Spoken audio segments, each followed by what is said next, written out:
Won't get enough. Let's hear a little bit more of the New Orleans Jazz Orchestra Youth Orchestra.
New Orleans Jazz Orchestra, Youth Orchestra, guys, unbelievable. First of all, I'm going to come to Dorian one more time. I just want to be on camera to tell you all thank you so much. You all really blessed me with this. Thank you so much, gentlemen. We're new here. What wonderful hosts you all are. Thank you for making a place for us for this Uncut show. I'm so happy. Dorian, this is what you're looking at, though. This is what you're trying to do, isn't it? You're trying to welcome everybody here. Yes, yes. The most important thing, the pillars that we stand on at this organization, the New Orleans Jazz Orchestra, is the fact that we focus on community, education, and culture. You know, it's extremely important that we embrace the community and welcome the community, open the doors to the people to let them know that they're welcome here. The culture, the music, what you heard, like, it's important that we highlight and spotlight that. And education, the young generation, led by Professor Jesse McBride, it's extremely important that we make sure that we are passing on what we know to the next generation so they have legacy-based work. All right, Dorian Francis, Executive Director of the New Orleans Jazz Orchestra. Guys, what's the best way for Philadelphians like us that can't necessarily make it down to Big Easy all the time, don't have the same benefits that I do, to come down here? This is my work. Are you kidding me? Right.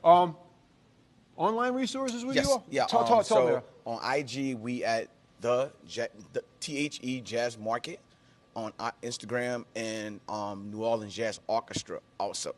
So if you want to follow us, you can look us on the website, www.thenojo.com. And they can follow and keep up with everything that we're doing. Yeah, and look, and when you do, check in often, because fast cars are sometimes hard to keep up with. They got a lot of stuff. There's a lot of water moving under the bridge, a lot of learning going on, ton of music getting played. These guys are young. Professor's young. They told me he's 45 years old. I thought he was 30. I'm telling you what, like, when you play this kind of music, guys, when you play this kind of music, it keeps you young. Check in with New Orleans Jazz Orchestra online, or get your butt down here. It doesn't cost that much. Fly on down, spend a little time in New Orleans. That's what I'm doing, guys. We've got about 30 seconds left. Make a quick point, Professor. 30 seconds left in the show. Invite everybody down. You made this place your home. It always was. Hey, all I got to say is if you come here, you're going to have a great time. You're going to have some good music. You're going to have some good food, and you're going to meet some good people. There you go. Professor Jesse McBride from Tulane University, University of New Orleans. Guys, we will see you tomorrow for another Uncut.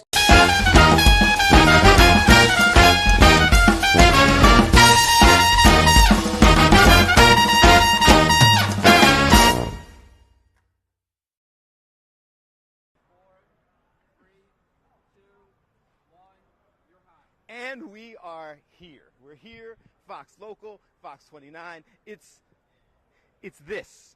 It's Superstream 59. So, just starting things off, you guys can see Breland's here. We're going to talk to her in just a second. But we were starting off how we frame all of this. Like, ta-da. This is for the next, 5 days, at least for me, it's kind of a step back to my roots in radio. I have never been to something like this. So I'm like a big kid. This is old hat to Breland. We're going to talk about the cool things that are going on. It's old hat to Starling, who's here. Eitzon's here. Tom, you've done a couple of them as well also. So you've done this too. Yeah, but this one is huge from everyone that I've been in the past. Minnesota was in the mall. New York was in the ballroom of a hotel. This convention center is gigantic, and it's everybody that have done this for years have said how big this is. Crank your mic up a little bit. Crank your mic up? Yours. My mic up? Yours. Oh, There I'm you go. soft. Yeah. Like, who There you knew? go. I'm normally the one screaming, and they're like, go ahead and turn this down. So just a quick look before I sit down, because for the next 5 days, the next 5.5 hours here, we're going to paint a picture. We're going to set the stage. You can see all of this. Breland can kind of explain what all of this is. Sure. But pretty much everybody sports-related Yeah. in some capacity is here. Yeah. So I'm going to sit down. This is what we're going to be doing. I got all like the cool. Ooh, look at you. Yeah. Okay. I'm Lock fancy in. now. Let's go. We're fancy now. All right, so we all arrived yesterday. Yes. This is, as I was pointing out, it's old hat to you because you've done a couple of these. This is my 4th Super Bowl. Yeah. So I did 2 with now. Okay. So I admitted this in the locker room on Thursday or Friday, and the boys started booing me because they didn't realize. They're like, "You're the ops. You're a spy." But I did cover the Kansas City Chiefs for 2 Super Bowls before I got here. I am not a spy. I am not an op. I am not feeding any information to anyone. So. We'll have to determine that Sunday night. Yeah, we're but gonna have I to see. I did 54 and 55 with the Chiefs, and then 57 and 59 with the Chiefs, kind of. But I was an Eagles reporter, obviously, with you guys.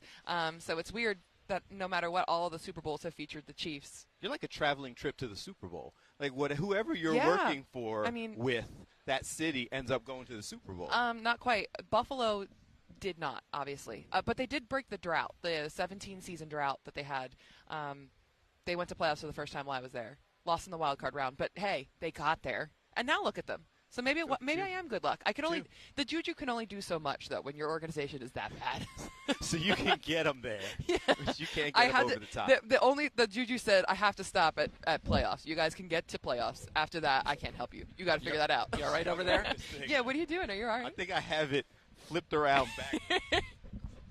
There you go. There you go. Yeah, there you go. All right. There we go. We got 27 and a half hours for you to figure it out. Yeah. Hey, listen, we got time. You got time, We're yeah. figuring it out.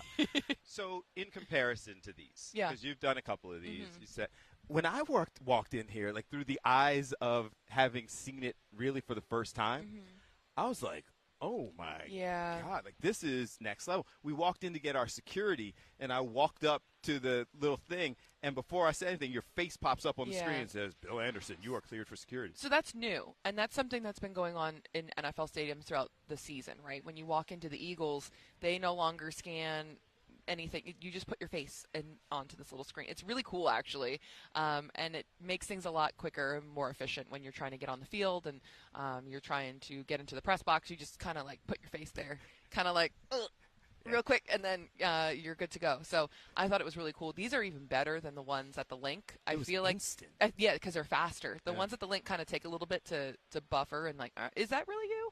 But this was really cool. That's the first time I've seen it at a Super Bowl as well. Yeah, they're very serious about security, and because Oh, I well, was yeah. walking They have to around be. like the big child who got there past the Super Bowl, so I walked in, went up to the screen, and it goes boom, and my face pops up. Yeah. And I'm sitting there at the screen like, oh, I got my clearance, like right there on the monitor. Uh-huh. Walk by, go up to get my credential, Yeah. and I go up to the thing, and they're like, do you have ID? And I said, Yeah. like 5 steps ago, you knew who I was. You still need it. Like Yeah. Like, and then the woman went into this whole explanation of I could be the Mission Impossible guy who just pulls masks off their head. Oh And I was my like, gosh. Huh. So still fun for you, or is this like kind of work? Oh, this is so much fun, and the fact that Starling Underwood, who is our incredible photographer and editor throughout the course of football season. If you watch Game Day on Fox 29 at 10 a.m. every Sunday, you see a lot of his work. And the two of us were talking during training camp and during preseason. How cool would that be? The Super Bowl's in New Orleans this year. How cool would that be to be able to go? And the fact that we're here, we kind of maybe manifested it a little bit, is really a joy. This is one of my favorite cities, period, in America. I think New Orleans is so much fun, and there's just such a vibe here, a culture that you don't really see anywhere else, and it's so unique. And to be able to have the Eagles here in this town is just, I think it's going to be a blast. But this setup, yeah. Wait till the NFL experience opens up. Okay, I and then think there's that's media Wednesday. night tonight. Yeah. But the experience, so all that's in this building. Mm-hmm. It's Yeah. this giant convention center. Yeah, and the pro shop as well. So save your coins because it's going to be a little bit he pricey. broke out the Jerome Brown jersey, so Listen, he's already. I went throwback. Yeah. I went throwback. I like it. Hugh Douglas is over there, so Yeah, he he gave sure a is. shout out to the throwback jersey. Yeah. Yeah, the whole nine. A couple of Eagles wandering around. Yeah, you should go and check out the NFL experience when it opens. And like I said, the shop, if you've got a couple hundy to blow. But it's where, I mean, come on. That might get you a cup. It's like exclusive merchandise that you can only get here. Talk about a couple of hundy. I'm sitting here pushing buttons, sliding things up, like trying to figure out which one's which. Yeah, I don't know. Can we expense that? No. I don't think that'll pass. No? I don't think so. But, I mean, you should still go check it out. They said don't show this? Starling's off camera saying don't show this? You have to hide Why? it. My face is in the computer. They can't clone me. Yeah, but people can make a credential. Yeah, but it won't be me. Yeah, okay. Well. All right, I'm going to hide it. Bill, it's Monday. We're supposed to be here on Friday. Just follow the trying rules. to get me thrown out and we'll, on and day we'll go. one? No, because I was really proud of the fact that I had credentials. Yeah. When we left here, I was over at the hotel, kept it on. We went to dinner. Honestly, you you should keep it on, though, at all times, because I feel like it's one of those things where if you don't keep it on, you'll forget about it, and then you have to run back to the hotel, and it becomes a whole thing. Source, just trust me, that may or may not have happened to me Super Bowl 54. So, just keep it on. Okay. All right, so this is the first day when things start getting up. Yeah. You've done this before. Mm-hmm. So you guys, we're all kind of live here for various capacities. Mm-hmm. Good Day was live this morning, and I don't know if you guys got a chance to watch any of that. I was asleep. If you did not see the beginning at 6 a.m. Eastern, go back and watch it if you can, Yes. because Mike rolled in with a couple friends and a lot of beads and a lot of other stuff going on. Filled Oh, wow. with still had beignet powder all over his face Okay. as he walked in. He's having himself a time. It is Monday, sir. There were oyster shooters involved. That's a lot. That we saw in the highlights. There was a hand There grenade. were shots. Apparently, now this was what was said. I wasn't there, so I don't know. Apparently, Hank had on the same outfit that he had on last night when they saw him on Bourbon Street. Oh.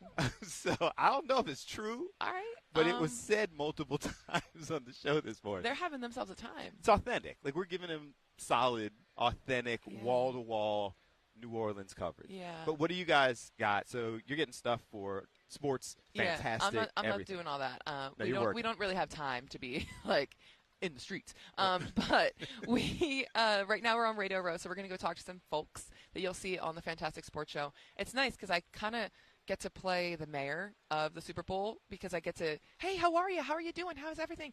So I'm saying hello to my Kansas City peeps. I'm saying hello to Philadelphia peeps, which is basically 2/3 of everybody here. Yeah. So it's kind of nice. We're going to grab some interviews. We're going to talk to some people, and you'll see that on the Fantastic Sports Show. And then tonight is media night. And it is, if you've never been, it's the most chaotic thing.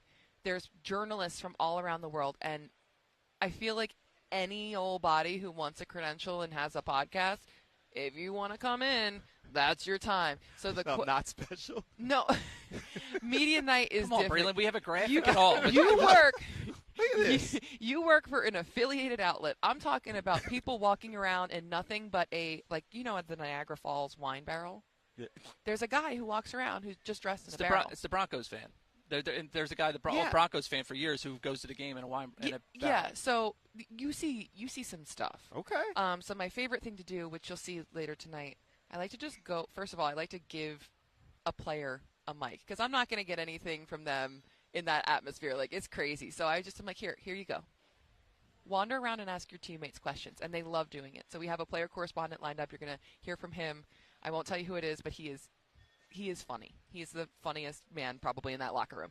So we're going to hear from him later on, and then I like to go around and just be like, what's the weirdest thing someone has asked you, or what's the weirdest thing someone has asked you to do? I remember Josh Sweat running up to me, Super Bowl 57, and he's like, somebody just gave me their baby. I said, what? He's like, I don't know. I just turned around, and there's this random baby.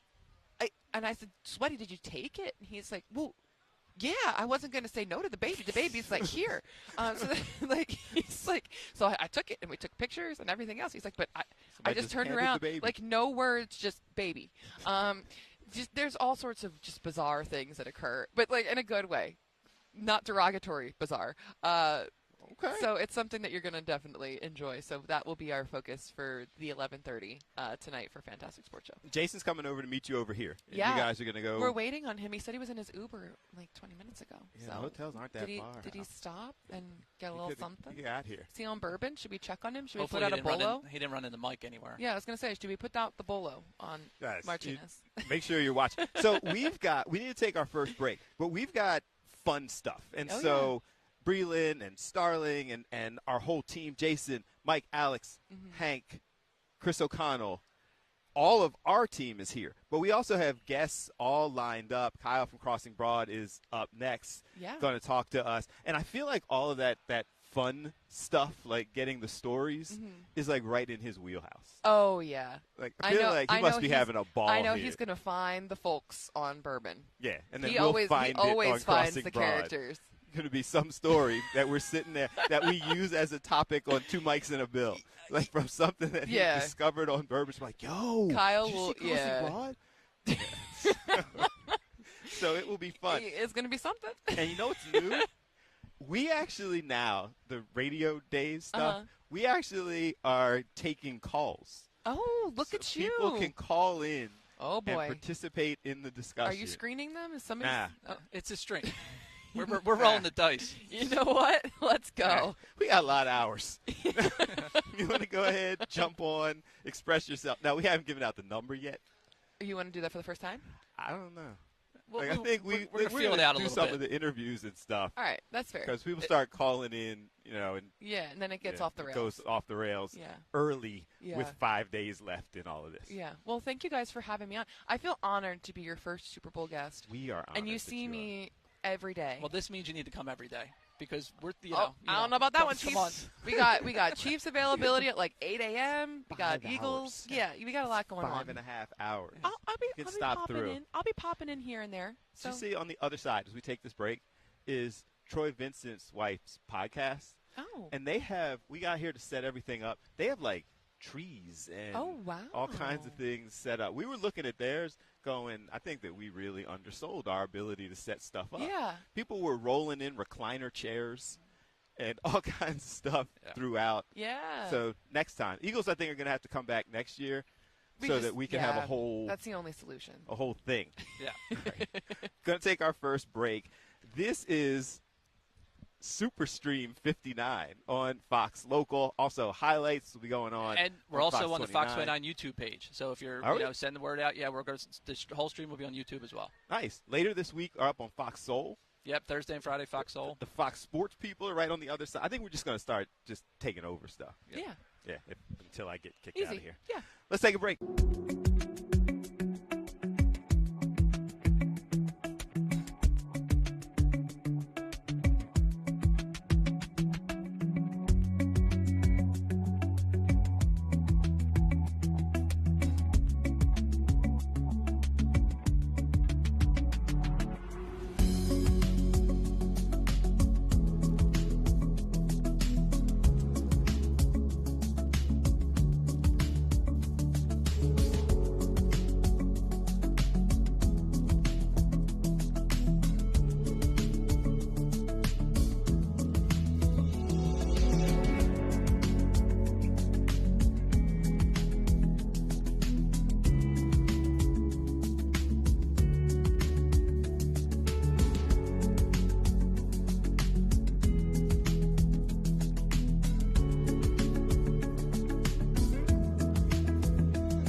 I'll just do it myself.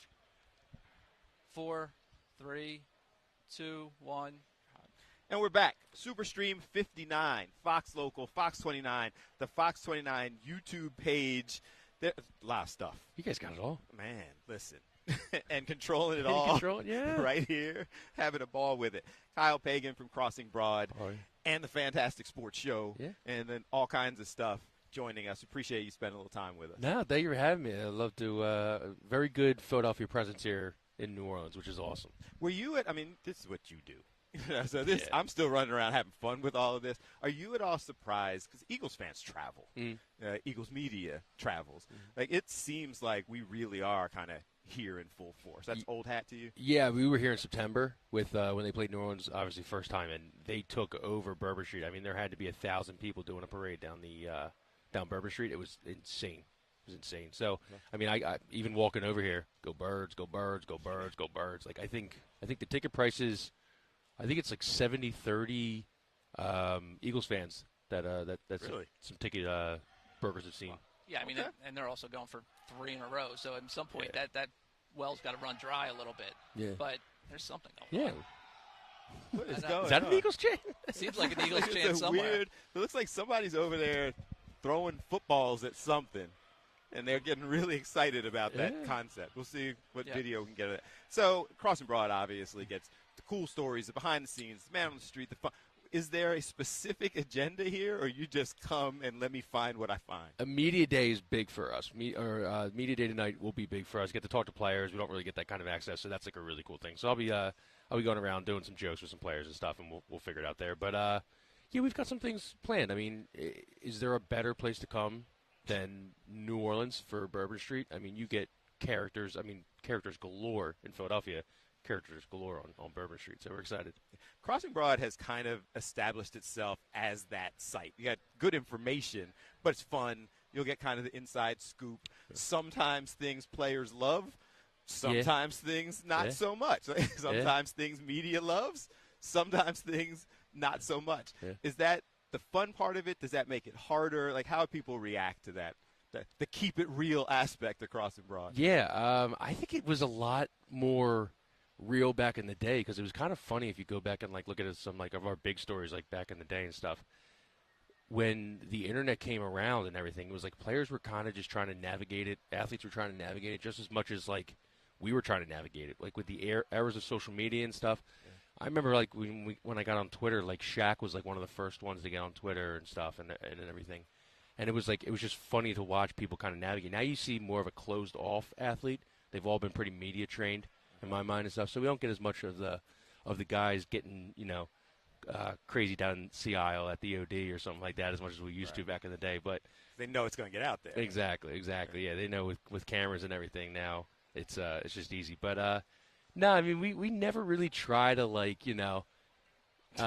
get under their skin. You're laughing when you say that. Yeah, it's I like mean you don't even believe that. I guess we're kind of like, I don't know, in a way like it's authentic, I guess. And I think that's why people kind of resonate with us. It's authentic. Well, how about dealing with other cities? Because I think you guys do a great job of getting under the skin of other cities and other fan bases and other radio personalities and stuff like that. Like how, and you guys are established now. It's not like you're like, who's that? Like people know Crossing Broad. There's a million other people trying to be like Crossing Broad. How's that changed? That where like people know what's coming when you guys walk in. Yeah, definitely just trying to still like stay creative and stuff. Like you might get a little bit behind the scenes. Like the Sixers weren't too happy about this one, Eagles weren't too happy about this one, Flyers weren't too happy about this one, and I kind of look at it as being like, we must have done something right. People resonated with it a little bit. People got a lot of engagement and stuff.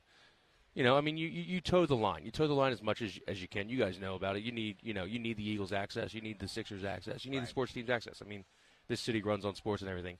So it's always just constant, toeing the line. There's been a lot of ideas that have been shot down by my bosses and my editors and stuff that I thought were very good and very creative.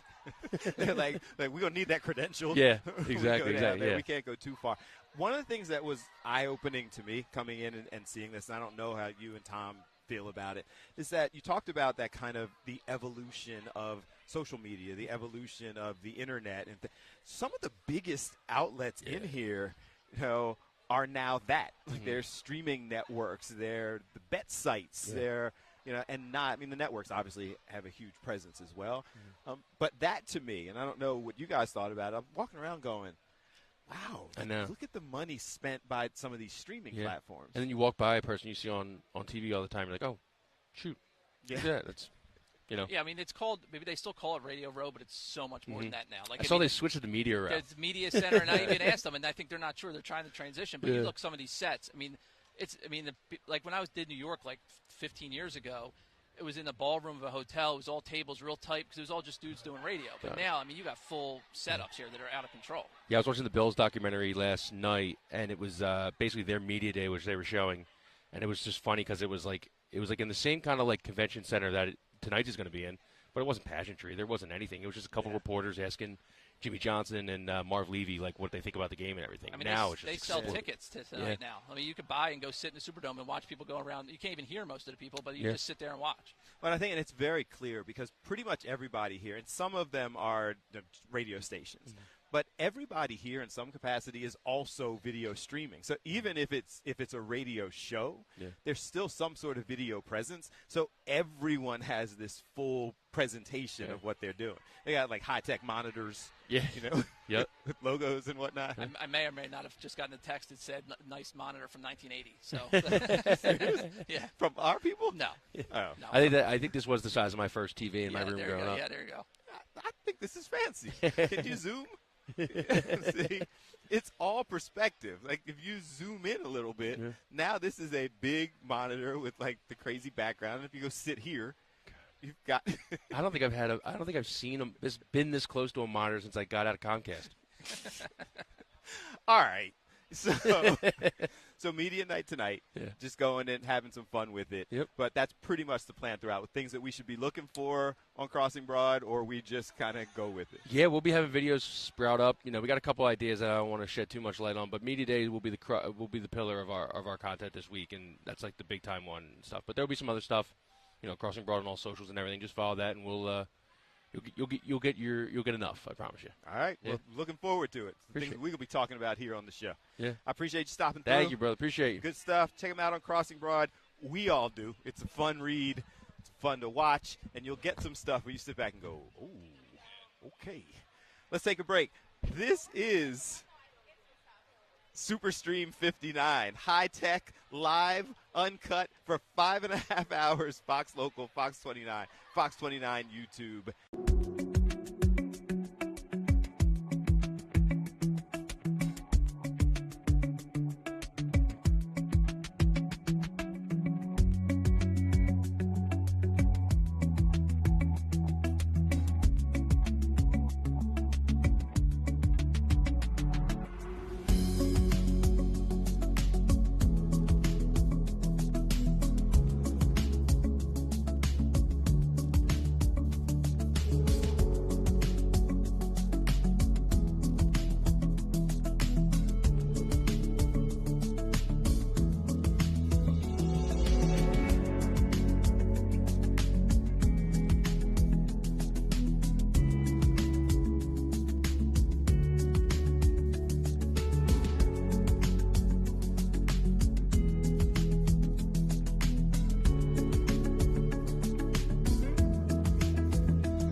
ta-da, Superstream 59 on Fox Local, Fox 29, Fox 29 YouTube page. We're going to be here for the next 5 days, setting things all up. Our whole team is here. You see Jason sitting here. We're going to sit down and talk to him about his experiences as well, but we want to paint the picture. So this is, you're just kind of seeing what's going on. I'll step out of the way so you can see a little bit more. Hundreds of tables, every media outlet that you can think of, podcasts and blogs and radio stations and local, international, streaming shows. Everybody is kind of set up from casual-ish tables as we transition and turn these mics up. I'm getting used to the whole multitasking thing, man. Working the board, working the mic, show and tell. Having fun. Yeah, having fun with it. So a whole bunch going on this week.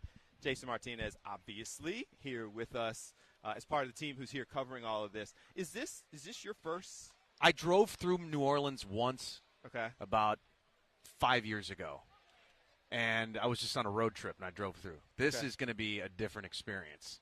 Okay. I just got out of my Uber, and I wanted to properly know how to say New Orleans. Is it New Orleans, New Orleans, Nolans? Right. I think it depends on where you're from. She said it's New Orleans, and it's Really? not New Orleans. Do not say New Orleans. If you're really from here, then say Nolans, but don't be fake about it.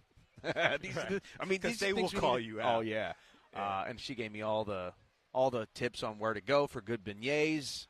So that's You were optional. dancing with fans in the airport, man. You By just the way, got here having a blast. The talk of Philly today is Mike Jarrett going on the air this morning with beignet Dust. powder, we'll call it, and a couple of friends on his arm. I was going to say, I think the talk is probably the friends that were on his arms at 6 a.m., 5 a.m. Local time. It's making its rounds all over social. So that's I watched that this what a way morning. to start. Were you eating breakfast? I watched that this morning, sat there and saw the whole face full of powder. And then later on, Mike, Hank, Jared, I guess, were doing oyster shooters. Oh. So it was okay. It was. Listen, I'm not spilling secrets. They did it on TV. They're out there kind of living their best life. Is it? I mean, obviously this is fun for you. Yeah. We all traveled down here Yeah. together, dancing in the airport and meeting fans and talking to fans. Is it hard to kind of balance how much fun this is as a fan with we all are here kind of working? Yeah, it is. Like, I'm just walking around kind of fanboying a little bit. Yeah. The more extravagant the set, the bigger the deal they are, right? Oh, I watch these. I watch these shows, Yes. as a fan. So it's kind of cool to see the setup they have and the setup we've got right here at Fox. It's so much fun to cover the Eagles here. I've been to Super Bowls that don't have the Eagles, and it's just not the same. So the fact that our team is here just makes it all that much more fun. We get to talk Eagles all week, and we'll get into the X's and O's on our fantastic sports show, but I like doing the fan stuff. I like being with the people. And so they're going to be arriving, I would say, probably – well, they're already arriving. But I would say Wednesday and Thursday, the party's really going to start. Yeah, it starts to get crazy. Yeah. And then media night tonight Yeah. is the whole – and I'm doing the same thing. Like, I was a little bit embarrassed by how much of a fanboy I am walking around here and just going up to different people's tables and like, oh, that's so-and-so. Yeah. And then you're like, oh, wait, we're doing media too. Yeah. You don't want to go too far with it. But it's just fun. Yeah, and I think in this setting, people are willing to talk and they want to talk. And sometimes they're trying to sell something. Sometimes they're pumping up something. But for the most part, it's fun for them too. I think they're fanning out some of these comedians and other athletes. Who did I see? I saw Ryan Leaf a second ago. Former quarterback. I think he was a first-round pick. He was the other pick after Peyton Manning. That's right. And we all know what happened to him. But he turned a tough career and turned it into almost a motivational speaker type role. So I'd like to talk to him if we can grab him. I'm going to grab him if I can. You should grab him. We talked to Breland a little bit. And the other cool part about it is when you just kind of wander around, and I keep mentioning it because they're right behind us with their whole grass set. They have I didn't see who's over there. It's Troy Vincent's wife's podcast. Okay. And they're doing community outreach, and they were here this morning setting up, and then they're going over to schools and packing bags and doing all that kind of stuff. But you see a bunch of people who you may be familiar with their name, But then when you get a chance to kind of casually talk to them, you find out all the other things that they're doing. Yeah. Yeah, it's a fanboy experience. Yeah, so, I saw some extravagant set. Like the Lambeau Field, for some reason, has a giant set over there. I think it's Green Bay Radio. Yeah, there's a Green Bay radio station, but it makes it look That like has a Lambeau Field. We'll have to go whole get setup. some pictures and show them. And then, obviously there's the satellite radio. ESPN has a crazy set over there. Yeah. There's a thing for the next Super Bowls in San Francisco. They have a setup over there. Oh, Levi Stadium. Levi, so they have a whole thing. Nickelodeon has a setup over there. So, I mean, you go from one gamut to the other of who's here. Yeah. The Uber driver was asking me about the last Super Bowl here, and I was like, yeah, that was the Har Bowl. That was the Harbaugh brothers, the lights went out. The power outage. San Francisco ended up losing that game. I think Joe Flacco was the quarterback of the Ravens that year. And so obviously it's nice not to worry about the weather, but the weather here has been shockingly good. Maybe that's because we've been struggling at home. Yeah. I know they had some sleet last night and early this morning, and the sun is shining. It's like, what's the temperature here? About 70 degrees. It's supposed to be pushing 80 today. Yeah, I think Friday, Saturday, they're saying 80. 70 right now. I don't feel guilty. I don't. It does get chilly at night. We were live out in front of the arena last night, and got a little chilly, but just nothing a hoodie can't battle. So I struggled. So here's my behind the scenes, like first world Super Bowl problems. So I go into my room, and I go into the room last night, and it was a little bit hot. So I go in there trying to figure out why they had the heat was on, but it was set for, I guess, 72 or whatever. So I go in there, turn the air conditioning on, get it set, and then go to bed, and wake up in the middle of the night freezing. Because the air conditioning came on, and then I guess it drops in the 50s at night. Yeah. So I'm sitting there like, why is it so cold in here right now? Well, getting into cars, the air conditioning is on. It's just been so long since we've had that. So we're talking about all the distractions here just for us and looking around. I mean, you follow them as close as anybody. How about the teams? I mean, they come in and their whole week's thrown off like it's a whole different thing. Like, what's your take on that and how they go about that? I think for the next 3 days, the Eagles are going to be doing the the opening night thing. They're going to be answering the questions at their little booths. But then things get locked down Friday, I think. And obviously they're still going to be going through their plays and their routines. I think they'll have walkthroughs and practices that are closed to everybody. But, the hoopla is between now and Wednesday, I think, for these guys. And then after that, sequestered in your hotel room. I was just thinking about them last night. I was like, I wonder if they're just in their hotel room watching Netflix. Chilling. Phone, off. I just picture them looking at playbooks, no life, focused. That's what they should be doing. That's got to be so hard. Like room for service. Like Jalen Hurts, you would think that that's his mindset anyway. Yeah. But being here and seeing all this, that's got to be so hard because you can't go anywhere. Like there's distractions constant. Well, and especially for players. now. I mean, the Eagles have a history. Obviously, the first Super Bowl was down here in New Orleans when they lost to the Raiders. And there's stories like where guys out, where they not out. Yeah, but back then you could get away with it. Now, if somebody steps outside for a second, it'll be crossing broad. It'll be everywhere. There's a phone everywhere. There's a phone everywhere. So it's a different game than it was back then. Yeah, there was another instance of a Raiders center.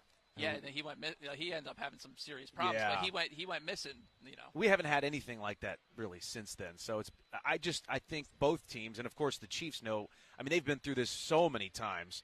So they have a formula. In fact, there's been talk the Chiefs may not even have a Super Bowl parade if they win because they had some violence there last year. So they already said they're not going to have the rally that leads up to the parade. Right.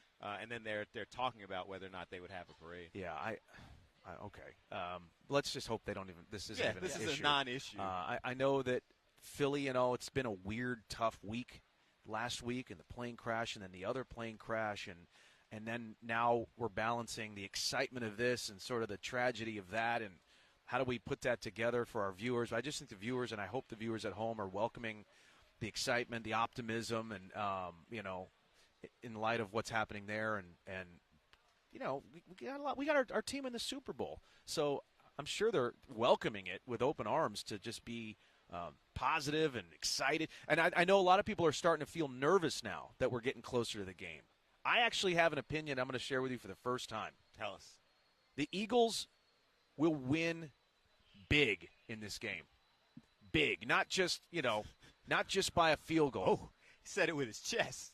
I know. The Eagles will win by double digits in this game, and the fourth quarter will be comfortable. That is my prediction right here on Fox Local on a Monday. Well, then that plays. That was we did a Twitter poll, our next poll for the show today, just to keep it going. And the question was, it's Monday of Super Bowl week, how you feeling? And right now, 67% people are with you saying they feeling great. 23% are saying the Chiefs scare them, and 10% haven't picked it side yet. I can feel great and still be scared by the Chiefs, but I just feel like the Eagles are playing their best football right now. They just put 55 up. The Chiefs don't have a great defense. The Eagles will control the game. They cannot stop Saquon Barkley.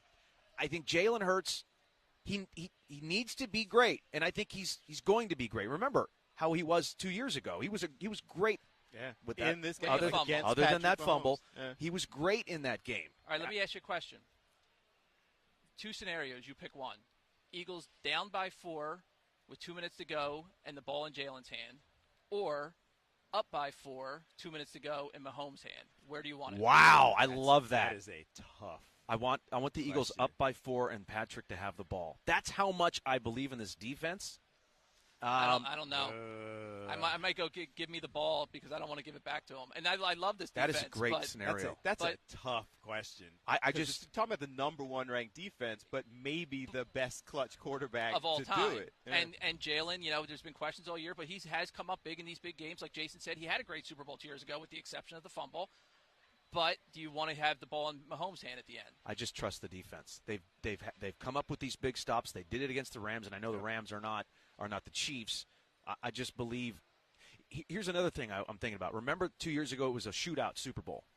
This one, I think if it's a low-scoring game, the Eagles are going to win this game. If it's a defensive struggle, back and forth, a lot of punts, the Eagles will win the game simply because of their running game and Saquon's ability to sort of get that first down.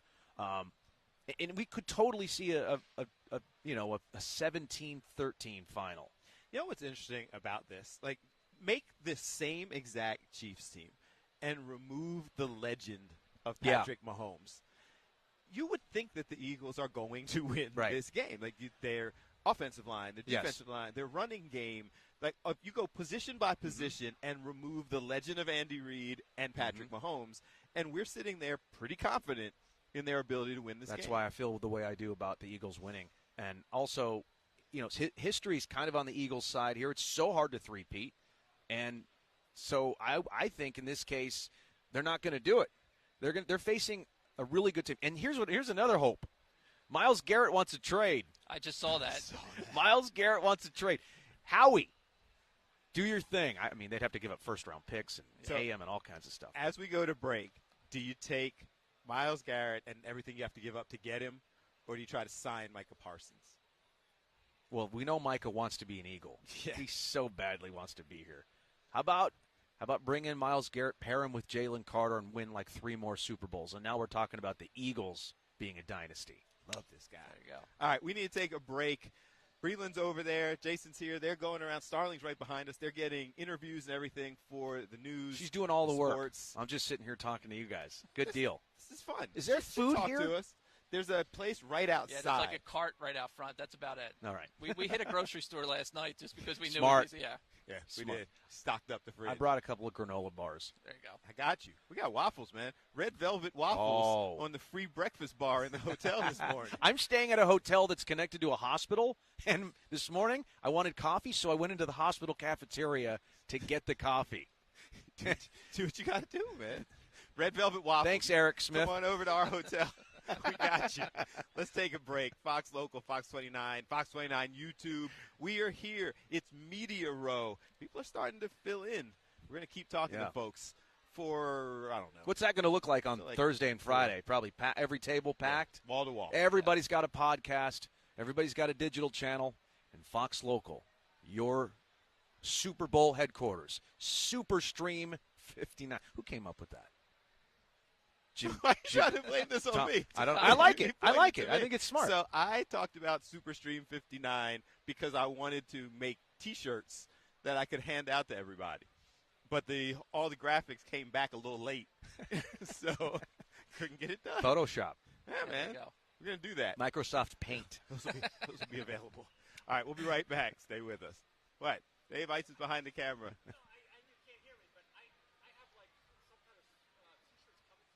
We can hear you, and he said he's got T-shirts coming to his room. So Super Stream T-shirts? No, probably No, I think that they're the Fox. Probably the Fox We Go logo. There. We go Got there. it. So Yeah. stop by our table. We've got some merch.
All right, we are back. It is Fox Local, Fox 29, Superstream 59. I don't know if we can pivot, but you can see there's Breland and Jason getting everything ready for interviews. They're all behind the scenes. But one of the people that you see, or maybe you don't see regularly because he's generally behind the camera, Starling Underwood. Let's see if I can get this over here. And we wanted to talk to you. Because you've been doing this, you do this all season, working with sports, traveling with the Eagles. A little tired. You're a little tired. Yep, we're getting to the end. But you're a fan. You're an Eagles guy. You like this stuff. I love it. I love the birds. Okay. I got us by 10. I do. I got us by 10. Okay. They're a hungry, hungry group. What is it like? I was just asking Jason because some of this, like you've covered everything in this capacity. Is it still fun? Are there still these kind of stories? Like you're there for all those moments. Luckily for me, they've been winning since I've been covering them. We've only had been to the playoffs every year. We only had one real bad year last year. Mm-hmm. So it has been exciting. But it does, 17 game does get to you when they're not winning, when there's turmoil in the locker room, when they're using media like I think they did this year as like the galvanizing tool. Let's all just hate on them. Okay. In the way they're treating our coach, in the way they're, so I think it gets hard when they do that. But it worked. So that's got to be another interesting part. Like they galvanized around whether or not the narrative was fair. they galvanized around it. They did. Yeah, and then we like seeing the result. They changed. Yeah, we do. I mean, they changed locker room availability times. None of it was. They changed. What do you call it? Practice times, and none of it helped us. Okay. So, but they also start winning. So, as a fan, I like it. Right. As a person covering the team, it's a challenge. So all of this, the pomp and circumstance, to me, for the first time being here, this is all just kind of cool and expanding and seeing all this. As someone who does this fairly consistently, still cool, still fun, or is this kind of just work? This is still cool. This is my fourth Super Bowl, and this is still cool. The first one was in Minneapolis in the mall, and you kind of soak it up. Kind of like you're like, wow, like a brand new puppy. Yeah. You're like, wow, this is awesome. It's still awesome. It's Monday. Wait till Wednesday and Thursday and Friday, and everything picks up, and the energy picks up, and then you'll really feel it. Okay. It's going to get more exciting. Okay. This room fills up, everything going on. Up. There's going to be fans of all teams here. The Eagles fans are special, and you'll notice them right away.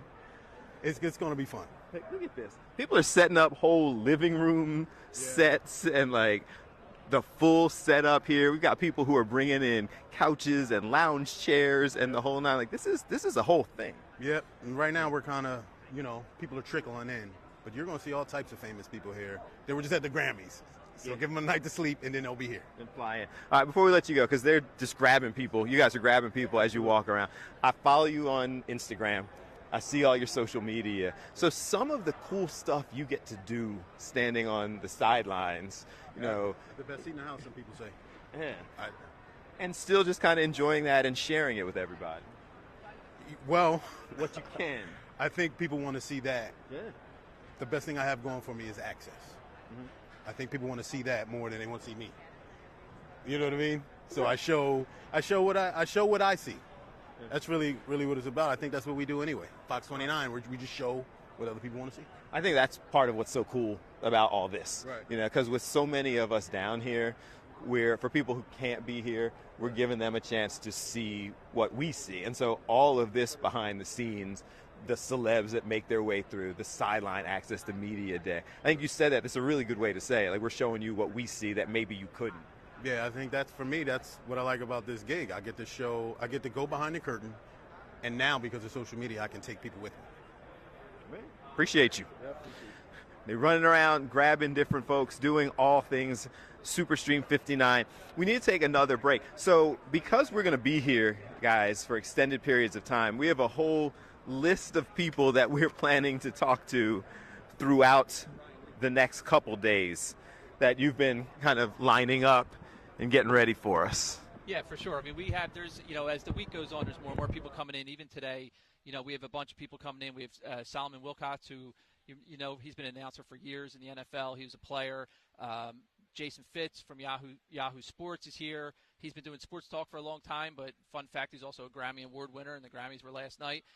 Thomas Dimitrioff, who was the Atlanta Falcons GM for 13 years. He's going to swing by. We talk a little Howie Roseman with him and dealing with Howie and other folks as well. I mean, the fun part about this is as the week goes on, we're going to see people. That's why Bill has that mic that he can get up and walk around with, because the goal is to just say, hey, there's somebody, let's grab them. And if they blow us off, we'll tell you that too. And you might see it. Yeah, you might see it live. You may see me die. You may see me like professionally die in person. It'll be fun. It's like a reality show. Listen, we can sit there and share with you the authenticity. So if somebody blows us off, we're going to sit there and remind them that they just did it live. Yeah. So everyone saw you go. Like that wouldn't be good. Yeah. So we'll point it all out. This is the whole point of this. Is we're behind the scenes. We're just hanging out for 5.5 hours a day. Keep us on in the background, and we're going to be talking about the Eagles and talking to whoever will stop and talk to us. So it is just about 12:30 back there. Yep. So it's like 12:20 in Philadelphia. It's 11:20 here. A lot of stuff going on. We're going to take another break. And we just mentioned some of the folks that we have lined up, some of the media personalities. There are also a bunch of advocates, activists, actors, comedians. Some of your big celebrities start making their way in later in the week. Yeah, and we also got some former Eagles throughout the week stopping by, whether it be Malcolm Jenkins, Freddie Mitchell. We both talked to Hugh Douglas today, so hopefully more and more of those guys will be swinging through as well. Let's Take a break. We'll be right back. Fox Local, Fox 29, Fox 29 YouTube. We are Superstream 59 live from Media Row at the Super Bowl. I never knew if I'd be able to say something like that. Well, we are say it a live lot. at the Super Bowl. We'll be back.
What's up, guys? Fox Local, Fox 29, Fox 29 YouTube, Superstream 59. A lot of stuff going on as we continue to show you, share with you, explain to you. We are here at what was formerly referred to as Radio Row.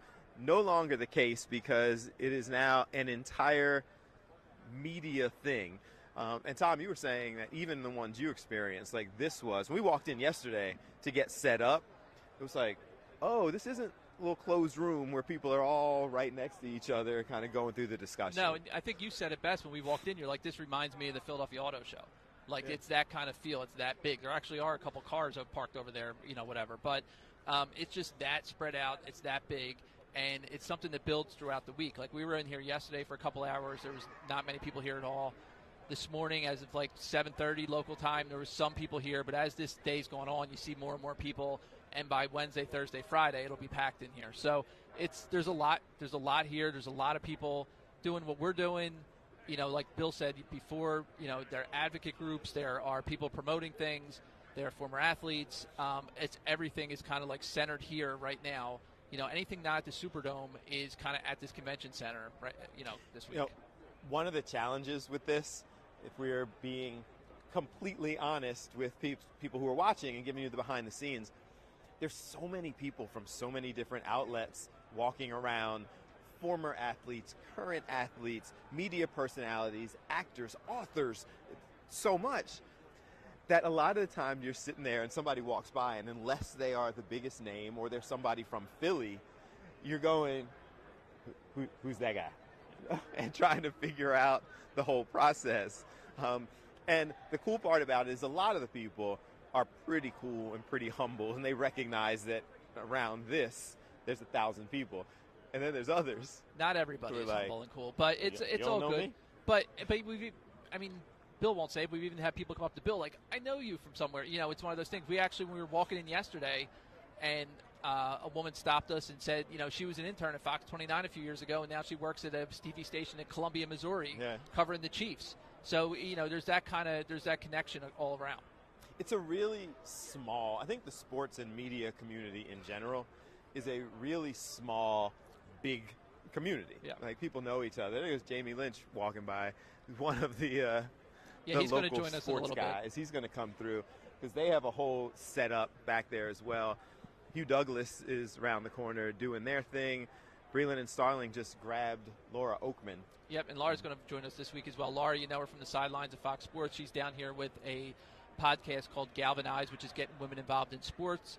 So she's going to swing by as well.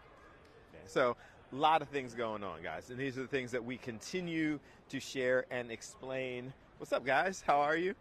We are getting set up. So we've got, you guys are up next with us? All right, we go. So as we continue, come on over here. We're high-tech and fancy. I know, you're fancy. Yeah, right? See, we got cameras, we got the whole graphic and everything. Fancy. Introduce yourself to our streaming audience. I'm Rafael Esparza from Sideline Sports. JB Ellis, Sideline Sports. So Sideline Sports is a lot of different things, kind of betting experts here for the information. What's the kind of highlight of being here for you guys right now? So this is our 5th year covering the Super Bowl. We've been already around the last 4. I think it's just making all the connections and meeting all the great people that are here and, you know, getting some great interviews and being interviewed by some great outlets.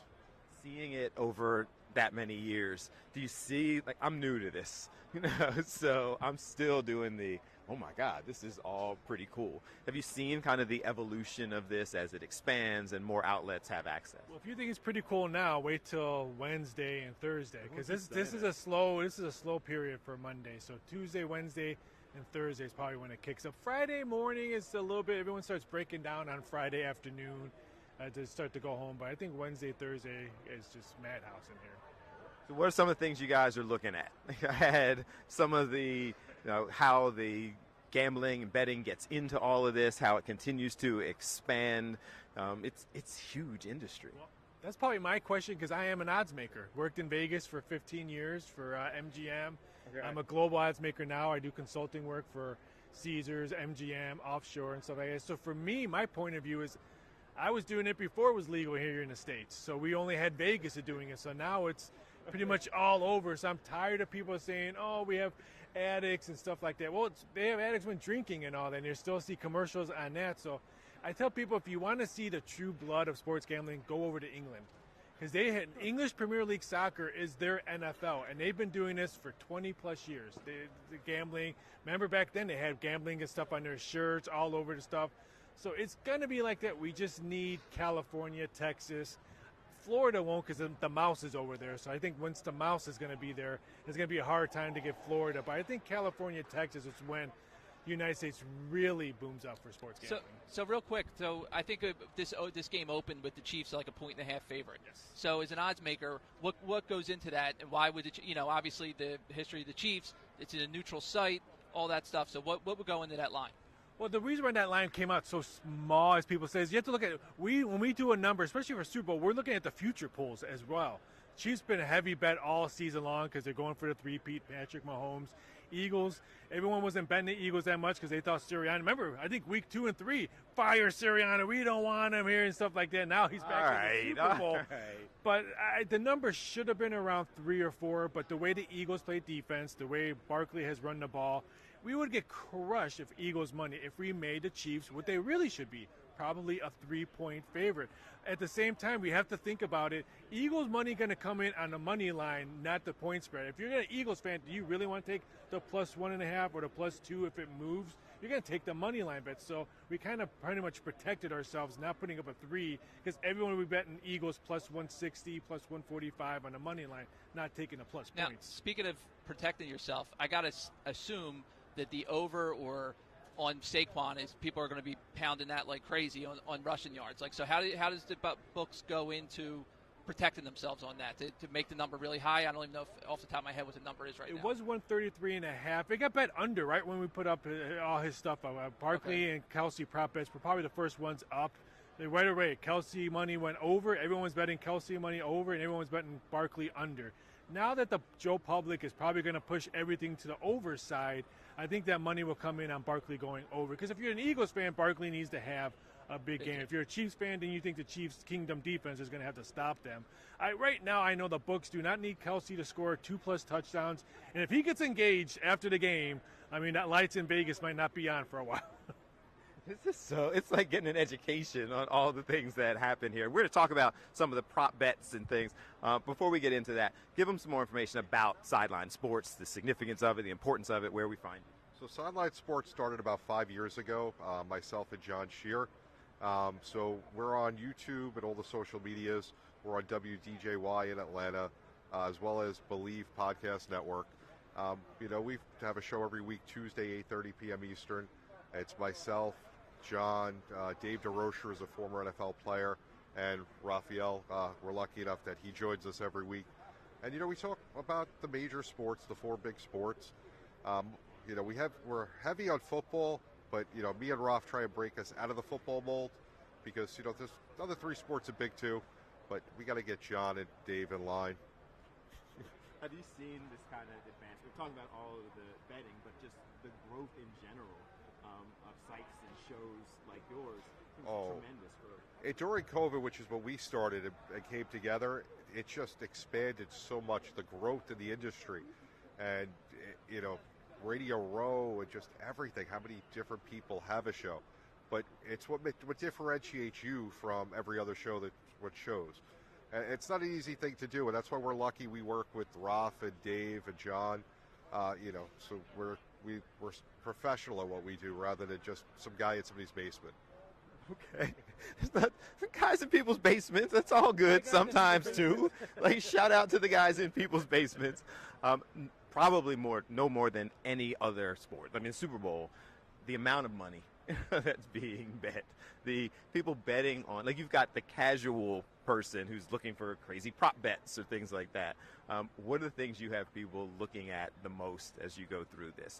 Maybe not the big time folks who do this regularly, folks who want to put a couple dollars down because it's the Super Bowl. I mean, player prop bets are probably the big thing now. For Super Bowl parties, you can bet on commercials. What commercial is going to be shown first? You can bet on the national anthem. John Batiste is doing a national anthem. Will he be on the piano? Is -$4 is the yes. So there's other ways, and I like the way my industry is odds makers make Super Bowl enjoyment for everybody, not just the people who want to watch the game, but wives and people who just don't like football. But you can bet on anything you want, on the commercials, coin toss, halftime show. Well, Kendra Lamar mentioned Taylor Swift in a halftime show. It's 7-1 that he mentions it. So that's the kind of stuff that I like to bring enjoyment when I do my job for betting odds and stuff. But for me, it's fun. Everyone thinks the Super Bowl is the biggest bet sport. It is dollar-wise, but it doesn't compare to March Madness ticket written-wise, because March Madness is 4 straight days of tip-off at 9 a.m. and the last tip-off at 9 p.m. Now, the dollar amount, no one's going to touch the Super Bowl. But if you ask any company or Vegas, where would you rather work? Super Bowl. Because you're only writing tickets until 3 o'clock Vegas time. For March Madness, you're writing tickets from 9 a.m. till 9 p.m. It's just nonstop games for 4 straight days. The crazy part, I don't know, Tom, if you're into this as well.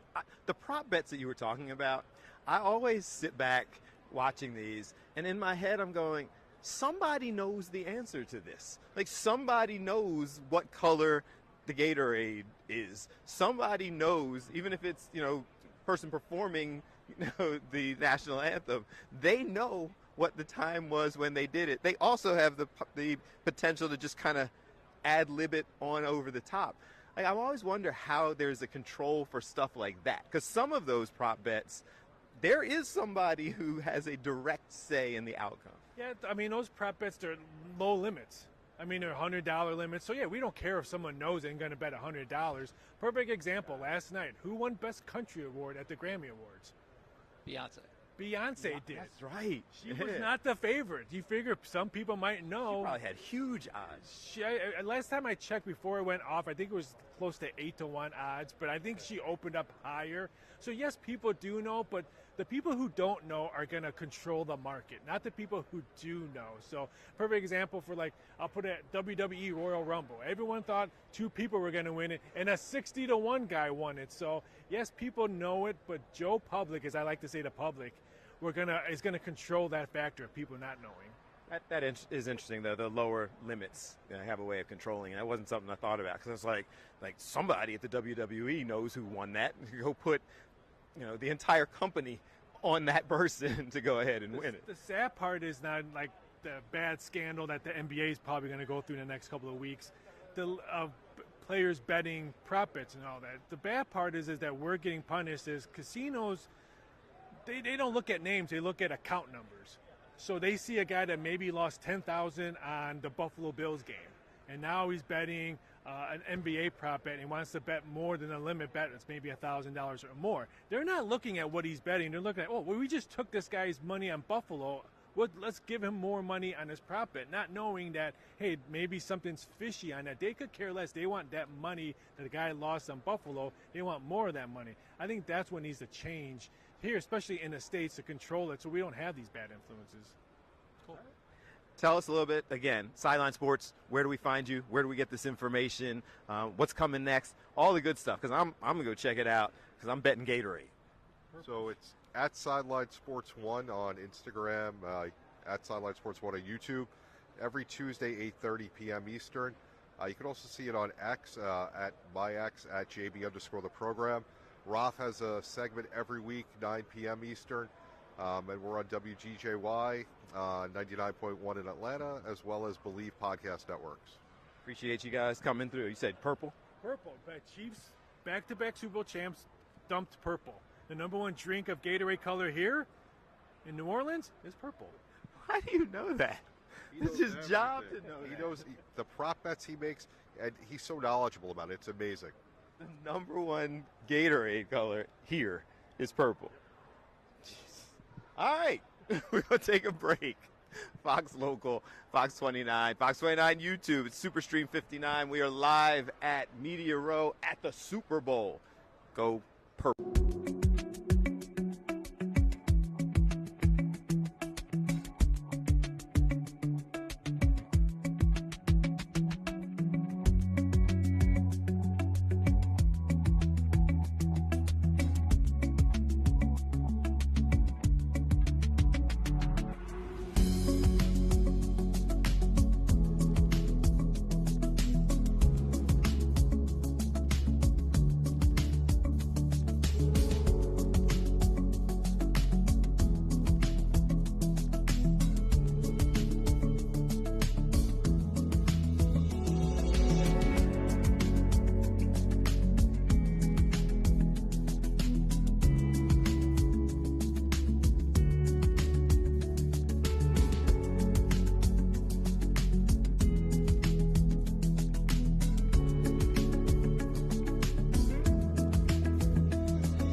player and longtime winning announcer.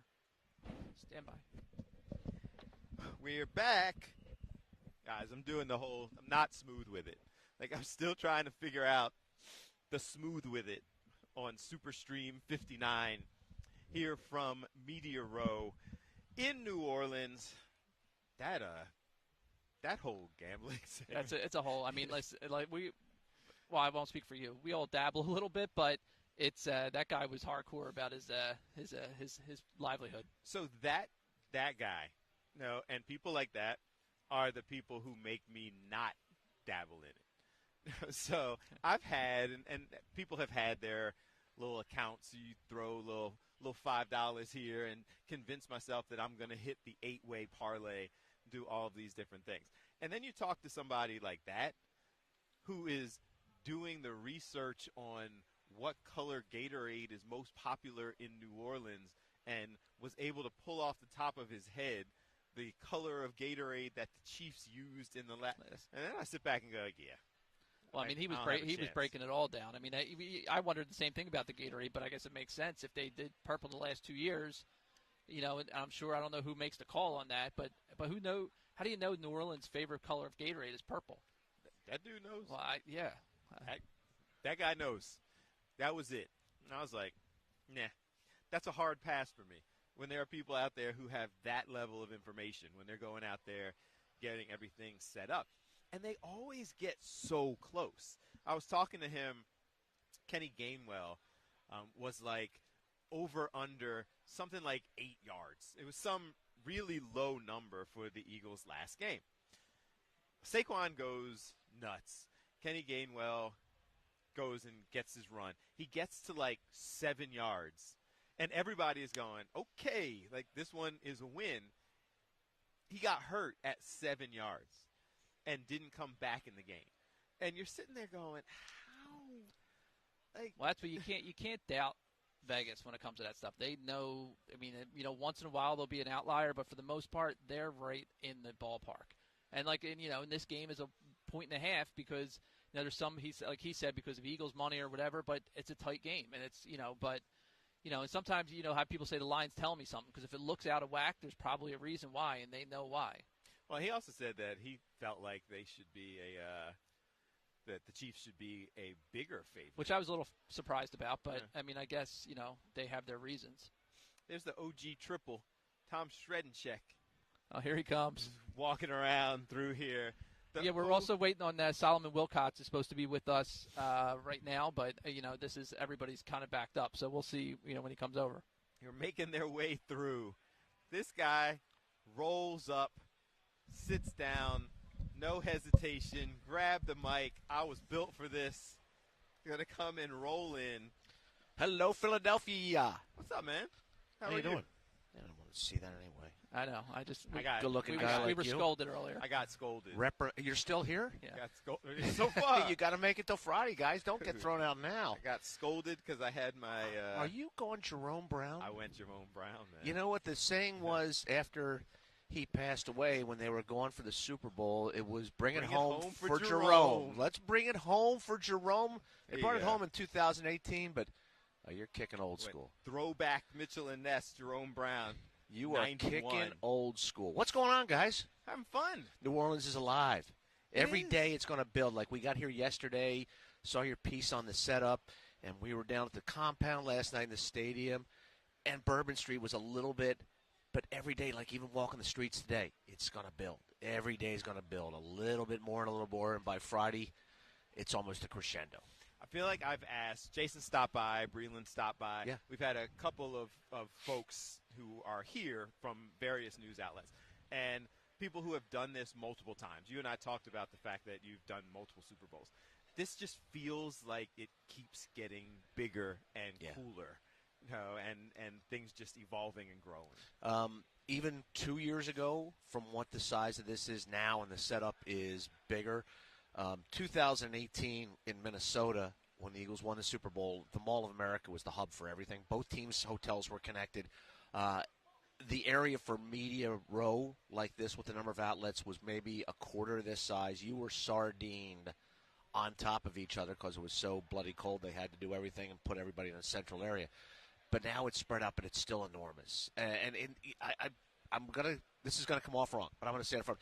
In so many ways, the event is bigger than the game. Everything, the game is in some ways for a lot of folks becomes an afterthought. But, oh, by the way, you're here for the game. You're here for 6:30. But the enormity of the event is so big that you got to kind of keep in perspective. The players have to keep in perspective that we're here to play a football game. We were talking about with Jason a little bit, and you've gone through it a ton of times. Like, how do they do that? I mean, it's, do they have a cutoff? Do they have what? I mean, it's obvious Bourbon Street. I brought up to Jason. You hear the stories about 1980 team on Bourbon Street. Now you can't get away with that stuff with social media. But how did they kind of do that? That's a good question. And in 1980, the Raiders demolished the Eagles because Dick Vermeil had them so quarantined and so clustered in the hotel to avoid it. And the Raiders are out on Bourbon Street Friday night pounding the alcohol to the wee hours, and they played like that kind of loose football team.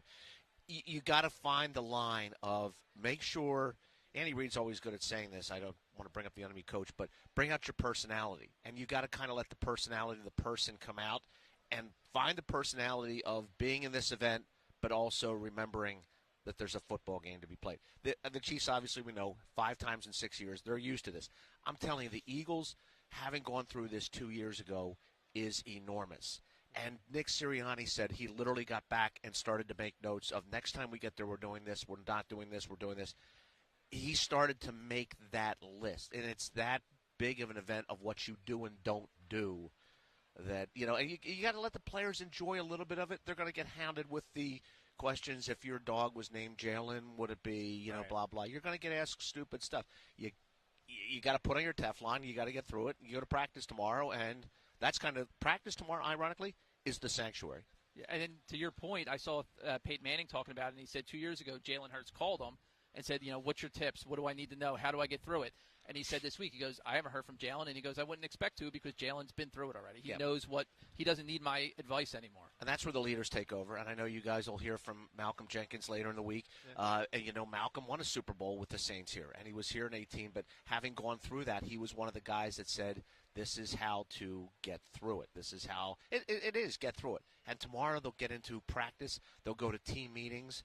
The team meetings won't be at the NovaCare complex. But you're still going to have a team meeting with 53 guys. You're still going to have those breakout sessions with your coordinators and your position coaches, and that's when you start to feel normal. It is so – I've always heard, because this is, again, it's my first time doing this, and you've always heard that point that you made about all of this in some ways being bigger than the game. Yeah. And I think that until you're here – that's just a phrase. Like, you just hear it and go, yeah, okay, they're playing in the Super Bowl. These are professionals. They're all of that.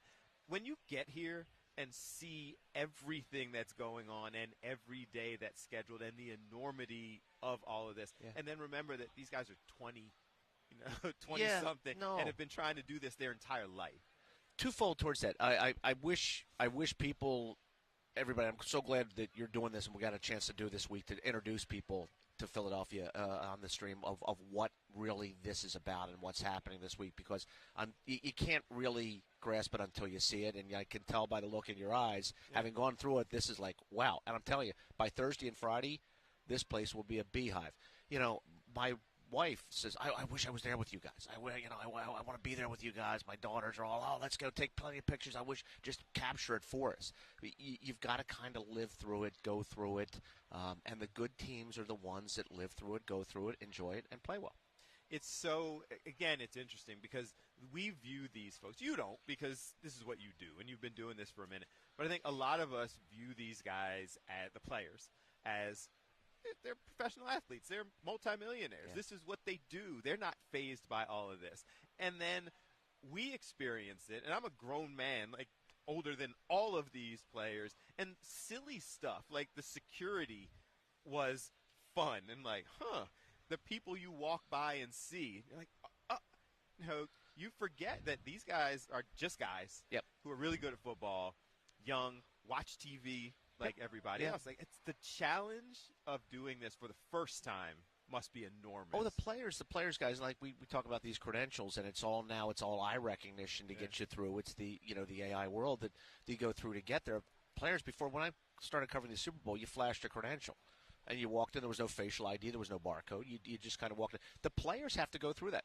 The players have to go through when they walk in the stadium. They can't just walk through the stadium. They will show identification because not every security guard knows who A.J. Brown or Grant Calcaterra or Jake Elliott is. So they will go through this. It is a very secure event. It is enormous.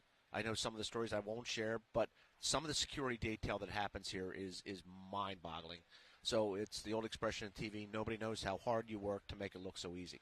And I think some of those security measures that are in place for these guys are just off the charts. It'll be the safest place, one of the safest places in America, Sunday afternoon at 6:30. And in addition to dealing with that, like you talked about, like with your wife and daughters, and then I have the same thing, like, why don't you take us? Why don't you be there? They have to deal with managing families and bringing them, and that's a whole other thing that they have to worry about. We all remember the clip from the Kelsey show where Kylie was complaining about how much money they had to pay to go and all that stuff. Yeah, and you have to do, and that's what last week is all about. Last week is all about making sure all of those details are taken care of. All of those details are summed up so that when you get here, Bill, that you don't have to worry about it. You don't have to deal with it. All of that is taken care of, so you get here and you focus on football and the nonsense. I'm going to slide out of here. You got some people that are a lot more important than I am. And you know what? No. He is more important than you, but you could stay and participate in the conversation. You're the OG sports director of Fox 29. Appreciate you. I appreciate Solomon you. Wilcott's in the building. How are you? I'm doing great, guys. How are you? Appreciate you coming over and spending some time with us. Did you bring me a cigar, too? A cigar. Well, Solomon, it was a gift to me. If I could duplicate it, I would. But this one, I'm going to enjoy. I was going to say, is that like the Christmas Pollyanna that just keeps passing around Radio Row during the week, my friend? No, this one will stay here with me. This one is like very special. I don't blame you. They're very special. For people who don't know, obviously professional player, analyst, doing all of this now. Is this still fun to you? You've been through this. You know, here's the thing, how I got into this. Obviously, I started in local television in Cincinnati, worked at the NBC affiliate there. But I covered more than football. I covered NCAA basketball. I covered Major League Baseball. I covered the NBA. Got to have a lot of fun doing that. But really, sports for me is a lifetime love. And obviously, football is my first love. And the NFL has grown. I've been very blessed to be around the NFL. It's really grown. There was a time when you could not cover the NFL all year round. If you were going to work in sports, you'd have to cover other sports if you were going to work full-time as a reporter or an analyst, right? There was a real off-season. But our league has grown to the point now where it's hopping. I mean, there was news content every single day in this league, and the eyeballs and the attention that is on our game and on our sport, it allows us to work all year round. And the narratives and the news cycle is continuous, whether it's off-season, draft, free agency, you name it. It's always generating content and drawing more eyeballs to it. That's the stuff that I still love. Solomon, you're growing up, baseball was kind of the hot stove league. That's right. And you talked about that in the winter, and the hot stove literally talked baseball. Now football, and football when you played even was, okay, there was a draft. Okay, there was free agency. You went to training camp to get in shape, training camp. Mm-hmm. Now, as you said, between the off-season programs and the way the NFL has marketed, it is truly America's 12-month game. It really is. And think about that. I remember, growing up, we watching football. In the offseason, it was so dormant. You barely even heard about who your team would select during the draft. It certainly wasn't televised, right? And we didn't even get free agency right around until 1994. So think about that. I mean, my last year playing in the league was in 93. So that just goes to show you how, there was no movement in the offseason once upon a time. And now there's so much movement. You can rebuild your team literally 1 year during the offseason. It's like Andy Reid. You lose an offensive line. You don't like what you got. You have one offseason. You can redo your entire offensive line. The Eagles did it last year with their secondary. So that's why you have all 32 teams every year during the offseason. Everyone's working on rebuilding their team, and everyone has new hopes going into training camp and into the regular season. Bygone, you used to, Solomon, if you messed up that franchise quarterback, it set you back 3, 4, 5 years. Mm-hmm. Now, well, let's just go pluck free agency. No, let's go draft one, and look what Jaden Daniels did in Washington. If you find the right guy, that's right. You go from 4 wins to 13. I don't think they've gotten any better at picking who that guy is, though. Like it's like these teams struggle to find him. But you can replace it quick. There's no doubt. You can move on rather quickly. If you didn't get it right, you can just move on to the next guy, whether it's a veteran or whether you go through the draft. So I think that's what lends itself to more hope, because you don't have to sit there and watch your team struggle year over year before you do something about it. You've now gotten to experience all of this as a player. Yeah. You experience all of this as a member of the media. Yeah. For people who haven't, and that's part of why we're doing this. We're kind of showing them the behind the scenes of everything. Yeah. What is this like first as a player trying to get ready for the enormity of this? As a player, it's you're kind of sequestered away from the totality of the media buzz. Like, many of the players, if you're playing in this game, you better not be caught on Radio Row. Like, right? You're not. But like tonight, there's this opening night media extravaganza where they're going to be exposed to the media. And, of course, that's going to be for the first night. Then after that first night, media's access to those players begin to dwindle down. And so they allow the players to kind of hone in and focus. And, they're dealing with their families and things of that nature. But they are allowed to maybe get more focused on the game.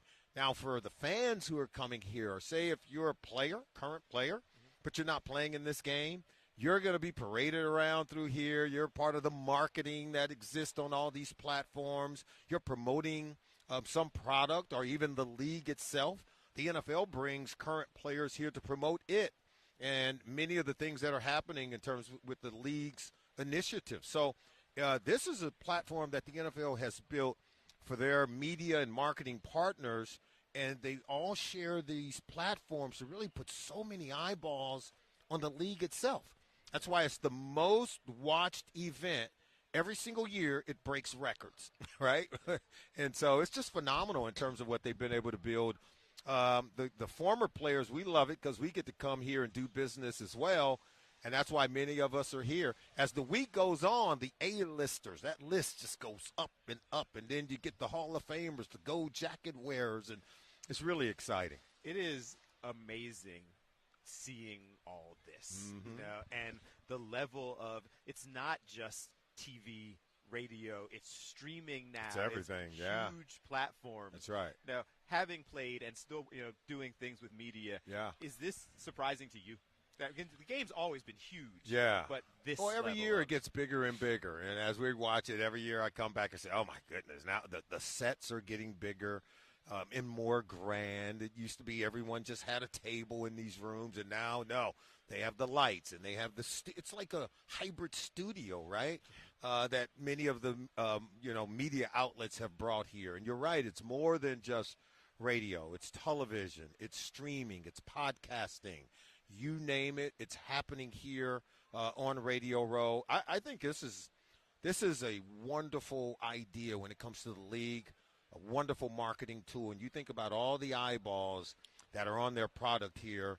And let's face it, look, we're a capitalistic society. We're here, a lot of people are here making a lot of money, but it's mutually beneficial, right? You guys are sitting here. You've been able to monetize your visit here. And you get a week in the Big Easy. You get to eat good. I'm sorry if I'm telling your bosses that you guys are having fun here. But, you guys are having fun. So everyone is mutually benefiting. How do the players, how as a player, Solomon, do you recognize as a local broadcaster out of your career, the way this has grown and the demand, and everybody wants content, and everybody wants to hear from the Solomon Wilcotts, and everybody wants to hear from people. But you still have a football game to focus on. That's and Andy Reid has always said, I want the personality of my players to come out on the football field. Yes. So how do you balance the demand for content, the demand to hear from these players, the demand to get the product out there with the fact that, oh, by the way, we have a football game to play on Sunday? I think it totally involves emotional maturity. You take a player like Patrick Mahomes, look at how he's conducted himself, right? Look at how a Jalen Hurts has conducted himself since he's come into the league. And remember, when he joined that team, they already had a presumptive starter, right, in Carson Wentz. This is no knock on Carson Wentz. But when Jalen Hurts came into that locker room and the way that he handled himself, the way that he carried himself, you had a player, vested veteran like a Jason Kelce was like, oh, I like this guy. He allowed a guy like Jalen Hurts as a young player to be the leader of the team. Why? Because he saw in him this maturity and this work ethic, this dedication to winning games that's uncommon. Not everybody has that, particularly at a young age. So when you are a coach and you have players like that, and like Andy Reid, you have a player like a Patrick Mahomes and even a Travis Kelce who has this sort of, this nature about him. Like he's like a rascal, right, that likes to play around. But when it's time to go to work, that guy knows how to go to work. So players, if you can exhibit that, that's what coaches really trust. They trust your ability to focus, to have this emotional maturity, and understand your purpose for even being here. Speaking of the purpose, how's Sunday afternoon play out? Like, man, I'm going to tell you right now, the last time it played out, the Eagles led in every statistical category. They had more yards. They had more production. Jalen Hurts threw for over 300 yards in that game, only 180 yards passing for Patrick Mahomes. They led by 10 points, 24-14 at halftime. Listen, I'm not going against Andy Reid, And here's the deal. People in Philly know about Andy Reid as much as anyone. Yes, that's why he's the all-time leading winning coach for both franchises. This guy in the second half is going to do something that's so unique that's going to give his team the leverage. And he's got a guy by the name of Patrick Mahomes. We call him the Grim Reaper for a reason. Because if he has the ball last, he's going to get you. That's what he does. That's why they've won 17 consecutive games in games won by one score. That's how good they are in the clutch. So, look, my heart tells me Philly's going to win, but my mind is going with Andy Reid and Patrick Mahomes. Follow your heart, man. Yeah. You just got to follow your heart. I'm not an emotional cat. Is it Andy Reid? We didn't have Saquon to wrap the game up that time. Yeah, that's a good point. That's a very good point. One more and I'll let you roll. With the Chiefs, is it Andy Reid? Is it Patrick Mahomes? Is it culture? Or D, all of the above? It's all of the above, always. It's all of those things. But listen, they didn't exist before Andy Reid got there, right? That guy is a builder of programs. I mean, if anyone who's an Eagles fan, you remember what those programs were before Andy Reid, and you remember what it was once he got there. He turned you into a household name. It was a program everybody wanted to see. Jeffrey Lurie knew it. Everyone knew it. He drove up the value of the entire franchise. And then when he left, guess what he did for the Chiefs? Same thing. You think that's by accident? You think it's by accident he's the all-time winningest coach for both teams? No. And here's the deal. This is what we always say. In any job that you guys have ever been in, you could tell your boss this. I left it better than I found it. Amen. And that's exactly what he did with the Eagles, and that's exactly what he did with the Chiefs. We appreciate you and your analysis. I'm going with my heart. You're an emotional cat. Did you ever run into Jerome Brown on the field? You're an emotional cat. Yeah. That's what. Dude, I remember in '88, I'm playing for the Bengals. We came into Philly at the old Veteran Stadium. They had Reggie White. They had Jerome Brown. Clyde they had Simmons. Seth Joyner, Clyde Simmons. Wes Hopkins back there. We took them down. That's all I'm saying. Now, it was a hell of a game. It was one of hard. Go check the record because, you can always search. I remember it. Dude, we got him. Buddy Ryan defense Mike was Quick tough. was a bad dude. He was a bad dude, man. Buddy Ryan Randall just scouting across the field at you. You guys had a team. But y'all just can't play in the fall. Other than that, y'all was all right. Buddy Ryan lost 3 straight playoff games. There are people waiting to talk to him. But you got him one day. You got him one day in '88. You know what they say? Football is not it's not a series. It's not the best 4 out of 7. All you got to do is be good on one day. That's why you guys can win this game. There's no doubt. Let's go. Appreciate you. Did I help you out there? 100%. See how I just did? See what I just did? You gave us hope. There you go. And that's all you can do. That's what I do, man. Appreciate you. Enjoy the cigar. Appreciate it. Solid Will Will do. Gotts. Thanks, guys. Thank you. Take a quick break. Fox Local, Fox 29. We'll be back in a second. We are here, Media Row. The players, the stars coming and spending time with us. We're at the Super Bowl, bringing you here, and we'll be right back.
59. We are here at Media Row. We're at the Super Bowl. Like, I keep saying that over and over again. I feel like a big child because I'm just like, yo, we're at the Super Bowl. Just telling people what's going on and the folks walking through. This is cool. How many of these does it take before I stop being the fanboy and be the seasoned professional that you two are? You got to kind of pace yourself. You got to get to Friday. I was going to say we're an hour and a half in of 27 and a half hours, so we got to work your way through here. I can be excited and upbeat, and it's just going to keep getting more and more because there's more and more people coming to town. You can see. I know Dave can kind of show you that you can see around. Even since we've been here, you see more tables are getting set up, more sets are getting set up. You see people who are starting to kind of roll in and go through. Some of the shows over there are live. That's Ross Tucker. Yep. He's over there doing his show live. And the other thing that was interesting, Shred, and their Odyssey is around there. We're kind of spreading around. You see some of the networks behind us. But we've talked about this, and it's kind of the growth of Fox Local and the streaming platforms. It really is like the biggest things you see Ross Tucker on DraftKings Network. Yep. Like you see all of these different PHLY locally platforms. Yeah, the growth is pretty impressive. That's what Solomon mentioned. I mean, he's a guy that when he retired, he went into that side of the business, and when he did, came out of it, and even what he's seen since he retired. But man, when you're sitting here next to him, I'm saying, like, he retired in '93. I still don't want to get in a fight with that dude. No, he's a big dude. I still don't want to hit that guy. He was a safety, Yeah, right? Yeah. Like, he's not. He was a hitter. He's not a small guy. He was a hitter. And he still has. He's got. And there's Breland and Jason over there with Ike Reese, getting some interviews for Fantastic and for some of the other shows. And we'll grab Ike a little bit later. The great on. Ike Reese. The great Ike Reese. Ike Reese. So let me share, if I can, two quick stories. When Solomon's talking about both coaches, you talk about the two coaches in this game. Nick Sirianni was like the forgotten guy, and the Eagles had went through 3 or 4 interviews before they brought in Nick Sirianni. Who is this guy? Turns out to be that good. My favorite story about Andy and how he got hired, and you talk about the legacy of leaving 2 programs better than when he came. So Andy is fired in Philadelphia. Last game against the Giants, rides off into the sunset. And he always said the John Madden adage, after 10 years you get out because nobody listens to you anymore. Right. So Andy was gone. And he was flying to Arizona to interview for the Cardinals job. The Cardinals wanted him. And Bill Bidwell flies his private plane to Philadelphia to interview Andy Reid. He's going to take him on the private plane back to Phoenix, okay, to interview for the job. They pull into Atlantic Aviation. They're going to take him out. Well, this team named Kansas City got wind that he was going to be gone quickly. Okay. Lamar Hunt Jr.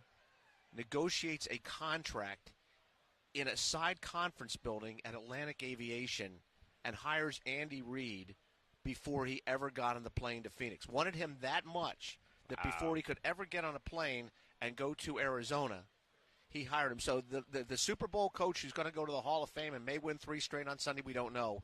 He got his job with the Kansas City Chiefs in a conference room in Atlantic Aviation at the Philadelphia airport. Wow. And that shows you. And when these guys want to do something and the level of respect they have for somebody, they just make it happen. Andy Reid, Patrick Mahomes was the 3rd or 4th quarterback taken in the draft. When you know something and you see it and you've got it, you go get your guy. We got a guy. We got a guy. We got a guy. What's up, gentlemen? How are you? How are we doing? How's everybody doing? How are you, sir? I'm great. Appreciate you coming in. So we've been kind of talking to everybody about the first question, the people who have done this. Is it still cool? Oh, yeah. Coming and covering all this? If you can't get excited about this, then get out of the business. For me, I've been talking about sports professionally for almost 10 years. But before that, I was in the music business for a long time. And, successfully, I was lucky enough to be the fiddle player for a band that had one of the biggest songs of all time in country music. We toured the world. And what was crazy for me is that I reached a point in country music where I would finish the show and I'd be like, all right, where are we headed tomorrow? And it just didn't feed my soul. Like, I've been a musician since I was 4 years old. It just didn't feed my soul. So I started this journey into sports because sports feeds my soul.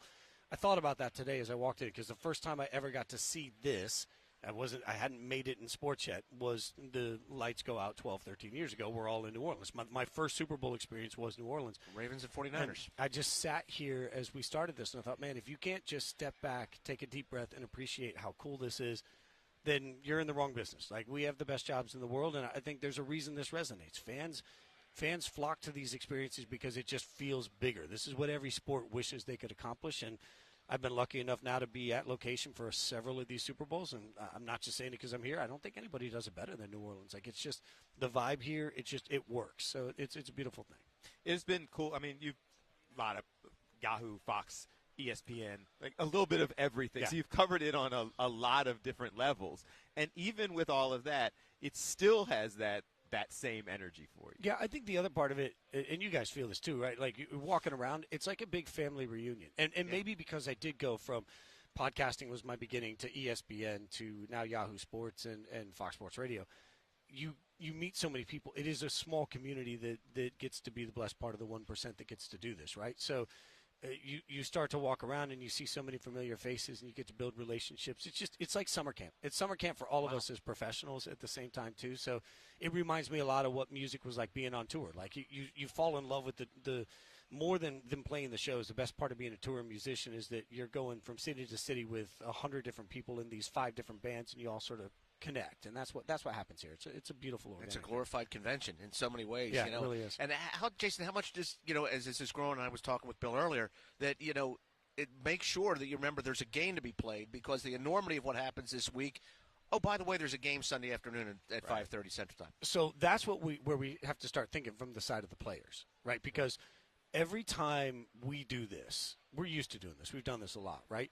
I remember one of my first radio shows, a guest didn't show up. You guys are used to that. That happens, We're familiar with the concept. I wasn't. And so I'm sitting here and I'm live on national radio, and I was thinking, oh, my God, the guest isn't here. What am I going to do? Like, I wasn't prepared mentally for what that was going to be. Flash forward a couple years later, I was hosting Outside the Lines OTL for ESPN, and our comms went down live on TV. And they got my ear, and they said, hey, comms went down. And I was able to switch around and say, hey, all right, live on TV, we're going to go to break. This is what's happening. We'll come back.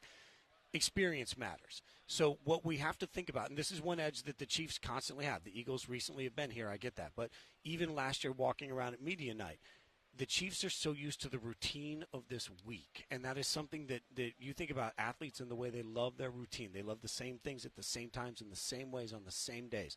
That's all different during Super Bowl week. And we see it and we love it. For athletes, it's a massive distraction. I've heard that multiple people have sat down, Shred sitting here with us. We've talked to players, we've talked to journalists, and I keep hearing that, that there's an event going on and a football game breaks out later on in the week. And I guess it's kind of hammering home just how significant it is. Like, if you can't understand all those distractions, you're lost. Like, you have to have gone through this before to settle in and do it. And that's one of the advantages. If you're the coaching staff at the Kansas City Chiefs, you have now had unprecedented opportunity to pattern your week. Like, you can start the beginning of the year and say, okay, when we get to the Super Bowl, this is how we want practices to roll. This is where we want schedules to be. This is how we want – even the fact that halftime is longer is one of those things that when you actually talk to the guys that play, they'll tell you that it's different, like figuring out how to keep your body juiced the right way and keep the right energy and all of these things. That's something that Andy Reid's familiar with. He knows exactly how many oranges everybody needs to eat during the halftime. So it does become a huge advantage. Jason Fitz from Yahoo Sports' Inside Coverage. Jason, like week to week, this is not week 1. This is week 23. But the week 1 game, the week 10 game, how much do you, as a host, try to treat this like a normal week, knowing it's not a normal week? Yeah, I think, for all of us, you just have to turn around and say, okay, how do I do what I do? Like, programming sets in. Like, you get used to what you know, right? And so just like players, you got to settle down. I think for all of us, you got to settle down. Like, you got to figure out how to be, yourself. And I think a lot about just the platform that everybody has. Again, I'll go back to media days, which will be tonight. Walking around last year and talking to not the guys at the podium. Everybody focuses on the Kelceys and the Mahomes at the podium. Right. Walk around the rest of the room and talk to the 52nd person on your roster, the 47th person on the roster. And they're just in awe that these people even care, So how do you find your normal footing? And I would implore anybody that's listening, like, think about the most stressful moment in your career where everything's on the line. Magnify that by 100. And that's what I feel like players are dealing with in this game. And that's why I think we need, as a society, we need to have a little bit of grace to that concept of the first 10 minutes of the Super Bowl. Controlling adrenaline is one of the most incredible things that a premier athlete can do. Don't players always say, Jason, that they need that first hit. They need that first contact. They need, when it's cold outside, cold, 10 degrees, snow, whatever. You need that first hit to say, I'm in a football game. Yep. And as you said, that first 10 minutes, and after you go 3 and out, and the other team goes 3 and out, okay, we're going to settle in for 55 more minutes and play a football game. Especially in this game, because these two teams, I think, are wildly evenly matched in a lot of ways. And I think Philadelphia has some huge advantages in this football game. You got to make it through that adrenaline push of the first 10 minutes and not be in a deficit. Because if you're in a deficit, now you're pushing. Now you're suddenly outside of the offense. You're suddenly not doing what you normally do. And you got to knock it in your head. So, I think that's the other thing is you can't let mistakes stack. And when it's the Super Bowl, it's just much easier for mistakes to stack. I think it's the first, and obviously having never done it, but I think it's the first 10 minutes of the game. But going through all this, it also feels like it's the first 10 minutes of the week. Like kind of getting here, especially the newer guys who have never experienced this, and just everything is that much bigger. And having to kind of settle in. You get to the game, it's almost like, all right, now we know how to do this. Like, let's play football. But do we know how to do all of this? That's one of the funny things. When I got into sports talk for my profession, so many people say, oh, it's the easiest job in the world. And it is. We got, guys, I'm never going to complain. We have the best job in the world. Right. But there is an element of like, okay, the best sports talk is a bunch of guys sitting back having a conversation with their friends. I believe that. So if that's what everybody wants to do, now imagine that there are 20 cameras in front of you. And imagine that every single misspeak that you have during the course of your show is going to be clipped off and it's going to be sent out. And then imagine you're going to open social media and you're going to suddenly find that you didn't mean to say that this team was at a disadvantage there. It just was part of the conversation. You were rolling, and that one nugget becomes. So, like, there is an element here of just looking around and seeing where everything is, and just figuring out how to be yourself in this. It's in every walk of life, I think you have to find a way to be yourself and be authentic in everything you do. That's hard to do when there's lights, cameras, and action everywhere. One question, 2 words. Who wins? Kansas City. I asked the guy a question, he answered it. We're bringing it home for Jerome. This is what I would say. That's what we're doing. The Philadelphia Eagles have He has inside coverage. The Philadelphia Eagles defensive line should be able to feast against Kansas City's offensive line. I believe that. The interior is going to make a huge difference in this game. I believe that. The offensive line for Philadelphia should be able to control the line of scrimmage. I also believe you can run on Kansas City. So I've just given you everything. You win the game of the trenches here. Yes, the trenches are better for Philly, and Saquon, I think, gets 150 yards in this game. But 7 times in the playoffs and the Super Bowl, Patrick Mahomes has had the ball in his hands with under 4 minutes to go, needing a score to tie or win. 7 times. The league average on that is about 40% of the time in the playoffs you get it right. Tom Brady, 5 times got it right, 6 times didn't. That was better than average. Drew Brees, 3 times got it right, 3 times didn't. 7 times in Patrick Mahomes' career, he's had the ball in his hands in that opportunity. He is 7 for 7. He has never not gotten the points. And then you look at the fact that this is a team that's now won 17 straight one-score games. They're 12-0 this year in one-score games. And you factor all of that together and you just look at it and say, man, the only way you beat the Kansas City Chiefs is if you are up by 2 scores in the fourth quarter. And I can't find a way. Like, nobody does that. It doesn't make sense, but nobody does it. Or, I'm keeping with the hope. Come on. Or something we have this time that we didn't have before, you get up 1 score, and then you can go on one of those Saquon, keep running, keep getting first downs, kill the game, and never put the ball back in Patrick Mahomes' hand. That's what the entire country that's anti-Chiefs at this point is going to be. That's what we're hoping. Yeah, that's what so you guys, both of you can answer the question. We got to take a break, but I know your answer because I just heard it. Tom was asking on social media earlier, last drive of the game, Eagles up 4, and we're putting number 1 defense on the field to stop Patrick Mahomes, or Eagles down 4, you put the ball in the hands of Jalen Hurts to go win the game. Which one do you want? I don't want either of those situations if I'm the Eagles. I don't want Mahomes to have the ball in his hands. Any way that I can keep the ball out of Mahomes' hands, he'll make a play. It's just what he does. He makes plays. When you say ball in your hands, whoever doesn't turn the football over. It's a pretty simple game when you get down to it. Don't turn the football over. The Eagles got burned by turnovers 2 years ago against the Chiefs. Had a 10-point lead at the half. The fumble to start the third quarter really kind of changed the momentum of the football game. You're right. You got to go up by 2 scores. Good luck doing that against Steve Spagnuolo. Yeah, and Andy Reid off of a bye week. Good Lord. I mean, Andy Reid off a bye week is also. Never heard of the guy. Never heard of the guy. They're telling me we have to take a break. All right. We need to take a break. Wait, Thanks before for we having me, go, boys. last night was the Grammys. Yeah. You won a Grammy? Yeah, I've got 13 nominations, 1 win. Yep, one of the proudest moments of my life is that I, for many years, have had a Grammy vote. So yeah, I think I'm the only person in the country that has a Grammy vote and a Bolitnikoff Award vote. I get to vote on the best wide receiver and the Grammys both. Yeah. How about this guy? This is Jason Fitz from Inside Coverage, Yahoo Sports. Thank you. I appreciate you guys. Thanks for having me. Congratulations. Thanks. Thank you. Let's take a break. This is SuperStream 59. We're at the Super Bowl. I keep saying that. I'm going to have crazy energy as I continue to say, Shred. We're at the Super Bowl. We will take a break, and we'll be right back. We'll still be at the Super Bowl. Stay with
What's up, guys? Fox Local, Fox 29, Fox 29 YouTube. This is SuperStream 59. It's our idea that we came up with to take you behind the scenes with us on all things Super Bowl. We are streaming every day, myself and Tom, and you just saw Shred. Breland's been with us. Jason's been with us. The expectation is that Hank, hopefully Mike and Alex, Chris O'Connell, we have a whole team here. There's 17 people here. Yeah, and then we got all week for them to stop by. So we'll spread it out a little bit. So we're going to be doing this every day. We've got people who are all booked to come in, and today it's been a lot of Solomon Wilcott's former players, a couple others here that we're going to talk to. Been a lot of members of the media, the betting community spent some time with us, and journalists. And then as the week continues to expand, we'll have more of those types of individuals, but also people start coming to town. And it's an evolution of people making their way into town. And even just today, you can see behind us, the people who can see in the shot behind us, you've seen even, the last couple hours, the expansion of everybody getting here and getting set up. So that part is pretty cool. Yeah, for sure. I mean, even in the last 4 hours, the amount of people here has probably doubled. Right behind us, you see, this sign for Huddle and these lights and all. That wasn't here this morning. So it just keeps adding. As the week goes on, it's going to get bigger and bigger. That is, what is that? Huddle for what? It's the NFL Alumni Association. Yep. So you probably will see some of the OG NFL players. We've seen some of, Solomon was one. Solomon Wilcott's was one. A couple of different folks. Ross Tucker, I guess his show was over because it was over there behind us. Ike Reese is here. Hugh Douglas is here. So a bunch of the local Philly guys and are here. This morning, Mike Golick and Mike Golick Jr. were doing their show for DraftKings over there. Former Penn State star and Washington football player LeVar Arrington was doing his morning show for Fox Sports Radio. So, people are here at different times, and it's just a matter of touching base with them. I mean, we still have a bunch of people coming up today. We have, and as Bill said, it's not just direct with the Super Bowl here. There's a gentleman by the name of Derek Dark who's going to stop by. He's a director for a film all about the changing college football landscape and NIL, which is a huge topic right now. We have more sports betting guests coming on. We have a former NFL general manager coming on, and amongst others. So it's like there's a wide range of people to talk to, and it's not just – I mean, one of the crazy things about, Jason, who you and Trev were just talking to, he's a sports talk guy who's also won Grammy Awards. Yeah. He was like the musical director. Very for the casual band. about it, too. It's like, yeah, I got nominated 13 times, won one. Like, very casual with the Grammy mention. Yeah, so it's a huge there's a huge variety of folks.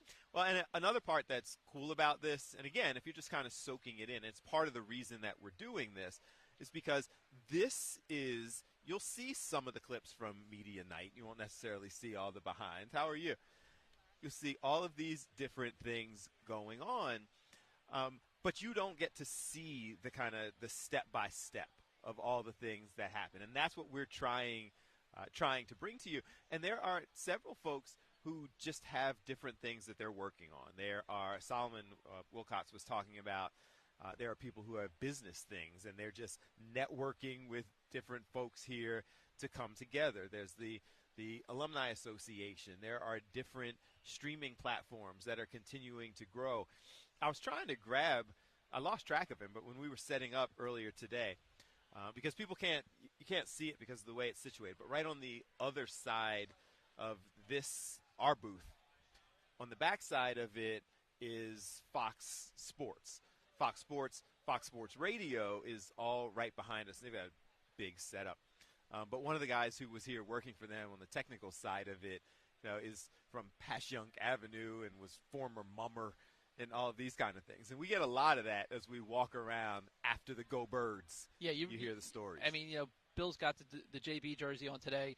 You realize real quickly how many Philly people are out there, not just at home, like working on so many. Yesterday a gentleman came up. He was working for Sirius XM, spent years in Philly. He was talking to us about our setup, and then the guy today from Passyunk Avenue, he was talking to me about. I told him I was originally from 2nd Street. He started talking about the different mummers clubs he was out in over the years. So it's a huge community, and all you got to do is have an Eagles hat on or an Eagles shirt on. It just the Go Birds starts it and it keeps going. And the random Eagles chants. Now, in fairness, about half of them are started by Chris O'Connell. Yeah. But other than that, in the airport a couple different times, there is this interesting love-hate that people have when the Eagles fans and Eagles media roll into town. Like everybody, it feels like, unless you're just diehard Chiefs fans, and you haven't seen a lot of those yet. No. Not that we're looking, though. No, but I mean, they're wearing bright red kind of stuff. Yeah, speaking of which, now I can't. This guy. Aiton's coming back with platters of food. Oh, look at this. Now, we're a three-man team here. Is this a sponsor? We're a three-man team here, and if you could see us in here, that means this guy's doing a great job, Dave Eitzen, and he just had to. We're on for 5.5 hours. You got to use the bathroom, but he came back with wings. What is Where's this? everybody getting them? Here. Chicken wings. Thank you. Here, we can't hear you. Where did this come from? All right, it's Bounty. So this is that booth right back there. Yeah, over there. I smelled chicken wings. Everybody was grabbing them. I got. So they're handing out wings. Free chicken wings. And then the Bounty to clean your hands after you eat the wings. Exactly. It's brilliant. That's solid. I don't know. They smell really good. It works. Appreciate you. So we see. So it's one of the crazy. And now he's like, you need your Bounty to sit there. And they're trying to prove, thank you, how effective they are. Because you got a tray of wings and one sheet of Bounty. Yeah, it better be a good sheet because whatever. Bounty the quicker picker-upper? But this just proves of what Bill has been talking about all morning. Like this is like a carnival in a lot of ways. It's a media carnival. Like there's a lot of people doing shows. There's a lot of people working. But then Bounty's over there giving out wings in one paper towel. And Okay, so there's a method to this madness. So when you open it up, along with your delicious wings and sauces, there's a QR code that you scan for the whole schedule of bounty-related and wingman appearances. Yeah, and Bill, it's only 1:30 in the afternoon back at home. You're not allowed to do what's for dinner till 4, so you got to hold on. Hold on to this. I'm gonna need you to stop saying only. I feel like we're rolling through. Oh, we're doing flying. Good things. It's already. It's only 12 hours to go or something. It's already 1:30, and you just messed up. He messed up my time because I was sitting there. I know that it's 12:30 here. Yeah. But I'm doing this crazy new math. So I'm sitting there going, it's 1:30 back at home, and we're only here till 4 local time. So I had given us an extra hour that we actually have not accomplished yet. It's all right. We're good. It's all good. There's a lot. There's a lot here, and there's a lot to talk about. And it's as Shredder said, I think really well. It's the game is almost like a smaller part of it. Now, let's be honest. Monday morning, if they lose, we're not going to care about any of this stuff, and we're going to hate everything because they lost. But the game, up until the game happens, it's all this other stuff. Hey, I'm going to care about this. This is an experience, and I feel good about the Eagles' opportunity to go ahead and win the game. There's somebody who's like behind, and they're shooting video of us doing this. It's like some local, I don't know if it's a local sports outlet or it's another sports. They're sitting there shooting video of Dave eating wings behind the camera, like panning the location. We're all kind of in everywhere. the same boat here. We're all just talking to everybody and shooting video of everything. So here's an update on everything that's going on. And I'm still trying to figure out when we go ahead and announce the number. So one of our new technologies that they equipped us with was the opportunity to do phone interviews in this fancy board that I have right next to me. I'm still trying to figure out when we go ahead and put that number out there and start opening it up for people calling. We want people to you guys to get involved the whole time. And we put this poll out if you go on the Fox 29 Twitter or X account right now, we have a poll out. It's Monday of Super Bowl week. Just how you feeling? We just want to get a feel for what you're thinking. And right now, 68% are saying they're feeling great. Go Birds. 24% are saying the Chiefs scare them. 8% are it's too early to tell. Now, I will be honest, and I was involved in a couple, not involved in others. Pretty much all the people we have on right now are not exactly saying they think the Eagles are going to win. They're all picking. So Kansas is that changing anything? I mean, for me, it's not right now. But I mean, even the odds maker guy, that person, he was like, it should be a 3.5 or a 4-point line, not a 1.5. So it's we're not getting a lot of votes of confidence so far with our guests. So I feel like here's what my take from that. I think we gave out the expert title too easily. Yeah, I'm taking back their expert credentials as it relates. They can be established journalists, former players, all of that. They just don't know the Birds like we do. Yeah, and I think it's a simple spin. And that's the other thing. Listen, I get it. Nationally, it's Pat Mahomes. They've won 2 in a row. They've won 3. They're going for history.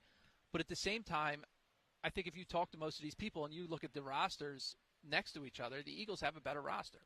Now they're the better team. Yeah. Now the better team doesn't always win. No, and there is the legend of Patrick Mahomes for sure, and Andy Reid at this point, which still hurts to say, knowing how many times the legend didn't come through and finish it off for us. But between Andy and Pat Mahomes, they find the way to win, and you can't downplay Steve Spagnuolo either. Vic Fangio's had a great year, but for year after year, Spagnuolo is probably the best defensive coordinator in the league, and those guys find a way to win, and and that's a lot to go up against. I feel like we need to stop being afraid. We're going to go out there, we're going to play. If we believe, which many of us do, and several people that we've talked to actually agree, and that's the crazy part about it, because people believe, they agree that the Eagles have the better roster. Most people have said that even before they pick the Chiefs to win. Like, they believe that the Eagles are the better team. They're not as sure of Jalen Hurts as they are of Patrick Mahomes. That makes sense. He may be the best to ever do it. But position to position, most of the people are sitting back and saying, I believe that this Eagles team is better. So if that's what you believe, they just have to come out there and do what it is that they need to do. Just take care of business. Like, they don't have to play. They have to be who we thought they were. And they have to do it. You can't leave anything up to chance. Like they got to come out and put their foot down. Like, you got the whole referee talk that goes on with the Chiefs. Whether you believe that or not. What's even bigger is the Pat Mahomes talk. If the game's close at the end, that's when everybody's going to get tight. Like they're the better team. They need to establish that right off the bat, and you can't have any crazy turnovers or anything. So part of what we're doing right now, guys, and I explained to you. I got scolded for putting this on TV, but I'm going to show you again real quick. This is my media credential. Fancy. But the reason why I'm showing that is because so there's two types of interviews that happen here on Media Row. There are people who are members of the media, and there's some of them we've talked to, and they have that fancy little media credential. And then there are folks who they're walked through with PR people. They're people who come in, they have a movie coming out or an album coming out, or they, work for the NFL Players Association, and they want them to come around and talk. Many of them are escorted through, and you'll see some of them behind us as you look at the folks who keep walking by. And then there are people who are invited guests. I'm sitting here getting a call. I was trying to figure out if I had given out the number. I was like, I didn't. No. And I don't even know where Kerdeline. Yeah, that would be a non-answer for me if I was getting that on my personal phone. Let that go to voicemail. Kerdeline, is that Idaho? Getting a call. First time, long time. Welcome to the show. Anyway, so this tangent I was going off on is that we have a guest who's supposed to be joining us, but the nature of the security that Shred was talking about is that everyone who comes into this building, and it's incredible because it's a huge building. Like if you've seen convention centers like the one in Philadelphia, it is a huge building with multiple entrances, and it is still super secure just getting in here. So everybody who comes in as a guest who was not initially assigned by the NFL has to go through and get their, the Mission Impossible retina scan and all that kind of stuff. And then they have a day pass. So some of the folks that we have scheduled to come through, we are kind of figuring out just how long this day pass process is actually going to take, because there is TSA level security at every entrance to even get into this building. Look, now there's more people calling in unidentified numbers. Well, we won't answer it on the air. We'll wait till answer it on the air. We won't do that, but we'll wait till the next break and figure it out. So what are we? We're not. No, we need. Don't we have every show has to have the way you answer the phone? Fox Local Superstream 59. Where are you calling from? We need to do that. Like whatever our phrase is, we could do. Look, they're calling back. I wonder if it's somebody watching who is sitting here. Well, we didn't give out the number, but I'll answer. It's somebody who has my number. Let's answer this and see if this is somebody who actually. So you can see Tom, who took the phone. Somebody probably trying to sell me a timeshare, something like that. So whoever it is, he's actually having a conversation with them. What's that? Oh, I don't know. Dave on the camera is sitting there saying, should we pick it up? But you can see, so if it was just spam or like a bad number or something like that, he's having an awful long conversation with them for it to be a random or a spam call or something like that. All right, so what's the update? Do I owe somebody money? No, believe it or not, I'm not sure how they got that number. It was our guest that was supposed to be here. They're having a little issue with the security. They're saying it's the wrong. That they got the days mixed up. So we are going to go see. We're going to see what we can do about that. So he was both calls, because now they just text me from that to something number that I didn't recognize. All right, let's take a break, and then we will figure this out. Live is a wonderful thing. Hey, we're just getting started. There's plenty more to come. For answering that phone.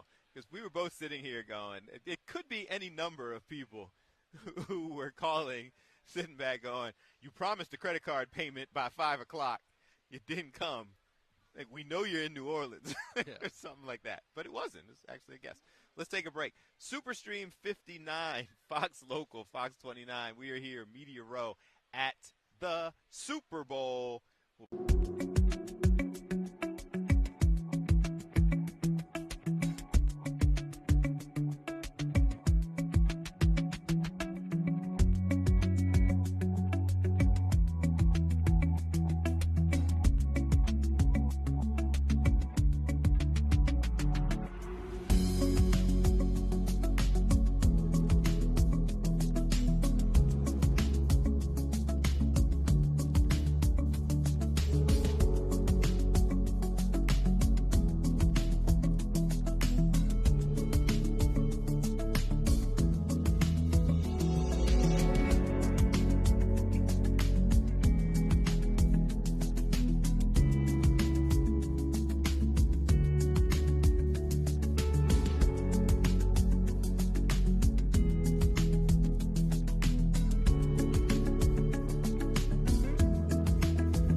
All right, so welcome back. This is Superstream 59, Fox Local, Fox 29.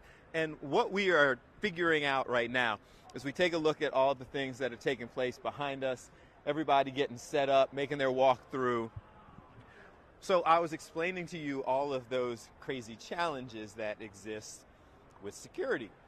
We are running into one of those challenges as we speak right now. So we're doing our best to try to get this all worked out, get the individual in to spend some time with us. So we will go ahead and reset up for you all the things that are taking place.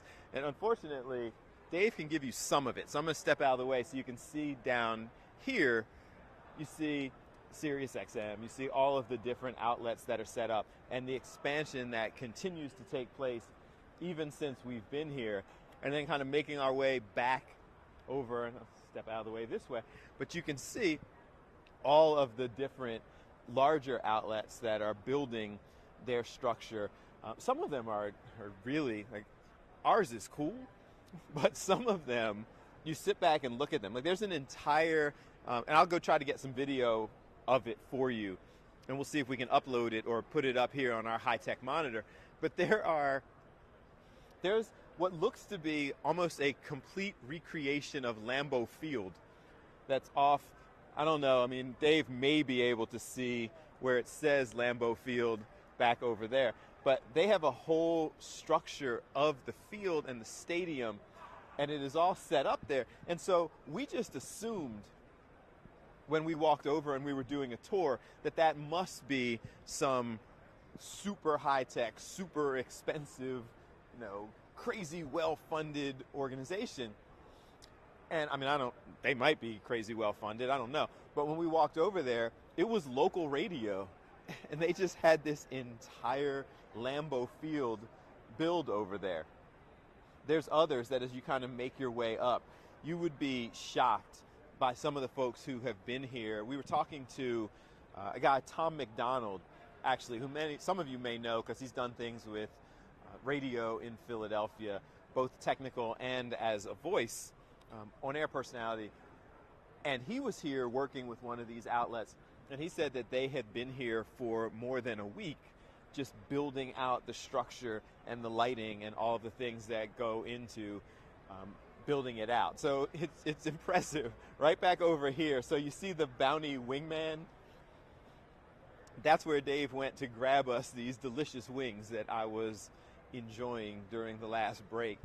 And that just kind of shows the extent of, there's people over there who are doing a football toss, but that's an entire structure that they've had built here in this room. It's just getting started. So they're serving and preparing wings over there. They've got a whole football toss. They have a second level to that structure where it looks like they're doing some kind of focus groups or maybe another show or what have you.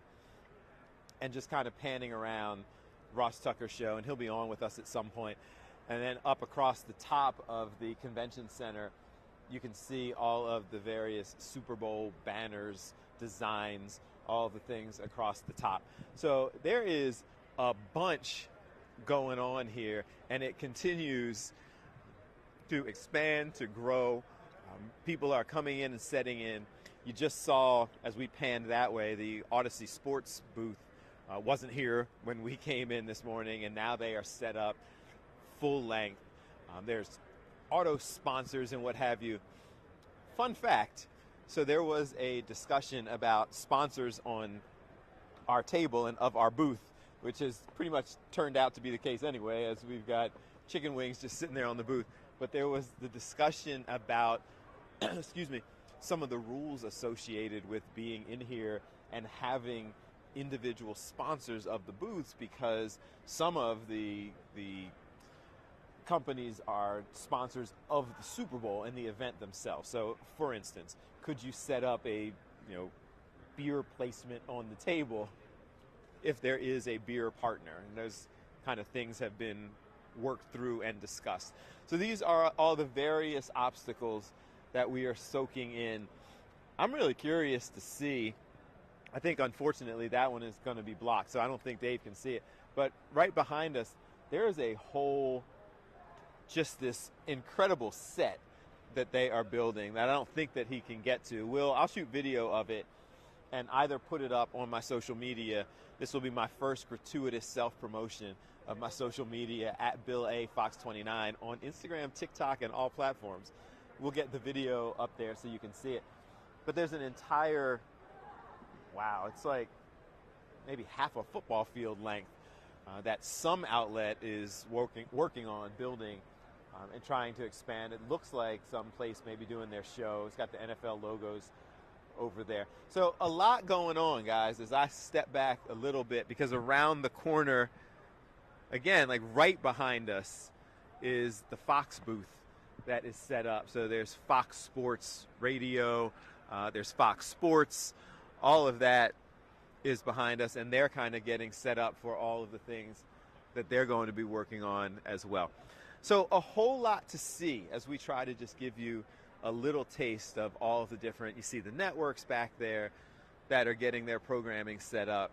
Fox Sports Radio is right there behind you, but also Fox Sports is going to be doing some of their shows here. There's a sit-down interview area and booth that's right there on the other side.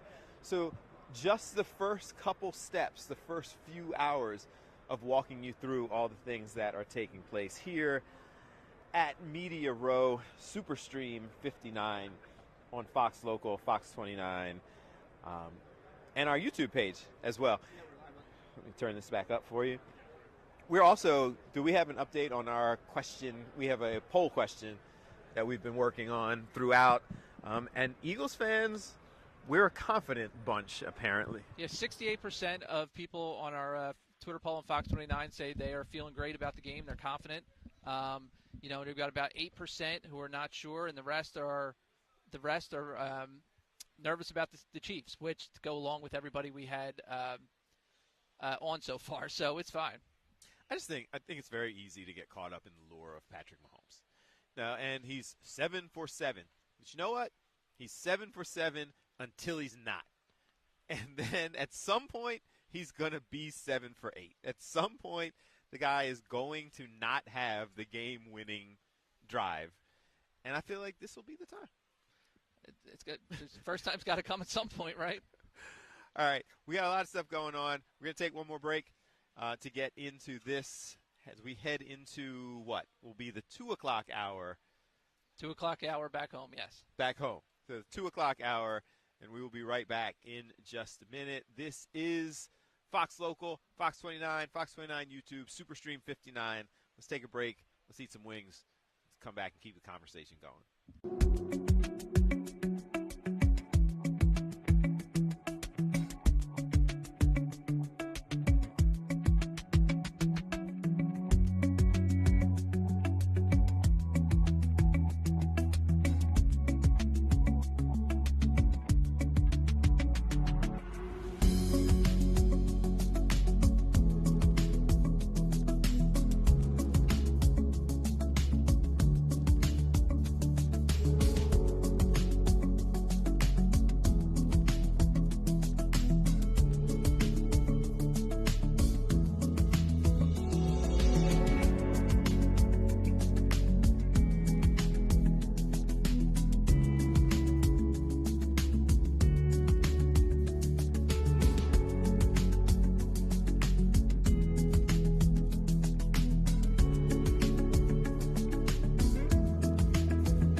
What's going on, guys? Fox Local, as we are continuing our coverage of Media Row here at the Super Bowl. Super Bowl 59, New Orleans. So we just discovered something during the break. The genius of Dave Eitzen, who is behind the camera right now, and Tom Loudon, is we're continuing to kind of see what else we can do with this. So apparently, we now have the ability to wander with the microphones. So some of the things that we can take you to, some of the different people who are setting up all of the locations throughout, some of the things we talked about, the Ross Tucker show. We talked about things going on. Look at this guy. We got legit celeb football players in the building. Oh, there it is. We're over there. Right. I'm just like, who you talking to? Yeah, I'm just running around, trying to see what I can see. How you doing? Working. You here early today? Yeah, we did the show. We did the show here now, just, trying to see. We can see around, Radio Row, see who's here, stuff like that. This is still, you've seen this on both sides. Like, you obviously playing, doing all this, but you're still wandering around, having fun, just enjoying it. Yeah, man, because it's a great time. We get the opportunity, as you know, to see all the people that we watch on television, even though you're on television and everything else, you get to see everybody. So it's like, hey, I know that guy. I watch his show every day. I know this guy. It's two bills and a mic. Where's everybody? Or two mics in a bill? Or is it two bills, two mics in one bill? Did I say it wrong? People. There's two mics in a bill. Yeah. One of the mics is here. Okay, yeah, Mike. Mike here. Mike Greenwich, he here? Mike G's not here. Wait, Mike Jarrett's here. Mike Jarrett's here? He probably run around doing wilding out. He wild. Mike, the wild. show started this morning. Jarrett still had beignet powder all over his face and was doing oyster shots. Beignet powder, yeah. I'm going to go ahead and leave that one alone, dog. So what's this like? What's it like for you? Because now you're doing the media. You've done the whole playing thing and had to deal with all of this. What's it like for you now to just be able to kind of enjoy it, still just having a good time with it? It's fun. It's fun. It's doubly fun that the Eagles are here. Yeah. You get to enjoy with all the fans and the fan base, the media members that we all know and love that we see every Sunday going to Eagles games. So it's just great to be here, man. It really is to be in Louisiana. Gonna get some. I'm not eating on crawfish, but I probably get some seafood. I maybe get a catfish po' boy or something like that. But I'm not a big seafood eater, dog. I'm not. That's not what I do. You've been over to Bourbon Street? Yeah, I have. I went over there, had a couple drinks. Probably go get started a little bit early, so I can be in the bed by 8 o'clock. Listen, I know my age. I'm gonna be in the bed by 8, but I'm gonna be nice by 4. So that's the benefit of doing morning radio. I'm gonna be nice by 4. I'm gonna be asleep by 8. Yeah. When you do this, when you're playing in big games, right? Is it that hard? We've talked about kind of the spectacle of players who have to try to get there and get settled in. Players who got every friend or family that they know. Now, you still probably got people calling you. Is it hard to deal with all that? They got the plug. I'll tell them in a minute. I ain't got the plug, dog. That's not who I am. But the good thing about this game is normally getting ready for this, you take care of all that next week. And all the family members that want to have access to you, you tell them, like, listen, that was last week. This week, it's time to focus. Everything that you do this week is all about football and trying to win this game. Everybody else is a distraction. And if you call me during this week, you will be treated as such, a distraction. You will not get phone calls back. See, that's the way I did it. Unless they're emergency calls. But you really don't talk to family that much during this week. So you can isolate, even if something is big. Especially if you have the family members that now know how important this game is to you, it's best that they just leave you be and let you play. I'm not going to keep you long because you did the whole morning and you want to go get your party on. No, I'm cool. What's up, man? What you want to do? Hang out for a little bit? Yeah, we can hang out. What's up? Everybody we've talked to, every journalist, former players, not from Philly, they're all picking Kansas City. Who did that? Everybody. Not this cat. I'm not picking Kansas City. Okay. I believe the Eagles are going to win. It's not going to be a blowout like everybody's predicting, but I think the Eagles win this game. I really do. Tell me why. Well, I think because I just feel like, and a friend of mine told me this, when you look at these two teams, the Kansas City Chiefs are the same team that barely beat the Eagles the last time they played them. Yeah. They barely beat them in the Super Bowl. This team is much better. You talk about Cooper DeJean. You talk about Jalen Carter. You talk about, who else am I thinking about? Nolan Smith. Those guys on that side of the ball, man, that have made contributions. They've made huge contributions. We didn't have Saquon. Yeah, didn't I? I was going to say that one first. No, Shayshawn Broccoli. Shayshawn Broccoli. But you got contributions on the defensive side of the ball. Zach Bond, that you didn't have before. You got stalwarts. The one thing that we were concerned about going into this season was who was going to be the middle linebacker. You got a guy as a journeyman that played here. The secondary was young. We don't have those questions now. Defense. Number one defense in the league. Wasn't the number one defense last time. And Shayshawn Broccoli. We got Shayshawn Broccoli. That's all we need. That's all. Hey, listen, with that right there, man, I can tell you as a former player, the focus is going to be to stop him because you haven't stopped him all year. He's been slowed down times. Yeah, I get that. He had one game where he had like 60-some yards. But when you talk about consistently for the last, 8 weeks, getting over 100 yards, you pride yourself as a defense to try to keep running backs under 100, and he's been eclipsing that every week. He's going to be a problem in this game. And he just got engaged, and it's his birthday. What? Come on, fix it, Jesus. All that. It's going to be his birthday on Sunday. Fix it. Are you guys here all week? Yeah, we here all week, dog. All right. People come and hang out. Yeah, come hang out with us. They had the chicken gone. We just got free wing. They got the free wing. Chicken ain't gonna be here long. So if y'all want some chicken, y'all better hurry up and get it. They ain't going to be here long. One more. Does it still, like you alumni players, like the connection to the Eagles, and I listen to the show, so I know how much you still have love for them, but is it special when it's your former team that's doing this, even when it's this removed? Man, because you get a chance. I got some teammates that are coming down to hang out. We're going to go out on Bourbon Street, like guys that I played the Super Bowl with, guys that play for the Eagles.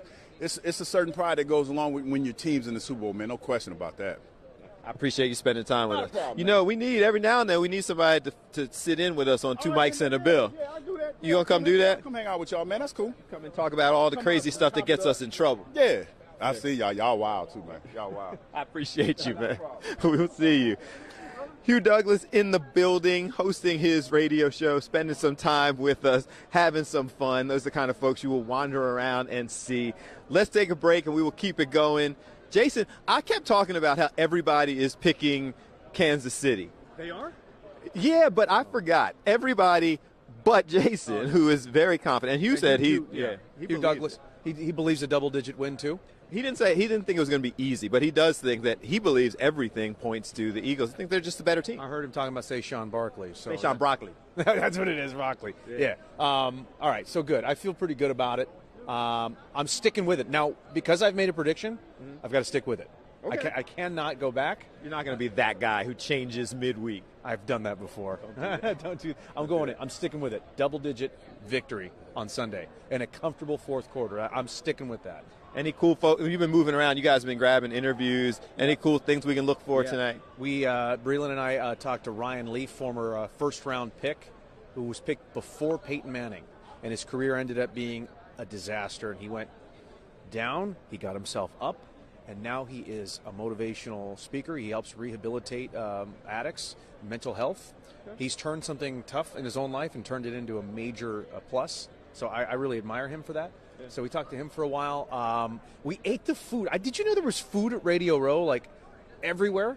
I didn't. We got wings. Yeah, Dave went and got us wings. If you keep going, there's a Packers exhibit, and they've got brats. Then you keep going, there's a Welcome to New Orleans. They got shrimp.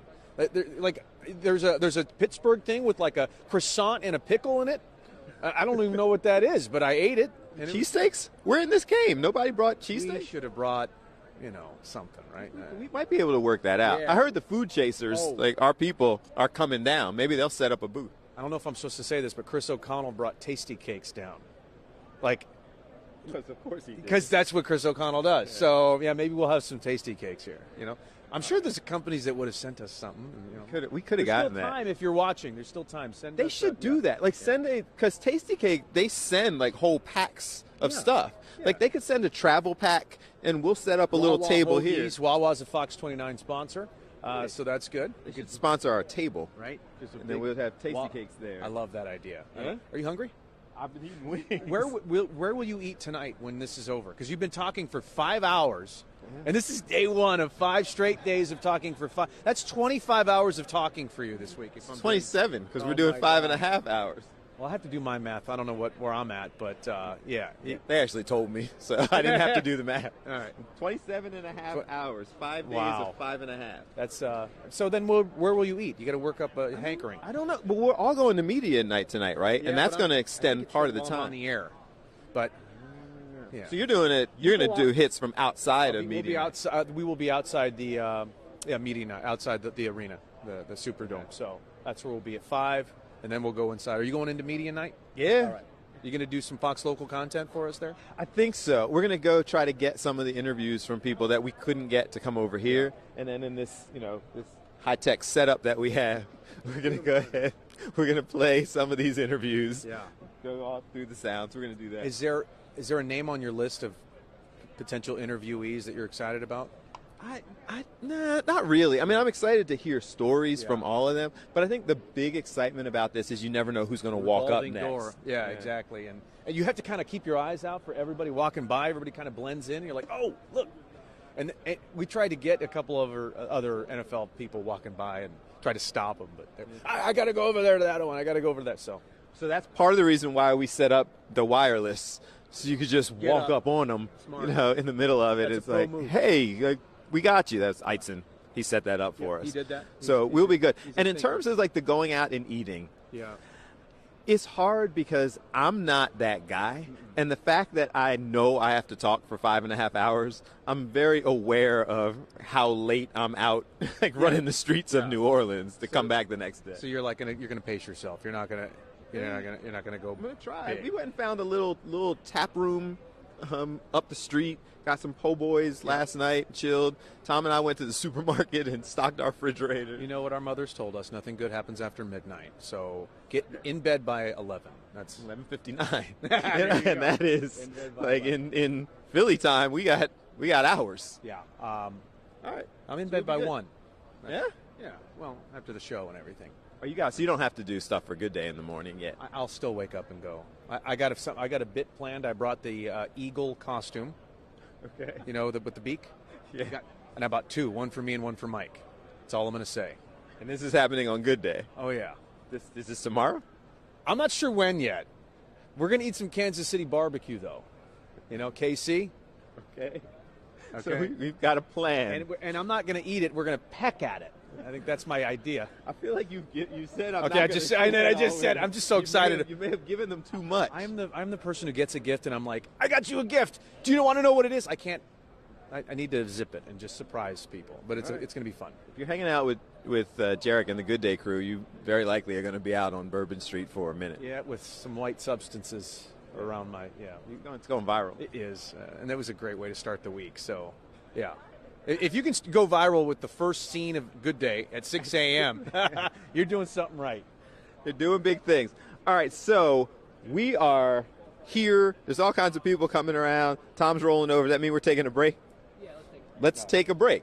We can now wander all over the place. Now I feel like the guy who got the pass and is just going to keep showing my credential and wait until somebody stops me. Jason said there's food back there. I'm going to see how far this Zoom works. Let's see if we can go to more food. Oh, is he just going to stay there and then you're just going to Yeah, he's just going to keep zooming. We're going to take a walk. We'll be right back. This is Fox Local.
So you caught me as we're coming back from the break, trying during these 2-minute breaks to check out the wings and things that Dave went and got for us.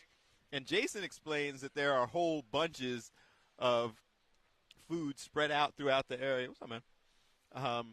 Spread out throughout the area that we didn't even know about. We're going on back there. And some of the behind the scenes, we're seeing some of the whole "What's up, man?" with some of the other local media. Jason Fitz was talking earlier about how it really is it's kind of a small fraternity of people who do these kinds of things. And most people, you may or may not know that even the local media, the people who are there, most of our photojournalists all kind of know each other. Most of the reporters know everybody who's out and about. So it's interesting that people view us as all on different teams, and we are.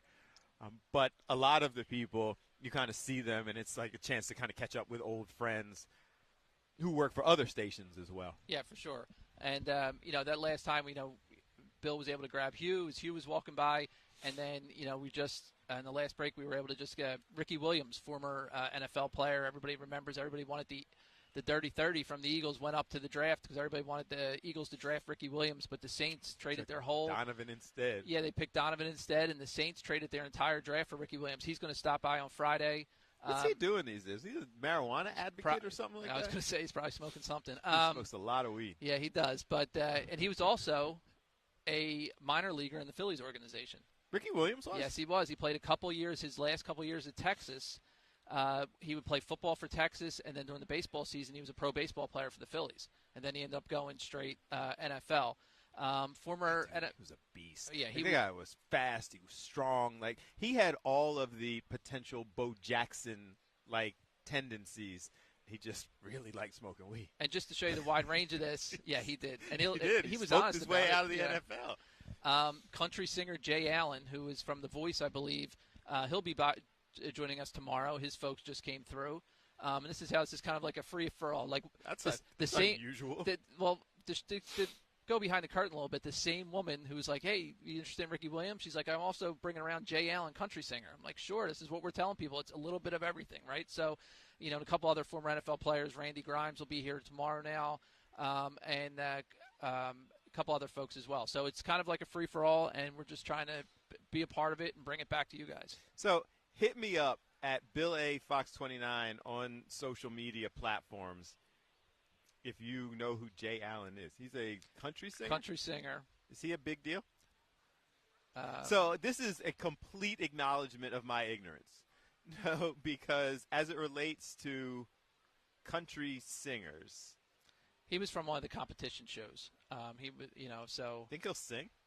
I mean. Singer-songwriter based in Nashville. He's all tatted up. He's known for his philanthropic work to raise awareness and funds for Alzheimer's disease. And that's why he's coming around. His thing is Alzheimer's, so he wants to talk a little bit about that. He wrote a song about his mother's battle with Alzheimer's disease. No, we're not going to do that. We're getting this is serious. We're getting comments off camera after we talk about all his advocacy work and the significance of Alzheimer's and his mother's struggle. We're going to see if he'll also sing the Eagles fight song. Yeah, hey, everybody, or maybe he'll do requests. Maybe he'll do the Eagles chant. I don't know how to spell it, but. So this was just while I was off wandering around with the wireless mic and talking to Hugh and what have you. You just stumbled upon the people who were talking about somebody Ricky else. Williams. Yeah, and then another gentleman came through, and he's promoting a track and field event at Franklin Field, believe it or not. In Philly, and he's got former track star / Eagle, short-time Eagle, Devin Allen, who ran for Oregon. Nice. He's an Olympic hurdler. He's going to email me. He's coming through Thursday, I think. So he'll be through now on Thursday. He's an Olympian. This all happened in the last 5 minutes. So everybody back there who's texted me about, get off your phone, I'm doing stuff. Well, and so here's the thing. All those people texting him to get off his phone, they included me. Because I'm sitting here just kind of talking to Jason, wandering around to different people's. There's some show over there, Coach something or other's couch. And so I walked over with the wireless mic just close enough to hear them say, hey, welcome to Coach so-and-so's couch. And I don't know if it's if this is just the set for their couch. I don't know. I was going to see if Dave wanted to zoom in, but I don't know if we want to do that because I don't know if I'm insulting people. But you see how many people are on that little couch? So right behind us, they've got a whole set, and it's cool. Like, everything is there. They built the set. They've got all the things there. Should we start taking bets if that couch makes it to Friday? That couch is like if you tried to put on your little brother's shirt. It was like extra medium, and they kept getting more and more people on that same couch. It's like we moved the monitor, and like 4 of us all sat right here. Welcome to Tom and Bill's Super Stream 59 couch broadcast. With our high-tech monitor. Yeah. See, we're Looks fancy good to me. now. Y'all were making fun of our high-tech monitor. At least we don't have a mini couch. So anyway, that's the kind of thing that was going on as we wandered around. We're making friends, by the way. I'm sure it's an amazing show. Bill's making friends. I'm not that social. So those are the people who had the country singer. Yes. And they also had Ricky Williams and DJ Dozier and another NFL player who'll be swinging by the next couple of days. So people just wander around and work the room. Yeah, so she's basically out front trying to get her people booked on different spots. Some are more popular than others. I was happy to get Ricky Williams. One that we missed out on that was not available was Lawrence Taylor, which I would love to get him on here, but he was on her list, but they had no spots available for us. What? I saw it over shoulder. I said, L. Taylor, is that Lawrence? Like, we want Lawrence Taylor. And she's like, oh, sorry, we can't. You should have told her that we can't talk to the other people. Oh. Yes. Play hardball. And then our friend. Does she realize we're Fox Local? I know we're Fox Local. If you can't give us. Speaking of which, and I buried the lead, L. I think. Taylor. I buried the lead on the track thing that we're booked with Devin Allen. Oh, I'm done. Yeah, thank you, my man. How are you? Appreciate you. I'm still drinking this. Have a good one. It's my guy. We're live. We're live. In addition to Devin Allen, Michael Johnson's going to swing by. The runner? Yes. Really? Yeah, he's promoting the same thing. So. All right, we got to set up a little sprint. See if we can race somebody from. Wait, don't say we. You can race here. somebody. Tom doesn't run. No, we could do that. Michael Johnson, he dominated track for a minute. He was it for, back about 15, 20 years ago. He was it. Like, after Carl Lewis, I think he was, the next big thing. Yeah, Michael Johnson was crazy. He was that, upright runner who was just effortlessly running the 400. And he would have people trying to figure out if you could, sprint your top 100 speed for 400. Yeah. Those were his times. He's crazy. What's Devin Allen doing these days? He's promoting a race in it's the Grand Slam track. The commissioner is Michael Johnson, and he's a racer still, so he's still running. He gave up on his football dream? Yeah, I think that went out the window. Because I remember a couple years ago, a bunch of the Eagles went to Franklin Field to watch him run because he was during the off-season. Maybe 2 years ago. I don't think it was last year, but it could have been. I don't know. I feel like he was still kind of doing the whole track thing. Yeah, so that's his. He ran in the pen relays. So Friday, Ricky Williams, Michael Johnson, and Devin Allen are all locked in. And Michael Blackson, the comedian, is coming through, and Wallow 267 will be here. I wonder if Gilly's with him. Who else? We have a couple of performers who are coming through. Yep. So we have it's going to keep changing. It's going to keep adding. Right. And those are not the people who just wander by and we just grab. Hey, Jason. There's Jason. I wonder if he knows all of these people. We were trying to figure out Ricky Williams, the running back. He's coming on with us later this week because Tom just walked by. That guy, he smoked himself out of the league, right? I don't know if he smoked himself out of the league. I think what he did, if you want to take a wider view of what Ricky did, is he shined a light on marijuana use among NFL players and how it could benefit them. That was just a really mature way of saying he smoked himself out of the league. He did. We said the exact same thing. You just said it as the journalist. No, he shined a light on the impact that influence that marijuana has on players throughout the guy league. Smoked himself out. He smoked himself out of the league. But considering he was high half the time, he's a Hall of Fame career. You know, and I said that Bill, and you're the baseball guy. He was in the Phillies minor league system for a couple of years. You just broke news to me. Yep. He played baseball. His last couple of years with Texas, he was in the Phillies minor league system for at least a year. He did that in the offseason. Yeah, he was a baseball player too. He was drafted by the Phillies. I had no idea. And I know Russell Wilson was. And Russell Wilson. A few guys had. Yeah, he doesn't even strike me as that's almost Bo Jackson. We're talking about strength and his body type. He was an That could've- All-American after playing. He played baseball and football, then college football in Texas, minor league baseball in the Phillies system. So he's coming on Friday. Yeah. That's exciting. I'm trying to find. Ask him about baseball. That's what I mean. Nobody's asking him about that. That'll be different. So he retired in 2004 due to a suspension from the NFL. That wouldn't happen now. I think is marijuana allowed now in the NFL? Is it the I new don't know CBA? if it's allowed, but I don't know if they test for it. But it's If an that makes interesting sense. point because we kind of sit back, and I was obviously having a little fun with it, and we're looking forward to talking to Ricky Williams because he had an impressive career for that time. But it is interesting the stuff that people ended up losing careers over that now would be fine in today's society with the NIL. Like people who were out there, Reggie Bush and that sort of thing. Like these guys were just completely blacklisted, and sacrificing different awards and things that they won, and now they'd be celebrated. What percentage of NFL players do you think smoke pot? I think it's a large percentage. Like over 90? What percentage of people? No, I mean NFL because I mean just when it comes to recovery, when it comes to injury, dealing with pain, anxiety, all of it. Do you think it's over 80? Nah. I would be surprised if it's that high because even with the level of acceptance of marijuana, there's still not 50% of society that smokes marijuana. But I do think it's with probably any on a consistency. higher end just for the recovery thing. I mean, you've talked to enough of these guys over the years who, I mean, listen, you see these guys, just being here, watching a lot of these retired players walk around. Yeah. It's not the easiest thing in the world. Like, their bodies are beaten up. I mean, it's a tough gig. Yeah, and it's just now it's accepted, and you never hear about anybody getting suspended over, dude. There was just a looked quote. it up? The I internet. actually Googled that. Travis Kelce was asked that question and estimated that between 50 and 80% of NFL players use cannabis. And the more lenient policy was implemented in 2021, so you can't do it in season. But apparently if you stop before testing begins by like middle of July, then you're fine. They have to. Well, they can't do it. You're saying they can't do it in season? According to the policy. Now, that whether or not you actually get tested for it, who knows? Yeah. But the policy says that you're not supposed to do it in season. I'm not a smoker, but I get it.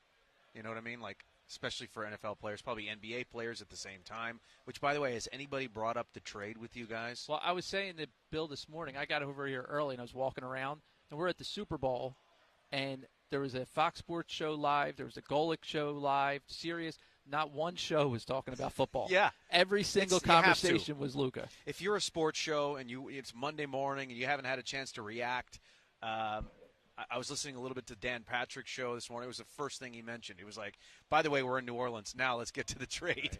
So, and a lot of people are saying it's the most shocking trade of their lives, and they're my age, 40s. It doesn't make a lot of sense. And I think a lot of it is because you usually have with that league, you know when a big time player wants out, or you know when he's going to be traded. Nobody had any idea. The fact that Shams had to put out a tweet, "I'm not joking, and I wasn't hacked." That tells you all you need to know. On either side, Yeah. And you're talking about players that you would have thought had some of the most influence in the NBA. LeBron didn't know that they were getting ready to trade, his co-star for another guy who does pretty much the same thing he does on the court, but is 10 years younger, 15. I heard the point made. I liked it, that this is the first time in LeBron's career that he's not the guy. Like, it's not his team anymore. No, and they made it clear, like, we're going to get the next guy because in a lot of ways they play the same game. They're guys who need the ball in their hands, stuff like that. And when has a move ever been made on a LeBron team, whether it's the co-star or the 12th man, or the coach, that he wasn't involved in? Yeah. And this one, he allegedly had no idea. Apparently, AD had no idea.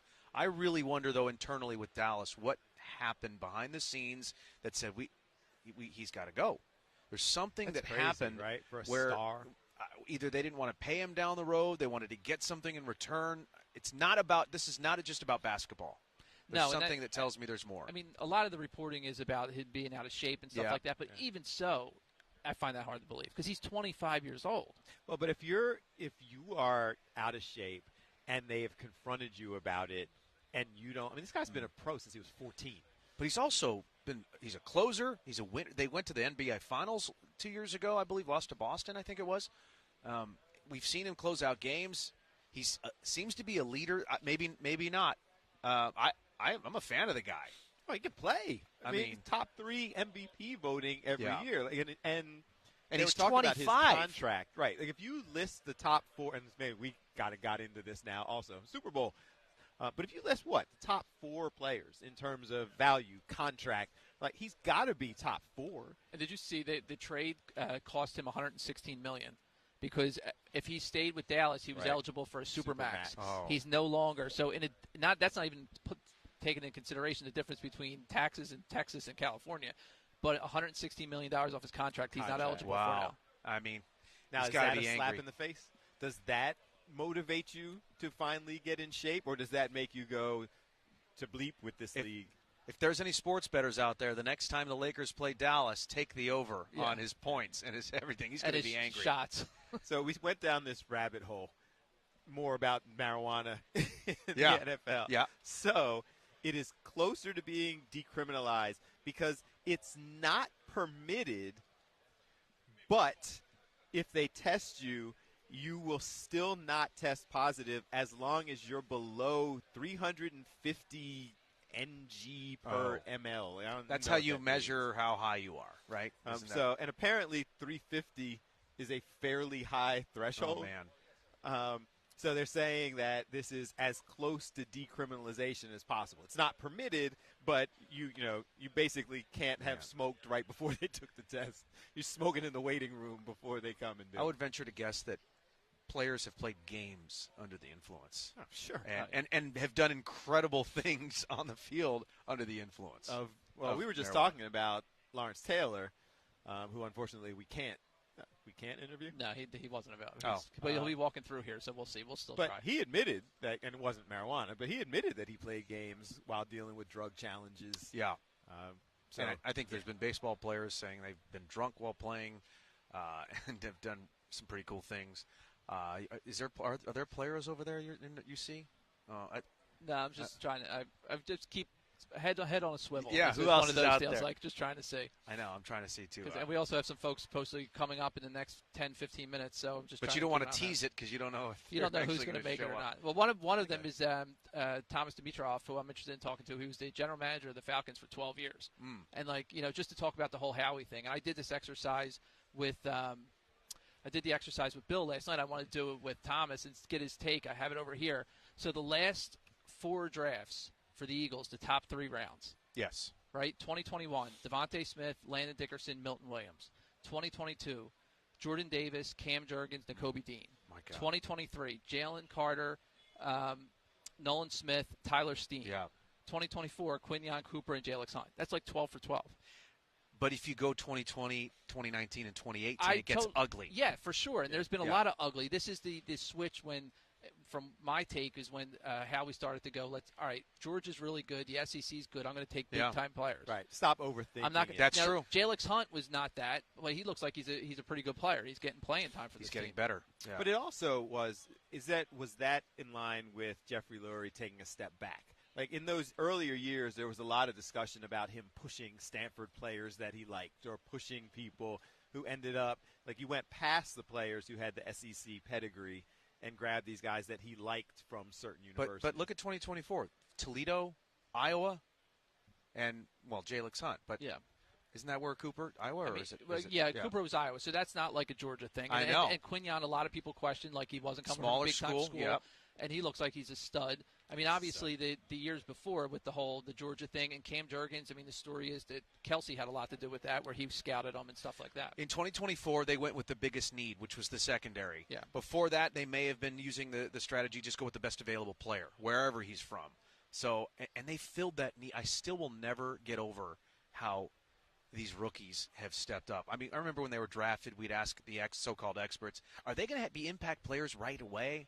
And the answer was always, not really right away. Give it some time. They're young. And it's like impact players from Brazil, from that game on. Yeah. Well, you find out what these guys, what they're made of. right? Because now we have, and it's the benefit of social media and all these other things. So you see the behind the scenes. You see Quinyon Mitchell from day one not being intimidated by number one receivers, going word for word with them, talking to them, coming over to defend his backfield, his teammates. And Cooper DeJean's the same thing. Like, they seem completely unfazed by the moment.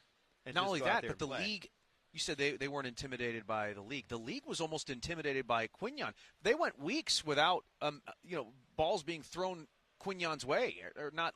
He was up against their best receiver, and he was locking them down. And so I don't know who he's going to be on in this Chiefs game.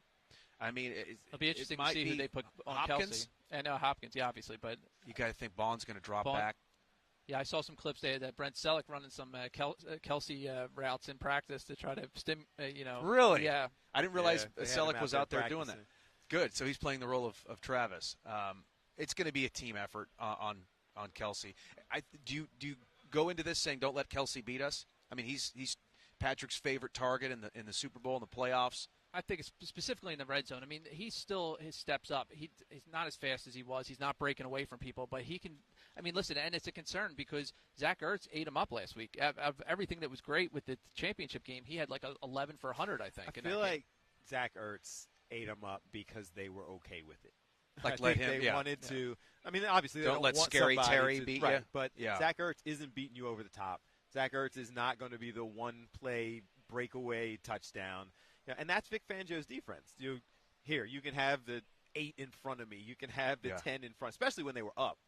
And you continue to just go at Ertz. I'm trying to think back to the last time the secondary got burned on a deep ball, and I don't knock on wood here, but I don't remember it. I mean, there was a long pass in that Rams game, but they didn't get beat. They still got him down, thank God, and they ended up getting a stop.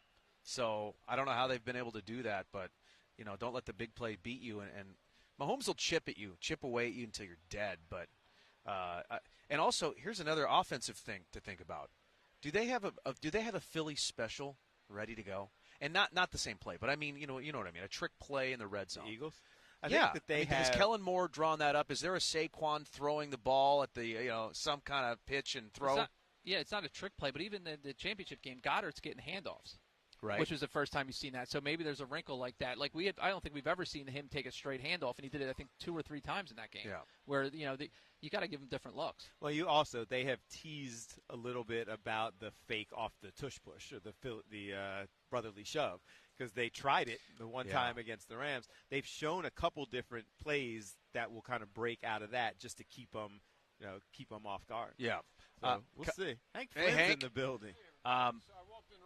All right, looking good. Go ahead.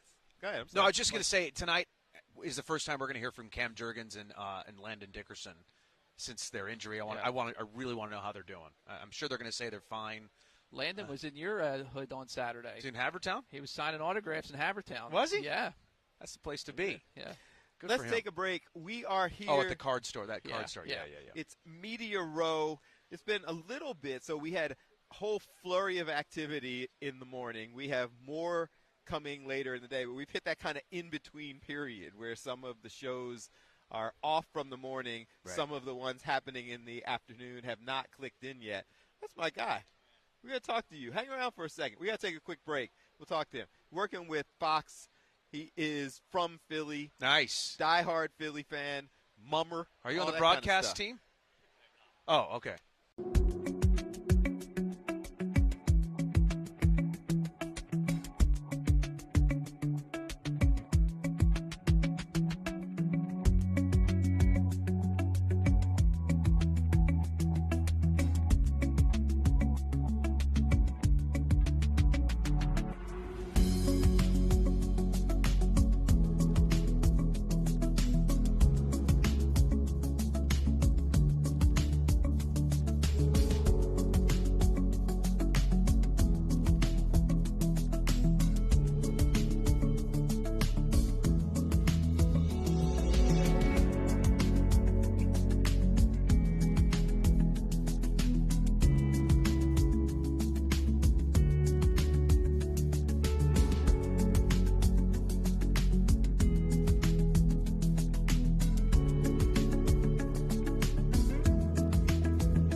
29. That's what we're calling it as we are here on Fox Local, Fox 29, Fox 29, YouTube, just giving you a little taste of Media Row.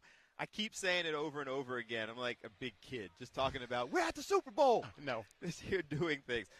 You know Hank. So Hank is Hi, here. everybody. He's joining the discussion. Donnie, right side, That's Seymour. it. Yes. You're a handicapper. Handicapper, yes. But Okay. Eagles fan first, though. Handicapper second, Okay. so we get that out of the way. So you're local. Local, yes. From Burlington Philly. County. Yep. Okay.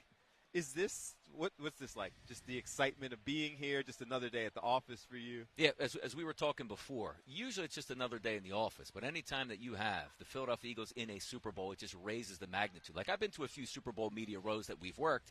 Yeah, you're talking about other teams. When the Eagles get there, it really ramps it up. But again, being a handicapper and being an analyst and trying to be right down the middle, sometimes it makes it a little bit hard. Donnie, you would have Yeah. jumped over this hurdle 20 years ago, but the question is, as a young handicapper, Yeah. how do you reconcile your fandom of the Eagles with your handicap? And you got to be very honest about your own team, and that can be tough sometimes. 1,000%. It's almost you're not teaching people, but you're trying to show the evolution of how you brought up. Because again, 1985, 1986, Buddy Ball comes to Philadelphia. Yeah. We love this team. You watch them and root them on. But at the same time, you have to understand there's Eagles green.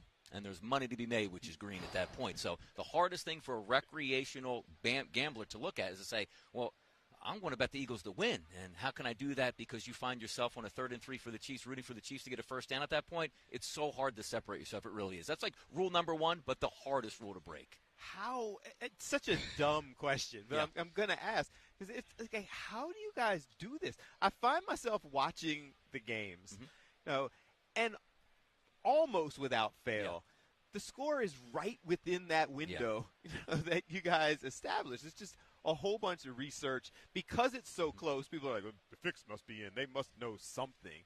It's just huge amounts of research, experience. It is, especially in the NFL. Usually the hardest numbers to beat are the sides in the NFL because you're not dealing with a basketball game where the total is like 232 points. You're generally dealing with, 39.5 to 49.5 points. So it generally lands right on those spreads. And people don't remember the blowouts. Like, well, what do you mean? The 55-3 game that had a spread of 2.5. Nobody remembered that one. But the missed field goal at the end of the game or the missed extra point that made it a 3-point game to a 2-point game, that's what we always remember. Yeah. What was the over-under for the NFC Championship? I feel like the Eagles covered it all by themselves. They really did. Mid-40s. How do you wind up, when you circle back around in your line of work, when you circle back around and go, look, our logic was good on Commanders. It was actually good on the Eagles. The Eagles haven't been blowing people out or whatever, and the Eagles uncorked something that no one's seen all year long. They played the game that you wanted all year long in the NFC Championship, and you pray as an Eagles fan that it sustains to the Super Bowl, because if you play that way, I feel like we got a championship, possibly. You never want to bet on it, but when you miss on an over and under like that, I'm not saying you did. I don't know what your number was. I guess the question is, how do you calculate insane X factors that show up in football, like turnovers, like all of it? You have to understand this, though, from a handicapping perspective. 53% winners is world class. Like, understand that. Most people would think, like, if you're a handicapper, 75, 80%, I guarantee I can win this 8 out of 10 times. 53% is profitable, which 99% of America is not. So if I bet everything you handicap, yes, I'm going to win 53% of the time. That makes me a profit, assuming that I can overcome the taxes, whatever that winds up being. And again, that's world class. Like, people get on I don't runs all disagree. the time. 60%, 70%. Hey, I had beats the 30, stock market. Exactly. 30 games. I went 25-5. We've all been there before. But we've all been there. Hey, I only won 2 out of my last 13 games. But again, just if you understand the knowledge of 53% is world class, you think about sports gambling completely different than what most of the public will tell you. Bill, did he lay out his outlook for this game yet? Not yet. Is that part of the? I don't want to jump the gun here. We haven't talked about specifically what we're going to discuss. So. It's only Monday, man. Yeah, I mean, there's a lot of news between here and there. We're leading up to. But before we get to that, though. All right. So if people are doing and the gambling, I mean, we look around here and you see FanDuel of and course. you see all of the huge sponsors. So now sports betting is a really big and legal thing. Mm-hmm. So if you're talking about that 53% number, for people who are doing this, it sounds like consistency is the key. Yes. You can't just decide to dabble in it. You're either doing it or you're not. Because if it's 53%, you could be on the losing side before it corrects. Yeah, it's really living to fight another day, if I can say it easier. Like remember the old, you got the Thursday night football game, the Sunday night get back. Then if you don't get there, you get the Monday night get back game. Like way back, we used to talk about that. You have to understand, there's so many things to gamble on that. It's not just football. Where if you say my favorite play on Sunday is the Philadelphia Eagles getting 1.5 from the Kansas City Chiefs, and you lose that. Doesn't mean you have to go that night and let's just say find an NBA game or double down. Like, it's okay to lose that. The ethos for the handicapper, do you bet your own calls? Oh, sure. Like, what I'm saying is you think you know what's going to happen this weekend, with full respect, Yes. and 53% of the time you're Yeah. right. Yeah. Are you putting money behind these things? 100%. And especially when your social media changed the game a lot. And that's where I want to start, too, is back in the day where people were reading papers and getting them on a day-to-day basis. You don't know all the real-time action. Las Vegas, as we used to say, now it's legalized, obviously, all over the country. They had the edge on you. They know when the quarterback was out. They know in the local markets. We didn't know that. You go right to Twitter and social media now, an injury pops up. Who's Adam Schefter's reporting it? You know who gets that first? The public and the book at the same time. So if you're fast enough to get to the book and maybe react to that, that's to your advantage. But the biggest windfall has been we get simultaneous advantages the same way the books used to have it against us. My problem trying to put my limited feet into your shoes is translation of that information into handicap numbers. Correct. Hardest way to do it, because most of the time people also say, boy, that seems like a trap number. Why are the Chiefs only favored by 1.5? They never lose these games. They're always winning Super Bowls. They beat the Eagles 2 years ago. Well, that is an algorithm that goes into that that's not designed to be picked out of a hat and say, you know what, Chiefs minus 14 is the one we're going to do. Here, just hand this one in. They are numbers that are pounded into scope where you look at that and say to yourself, they obviously want equal amounts on both sides to keep that line where it is. But more importantly, they think they're right. The algorithms in the books always think they're right. So depending on which side that's actually getting bet at that point, where the money's coming in, they don't care. They said this is the line and this is what it's supposed to be. If he's telling us that the Chiefs are favored by 1.5, They are. that is the absolute best case scenario See for that? the Greens. He's in. He's reading it already. Pull them dog masks There you down. go. Let's go, baby. Are Got you it. kidding me? That's the best thing that could happen to the NFC champions is that we be underdogs in the Super Bowl. Come on. Let's get it on, man. Thank you for just that. See that? There you go. Yep. The energy is next level. Yeah. Now that it is such a big deal in sports and a legal big Yes, deal, correct. are there more people who are doing this? Like, there are people who are doing Way this more. as a living. Way more. Like this is what I do. And if you're consistent and you win 50+% of the time, Yes. you're making money. Exactly. And understand this, like the evolution of me always liking to gamble even if it wasn't legal. Like talking, I'm a 1980s, 1990s kid, right? Okay. The corner store, playing the numbers, all that stuff. But now you have the legalized part of it where I used to own a couple Primo Hoagie shops in the area. Delicious sandwiches made them, but at the same time, I started to cultivate saying, like, if I would like to gamble on games, YouTube is now being prominent, Twitter's in the equation. Sports gambling isn't legalized yet. Let me have an imprint, let's just say, on YouTube and start to get a following through there. Then we saw in 2017 when legalized gambling came through, and we were already at the precipice of we need more people to come into this space, and I was already ready to do it, which is why you have so many more people today. But every single day it feels like a new state is turning on with legalized gambling, which is more people needed in the industry, more handicappers, more people to do content. I just got in at the right time. But you had to love it at that time because nobody was doing it like that, saying I'm going to guess on it. Is it harder now that it's mainstream? Way it seems harder. like you're much more accountable when everything that you say is out there for everybody to judge. It's a great question you bring up, too, because when the sports books first became legalized in 2017, there was an avalanche of money, like a gold rush coming into the environment. Everyone wanted to get their piece in. Then after 2 to 3 years, the money starts to flow, and they say, well, who's making us money? Who can stay in this field, and who can be the most profitable at that point for your perspective? Let's just say FanDuel, DraftKings, Bet365, whatever that would be. So it was interesting to see a way it comes in, but it's much harder right now than it was in 2017 to be profitable, too, because the same thing we get that information, the books know how to counter that now. They all have the information. They're shutting the lines off faster. They're making more adjustments than you are, and that's the way it is. And you guys are now, I mean, we're streaming this live. Yeah. This isn't underground anymore. Correct. You guys do TV shows. Exactly. Like, you're out there doing all of this. So when you're right, cool. Yes. But that 47% world class when you're wrong, you also have a bunch of people going, Accountability. This guy. It's there. Yep. Yeah. There's no. You see the tickets. You put them up on Twitter. Hey, win or lost, and no matter how you do, and we've all been on Twitter before. You get the lovers, you get the haters out there. man, I can't believe that pick was so bad. And he said, well, what about the last two that were okay? You're only as good as your last wager, and that's the way it is. So on that note, Sounds like our digging into your wallet, absolutely no business of mine whatsoever. How'd you do in the NFC Championship personally? Very good, but on me, and I'll tell you right now, the other evolution too. Sides are so tough in the NFL. It's always been that way. Totals are very tough. The market that is now approachable and beatable, which you find most pro handicappers, the props market. That's where you have thousands of bets, Super Bowl bets. Everybody's trying to get their wagers in. Like, can Jalen Hurts throw for over 210 yards? Can Jalen Hurts throw 2 touchdown passes? Because you know what you're not factoring in? You don't even have to win the game. Hey, man, the Eagles got beat 35-21. What a terrible day. And you go, no. Jalen Hurts had a pretty good day. That's the new avenue now from what used to be sides, it used to be totals, now it's prop bets. So talk to us about some of them. So people who were watching, getting ready. I got a little bit of an education earlier. We were talking to another handicapper who was kind of breaking it down and was talking about the prop bets, but also kind of the fringy, not real sports fan bets. Correct. Color of Gatorade, length of national anthem.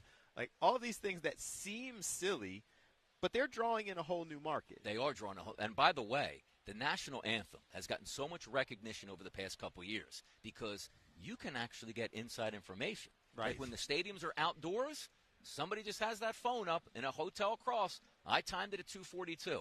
The over-under's 232. Then you see the bets come in. You see the books absolutely adjust it. You'll see the Superdome. It's a dome stadium. There's people in there when they're rehearsing it that can easily say, oh, look, here's how long it That went. was the question What I is asked the earlier. formal time? Is it when the Jets fly over? I mean, how do you know when the national anthem's over? When the crowd stops cheering? That's nuts. In the There's so much vicinity is rubber what room this in is. there. You're right about It's it. from You're O. Right. O is fine. It's the end that I'm worried Did about. I hear a trumpet in the background still going? Did I hit that? Yeah. But it's an interesting point because, again, I was talking to a person earlier. Those types of bets, it's interesting to the casual observer because somebody knows. Yes, correct. So it's not just like somebody knows what color the Gatorade is. Somebody knows either on the team of the singer themselves. They know, and they have the ability to influence how long that kind of stuff goes. So on Bill's point, what's the future of that kind of bet? Is it somehow compromised at all? Because the information's there if you're good enough to get it. Thanks, great question, because now what sportsbooks do is they will limit the amount that you can bet on certain wagers at that point. And also understand this, when they do hear stuff like that, those numbers come right off the board. Like if you know, like let's just say halftime performer Kendrick Lamar is going to perform a certain song first, they'll see the betting. Now that it's legalized, you have companies say, now wait a second.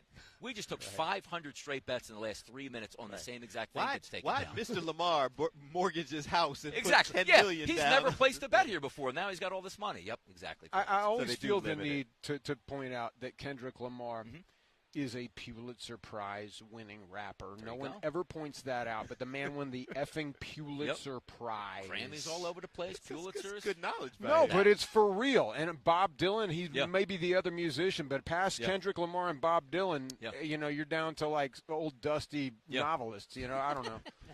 So what are some of the fun bets that people are looking at? I mean, you could take a look at the halftime, and also you're always going to get this since it's a Chiefs Super Bowl. How many times is Taylor Swift going to be, you know, viewed on TV? Is which first coach is going to be? Is it going to be Sirianni going to take the camera first? Is it going to be Andy Reid for the camera? But for my like, those are fun bets to make. And specifically, what's probably the biggest bet in the Super Bowl every year? Coin toss. Coin toss. All right. Like, again, it's still juiced one side or the other, and what do you have? Nobody has the information on heads or tails because it's impossible to do that. But some of the more fun bets to make for me are just the prop bets themselves, where it's, again, the Jalen Hurts, who's going to score a first touchdown? Because those are the ones that the public gravitates to. Because do you want a minus 110 bet? Like, hey, I put down $100, won 100. That's fantastic if you won. But then they say, okay, instead of Jalen Hurts, you know he's going to score a touchdown. You bet him at minus 115. How about the first touchdown? 3, 4, 5, 6, 7 to 1 on those prices. Those are the new ages where people try to jump in and say, boy, if I'm going to get down on one game, it's a Super Bowl. I want to win some money, and I want to go 7, 8, 9, or 10 to 1 at that point. Those crazy, Hank's got questions too, but those crazy parlays. Yes. I'm convinced, and I don't gamble because I am the guy. I don't gamble in Vegas. I don't because I'm way too competitive. Yes. And I like my money too much. So if I lose $100, 1,000% agree on that. I'm mad. Yes. But if I win $100, I'm not equally happy to how mad I was, you know, when I go on the other side. No, so that's why I don't necessarily get involved in that. but more and more people are, right? More and more people are participating Super in all Bowl this. is where, again, when we talk about in this certain stance like fading the public, right? Joe Public, who doesn't follow much football, who do you want here? Oh, my goodness, Kansas City, only laying 1.5. They always win. Well, that also goes in the equation. The Super Bowl is the most public bet of the game each year, every year by a wide margin. It's one of the few games you can actually talk, like Monday Night Football, Sunday Night Football, they get a little bit more eyeballs where you say, which way is the betting public taking? Like, let's just say Kansas City's getting 68% of the tickets, but that line isn't moving at all. It's a very public game. You start to shift to the other side and say, well, why would Joe Public just come into this game and start hammering the Kansas City Chiefs? But the bookmakers, who are the smartest people in the room, go, that's fine. Keep betting Kansas City. What's the number on Tuesday? Still 1.5? Oh, more bets are coming in on Kansas City. Still 1.5? The bookmakers will hold that line. They'll tell you what the sharp and the smart side is. And That's wild. Yeah. And parlays. So the handful of times I've looked at, I swear that the 8-leg parlay seems like common sense. I'm like, oh, well, I mean, absolutely Jalen's going to score. Yeah. Absolutely Mahomes is going to score. Quinyon Mitchell will have a right-handed interception in the and you go through. And then all of a sudden you look at all these things that you think are sure bets, and you're like 18,000 to 1. Yep.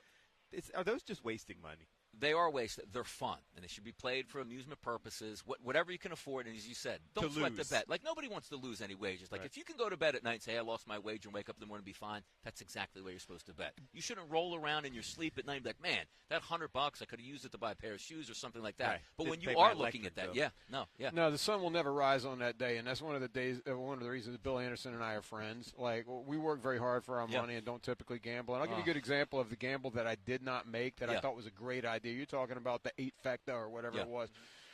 I was going to drop $100 at like the Park Sports Book. I was just going to drop $100 that Philadelphia would play Buffalo in the Super Bowl, and I felt real solid about it. Not solid enough to go and do it. Probably more out of laziness than like not believing in it. But I'm glad I didn't drop it because it didn't happen. There's other things, too, that I've got to ask you about being a handicapper. And I'm sort of quoting WIP a little bit. You can go your quarterbacks. The Buffalo quarterback, in pressure situations with less than 4 minutes in the game, I think he's above 40%, which is sort of the criteria for a quarterback to score and put yourself above and win the game. Mahomes is like 7 for 7 in his last, which is insane. Well, it's surreal, and the other foot's bound to fall at a certain point. And if it's going to fall, it's probably going to fall with the number one defense in the league. However, I'm not betting against Patrick Mahomes with my hard-earned money. I would rather just watch the game and see how it plays out. Regardless of the way I handicap a game, I can never argue with somebody who just tells me, what's that spread? It's 1. The Chiefs just have to win the game. And the answer would be, do they have Reed and Mahomes? Absolutely they do. I can't. Like, there's no breaking it because the proof is in the pudding. If that is a one-score game in the fourth quarter where the Chiefs have the football, nobody's going to bet against Patrick Mahomes, which is the reason why you got to be up 2 scores. This is my point. We got to do the same thing we did to Washington. We have to stack it up. Everybody keeps saying, I'm living with hope. I'm living with hope. Jerome We're bringing it home for Jerome. That's Brown. what we're doing here. We need to take a quick break. We'll come back. If people want to get in touch with you, how do they do that? They want Sports more Grid information. Network. I'm on Twitter. I love it. I would like to respond to everybody at Right Side VP. One word together. Always accessible out there. Have fun. Handicap games and have some fun with it. Guy earlier told me purple Gatorade. Ooh, yes. But by the way, great. What does that taste Gatorade like? as well. Great taste. Grape, I guess. Taste. Does it taste like grape bubble-licious or something? Oh, it's delicious. It tastes like grape booty. ice. There you no go. way. We'll be back. Take a quick break. Thank you, man. We appreciate you spending Absolutely. some time with us. Fox Local, Fox 29. Super Bowl. Say it. Super Bowl. I'm just going to keep.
are here on Media Row. It used to be Radio Row, but now it has expanded to the point where you just kind of look around and see the extent of everything that is taking place here. It's crazy. We're calling this Superstream 59 here on Fox Local, Fox 29 YouTube page.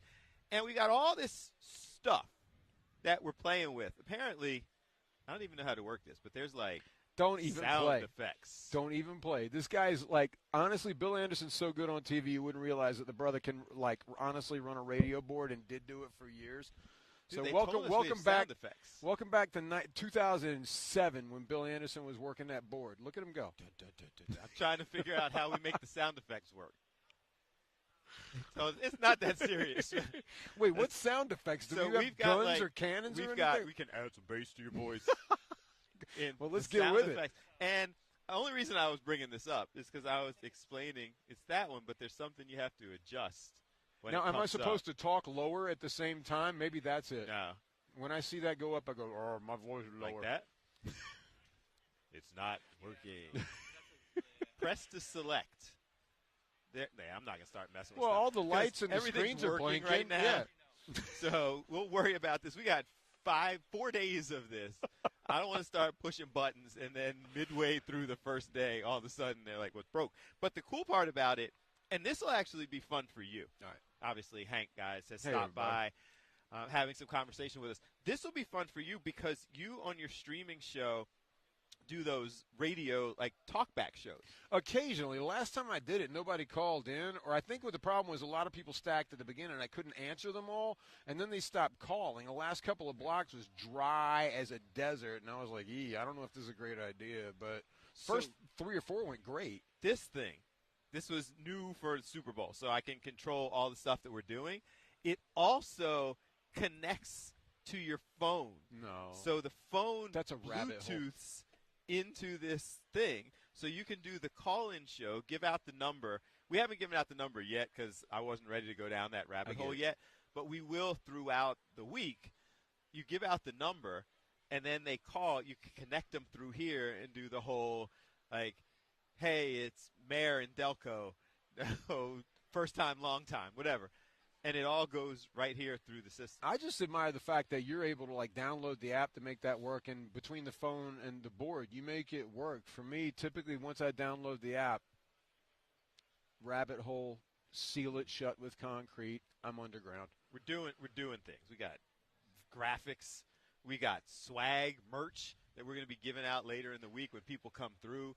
Ricky Williams is coming through. I was waiting and praying for that to happen. It's because, happening. like, did you go through some of this yet? You guys got to remember Ricky Williams, who he was. It was the U, right, Miami, right? Yeah. Now, he won the Heisman Trophy. This guy's a dynamite running back. He's like 5'8".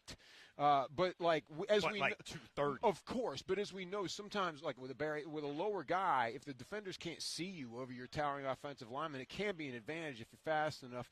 Mike Ditka took over as head coach of the New Orleans Saints. He was like, you know what, I want Ricky, and I'm willing to gamble 5 first-round picks. Yep. Gave up everything for him. Why have an offensive lineman when you have Ricky Williams? The answer is because he needs blockers. They didn't pick any up. 3 years later, Ricky was gone.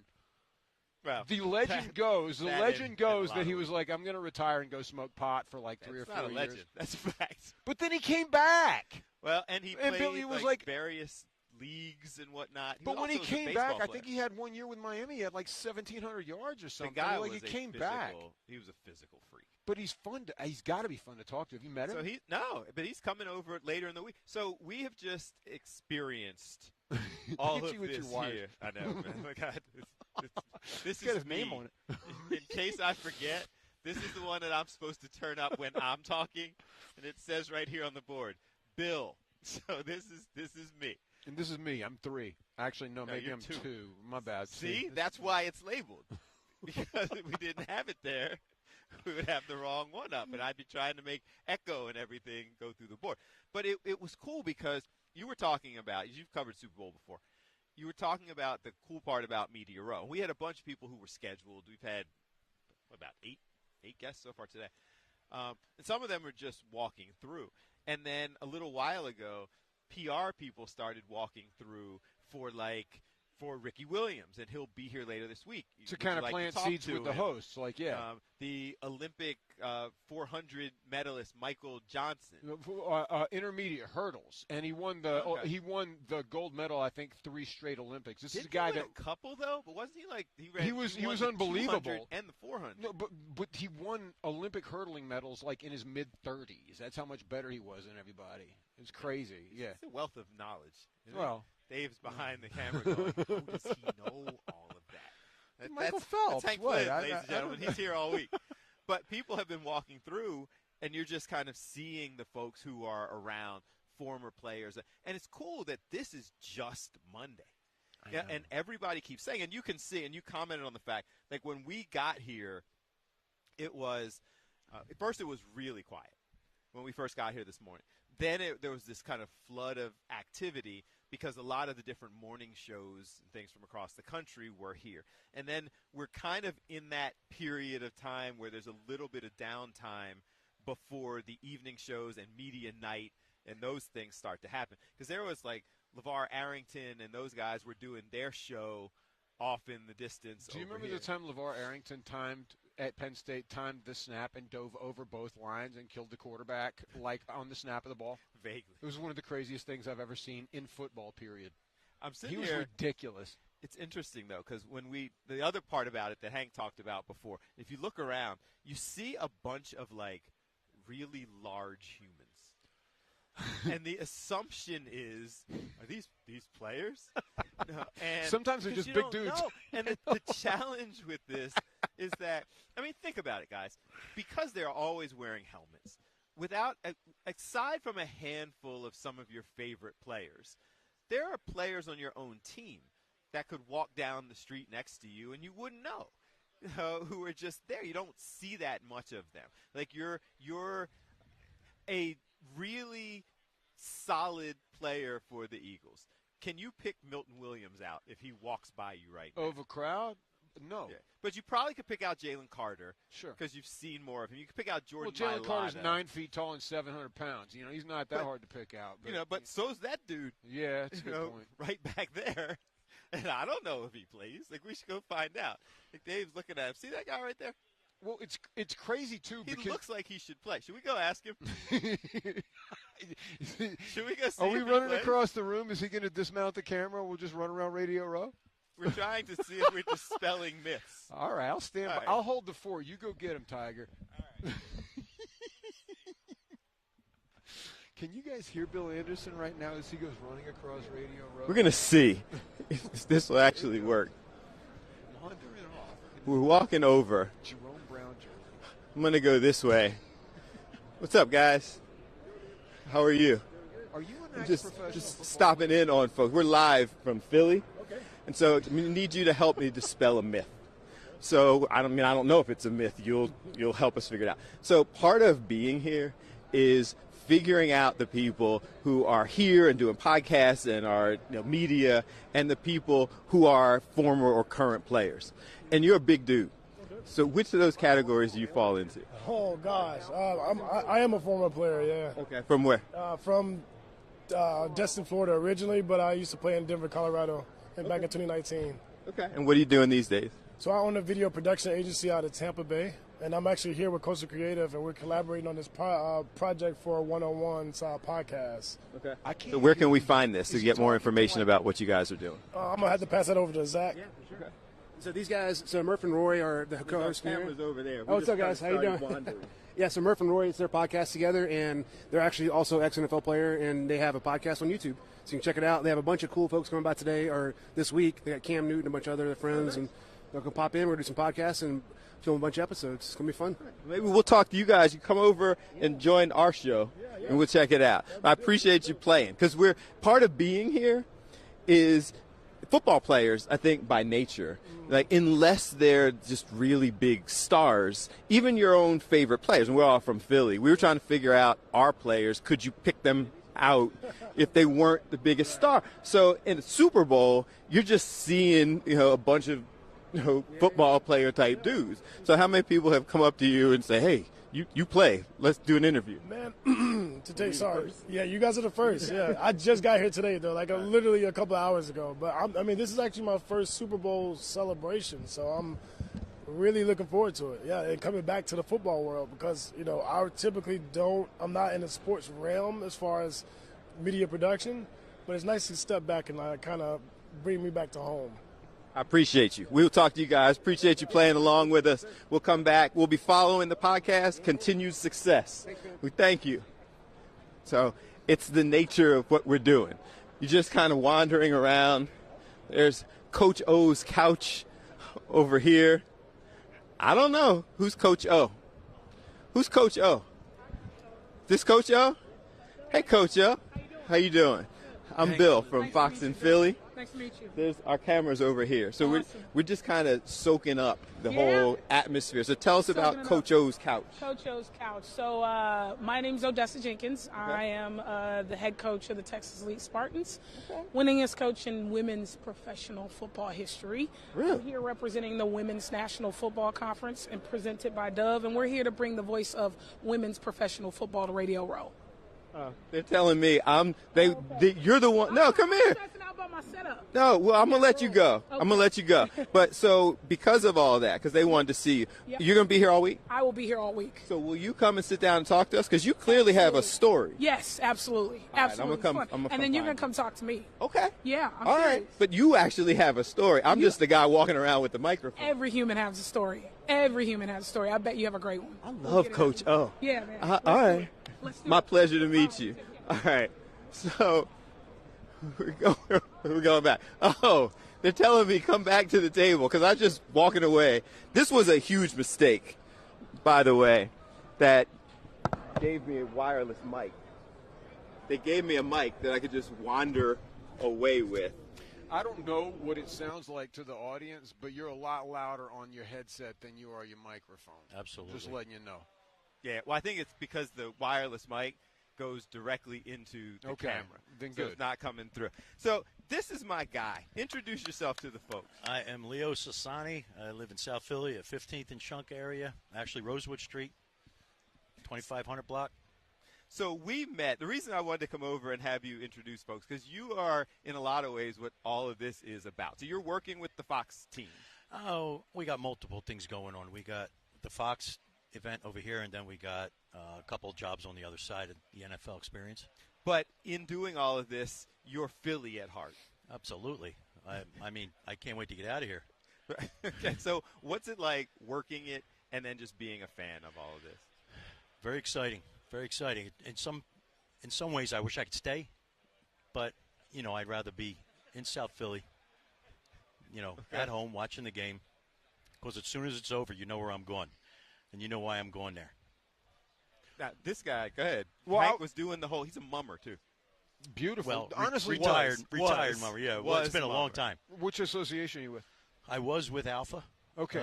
Listen, I've been spending a lot of time while I've been here showing pictures of mummers to New Orleanians because it's been a thing of mine. I feel like it's in the groundwater. Philadelphia and New Orleans have a ton in common, and neither city knows it. I'm the only one. But I show the New Orleans folks pictures of the mummers. They're like, oh, that's cool. You show the Philadelphia guys like Mardi Gras, and they're like, yeah, Mardi Gras, it's awesome. But who else has these? New Orleans has like 300 different like marching organizations that will join in funerals and go to Mardi Gras. Mardi Gras groups, crews, as they put it. But it's the same thing as a New Year's Association in Philadelphia, and no one does what we do, and no one does what they do. But they're kind of not dissimilar, and I love it because they're both really weird. Right. Beautifully weird. I actually did a few events here where we had the opportunity to tour. There's a warehouse back here. Yeah. I don't know exactly what it's called. I think we're doing it Wednesday, Mardi Gras World or something like that. Yeah. Well, you walk through there and you see all their floats. It's just a modified version of the mummers, all in one place. I mean, they're huge. They're huge. They're all mobile, and they use the same. It seems like they use the same floats all the time, or for multiple different reasons, where a lot of our stuff could be used that way if it's built right, but a lot of our stuff is like for that event, and a lot of stuff is saved, for the Mummers Museum and all that stuff, but altogether, their stuff seems like it's built to be reused and reused and reused, and it's really interesting over there. There's a lot of crazy stuff. We actually, because we have, so you're here, how long are you here? I actually fly tomorrow. You're I go leaving back to Philly tomorrow? Yeah, I got to do a little thing in Canada. A little thing in Canada. I'll be back Saturday morning. Back to Philly. Jamie Lynch is waiting to talk to us, and we had him scheduled to spend some time with us. I want you to shout out the folks, because this is one of my guys from Philly. Shout out your folks so they see that you're here. They know it's all good. Who are we shouting out? We're shouting out to everybody in South Philadelphia. I'm Leo Sassani. I'm here doing this event. Can't wait to get back to South Philly and sit on my living room couch to watch this game, because you know where I'm going to meet you guys after the game's over. Thank you, guys. My dude. Thank you. Thank you I met all. him. We were just having conversations about everything that's going on. He's Philly authentic. I was like, you got to come over and talk to us a little bit. Yeah. And certainly while Hank is sitting here. Well, all right. Real good to meet you, buddy. Likewise. Thank you, Leo. Quick Nice to meet you, break. Billy. We will be right back. Appreciate you. Thank you. This is Fox Local, Fox 29, Fox 29 YouTube. We're at the Super Bowl.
Fox 29, Media Row. We are here. I'm not going to get tired of saying I'm at the Super Bowl, sitting there doing this with all this going on. Jamie Lynch, you know him from talk radio, from PHLY, from just doing things sports-related in Philly. Yeah. You survive long enough in this town, I guess you stick around and people listen, it's better for people to know us. Like, I've done the whole Absolutely. radio thing, too. Yeah. It's better that they're going, hey, that's Jamie, than whatever happened to Exactly. Like, that's the alternative. What are you down here doing right now? You guys got a couple shows going. Yeah, so we're doing like 9 or 10 shows this week. We just finished up, me, Bo Wolf, Zach Berman. Vinny Curry's going to be joining us down here tonight. Fran Duffy also works with us, so we're all going over to media night and doing that. I'm really excited to see Vinny on the other side of the microphone, getting to ask his former teammates some stuff, so that'll be fun. And then we're going to do a show after the media night, and then basically we're doing a 2 o'clock show every day, trying to capture interviews like you guys and get the sights and sounds for the people back home. You have done, both of us have done traditional radio, Sure, yeah. and then do kind of the streaming stuff, and you guys continue to expand. Is it cool being on that side of it and kind of seeing how the industry is advancing? Yeah, I mean, if you're not adaptable, you're going to die, right? So, learning and being on the forefront of new tech and new world media is fun. It's cool. It's we've been around about a year and a half now, so it was a startup and startup pains, but you get like kind of that ownership feeling of it. So it's been a fun year and a half, and bigger and better things are ahead with the Bird Super Bowl, hopefully to kind of kick us off here. I don't know how many, because you were doing radio for a while. Did you get to do Super Bowls before? I worked for NBC Sunday Night Football for like 10 years, so I did Super Bowls through them. Anytime I was doing radio Super Bowls, I was the guy back in the studio. So I didn't really come out here and do these. So this is my 4th Super Bowl I've worked, first time like in Radio Row. Okay, so is it old hat to you, or are you like me, who's been walking around like the guy with the press credential, just seeing how far I can go before somebody says you're not supposed to be there? Yeah. It's just soaking it all in. No, it never really gets old. It's still really cool. We are fortunate to work in a very cool profession where we get to do cool things. It's still work, but it's never going to lose its luster to me now. Jamie, the last time I was on radio, I'm Hank. What about Hey, nice to see you, man. It's a too. pleasure to meet you. Thanks for showing up. The last time I was on Radio Row, I think it was 8 years ago in Houston. And looking back on it, it brings the kid out of a 50, 60, 70-year-old man. I mean, because you can make me 45 years old, whatever it is. I'm here. And here comes Billy White Shoes Johnson. Yeah. The inventor of the touchdown. Sure. Like as soon as and he'll do an interview with me. Really? Okay, so I start the interview with him and literally collapse. I'm like, Billy White Shoes. I used to literally look at the paper to find out if from Carolina, when are the Oilers playing? Sure. The Oilers. What Carolina kid's watching the Oilers? Well, I wanted to see Billy White Shoes. But that's what Radio Row's all about. He brought up Ricky Williams, apparently. Like, I knew somehow he would be here because there's too much. It's going to be here later this week. That's what I'm talking about. And multiply Ricky and Billy White Shoes by like 100 because there'll be so many that won't have a publicist come through and tell you they're here. They'll just be here. You know? So are you this excited? But if you love football, and we all do. Yeah. I mean, it's really cool. You just kind of turn your head every once in a while, and you're like, oh, damn. That's cool. It's awesome. And then tonight's going to be, a circus out there. It's going to be cool because, everybody from the team is basically available. So, that's another cool element of tonight.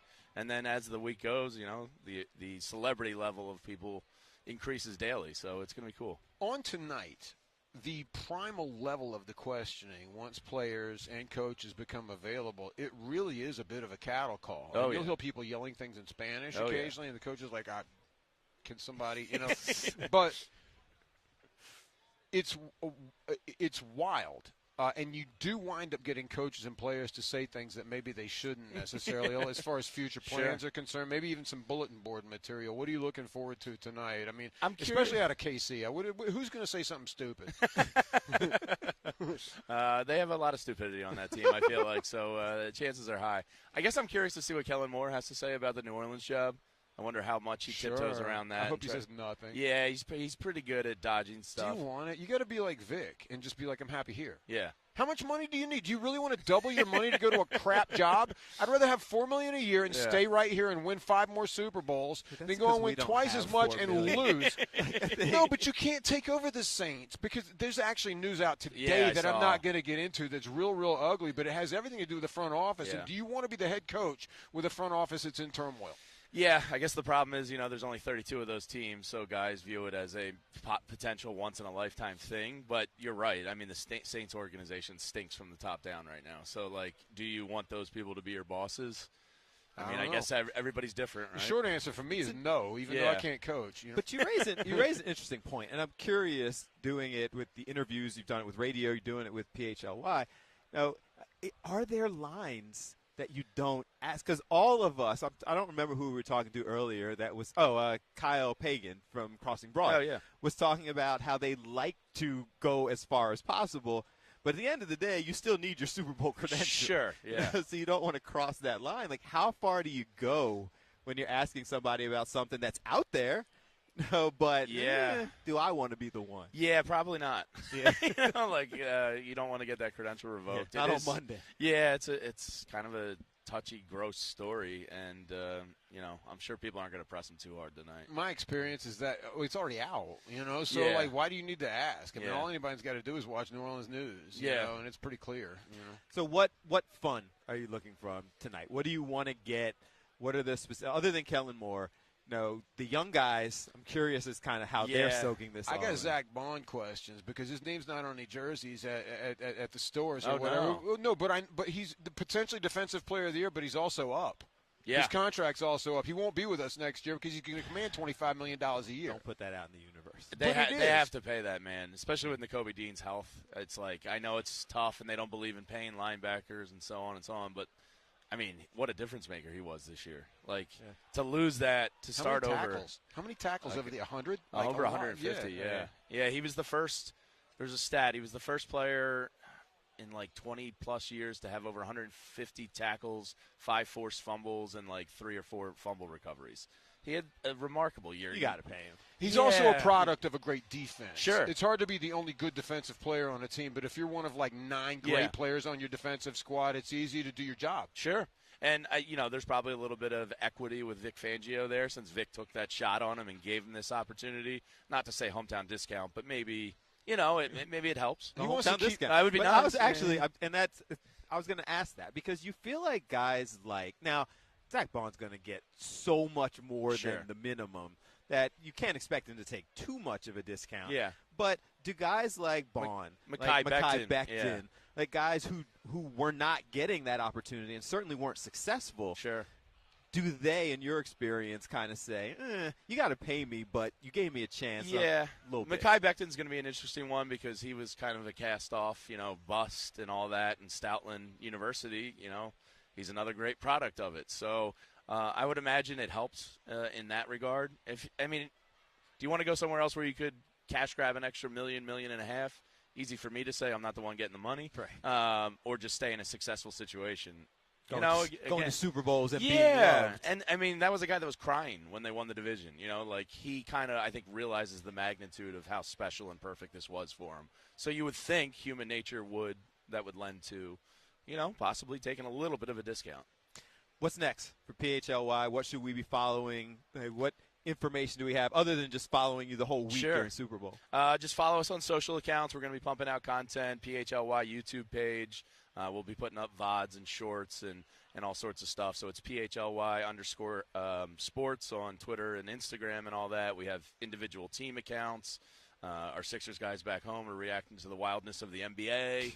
Hockey's humming, baseball's around the corner. So it's a great time of the year for sports, and we got you covered all over the place. It's a good time to be doing that. We came over and did the show with Ant. Yeah. You guys got like a clubhouse over there, man. It's like the best office in town. Shoot baskets in the office.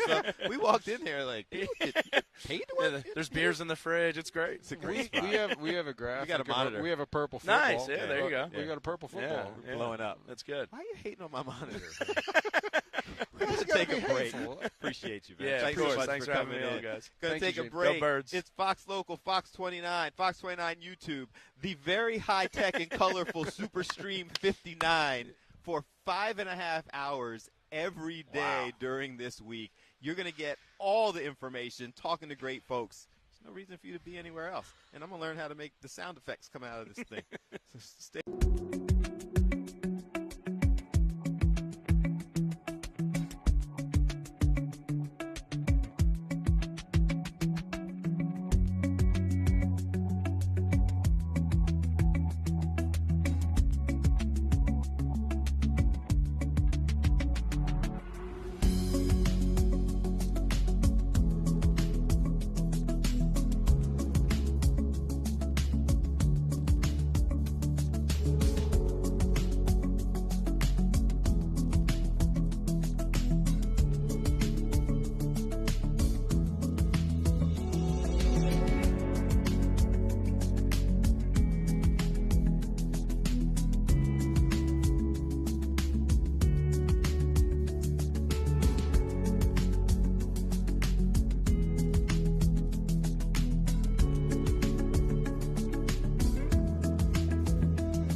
And now, from the convention center in New Orleans, Louisiana, this is Super Stream 59 on Fox Local. You're going to lose your privileges. Why? That He's was a just lot. playing with his toys, Tom. I know. That was cool. That was radical. That What was else you awesome. got over there on the old board? I don't know. On your new board, your I Pro only see FX. it. Can we make Hank do it too? Well, Let's see. wind You it got up. You got it. Ladies and gentlemen, welcome to the New Orleans Convention Center for Super Bowl Media Eternity. How's that? That was good. You want to do one? No, I'm good. You sure? Come Yeah, on, I'm Tom. all Take good. a swing, man. Now I I'm not- figured I it can't- out, you can't man. follow Hank. We got it. Right. Hey. It's not happening. Okay. What's your name What's again? your name again? I'm the other guy here. All right. I can see 10 minutes going away real easy with you on them switches. You know, Dude, I just only learned how to do echo. Like, there's got to be other things that we can do. Don't there. unlearn it because that is pure magic, my friend. Yeah. Well, this is just day one.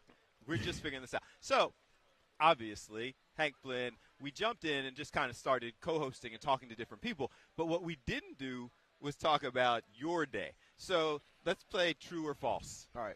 Jarek and Alex started off this morning saying that you showed up in the same clothes you were partying in last night. True or false? True.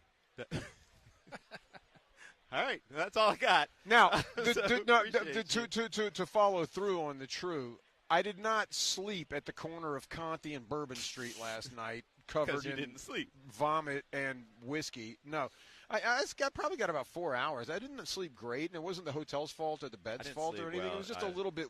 It's the flight, and it's slight The time change adjustment and everything. the hours are off. Plus, I'm a delicate senior at this point. You know, well, anyway, but He's a delicate senior.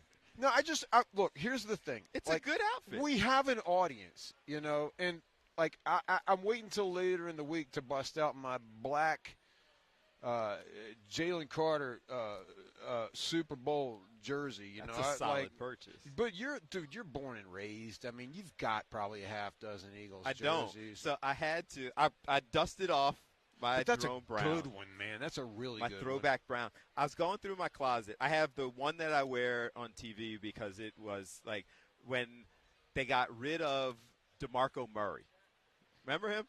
Yeah. So they got rid of DeMarco Murray, and he wore number 29. And so at that moment, all of the jerseys that were like $110 each, when they got rid of DeMarco Murray, they were on clearance sale for $12. So I bought like 5 of them. And then I found Sell them this- before the word gets out. So I found this spot online that actually makes the name patches. Okay. So for $7, I ordered a bunch of @BillAFox29 tags. And so I have white, black, green, number 29 jerseys that have my social media tag on the back. That was a total of $19. So I have those. Then, as I was going through stuff to bring That's down not all.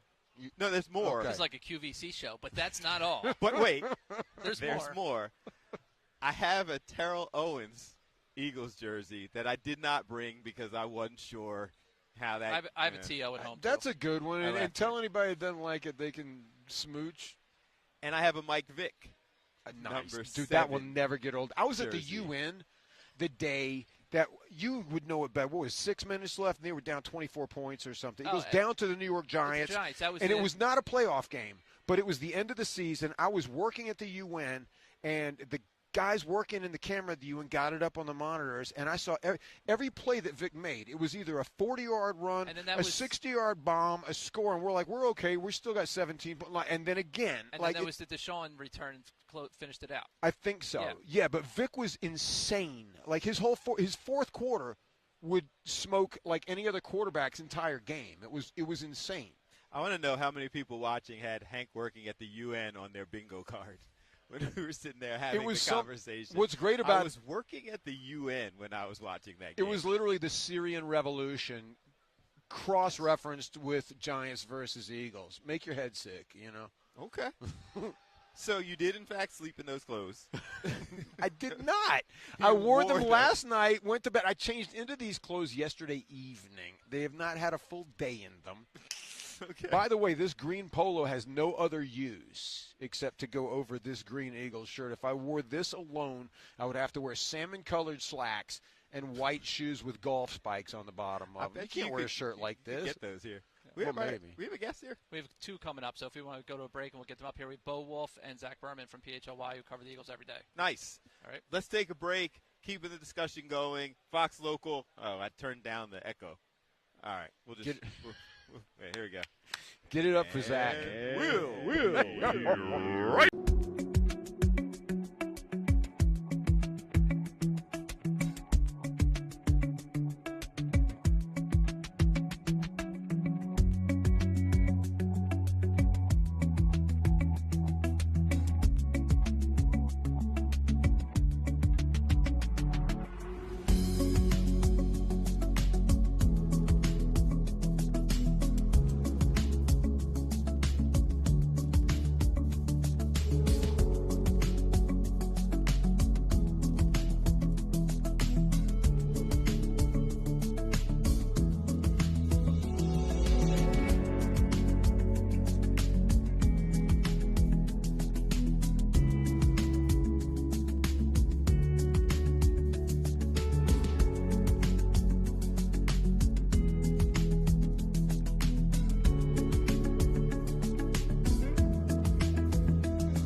Super Stream 59. You see our high-tech graphics and everything that we've got going on here.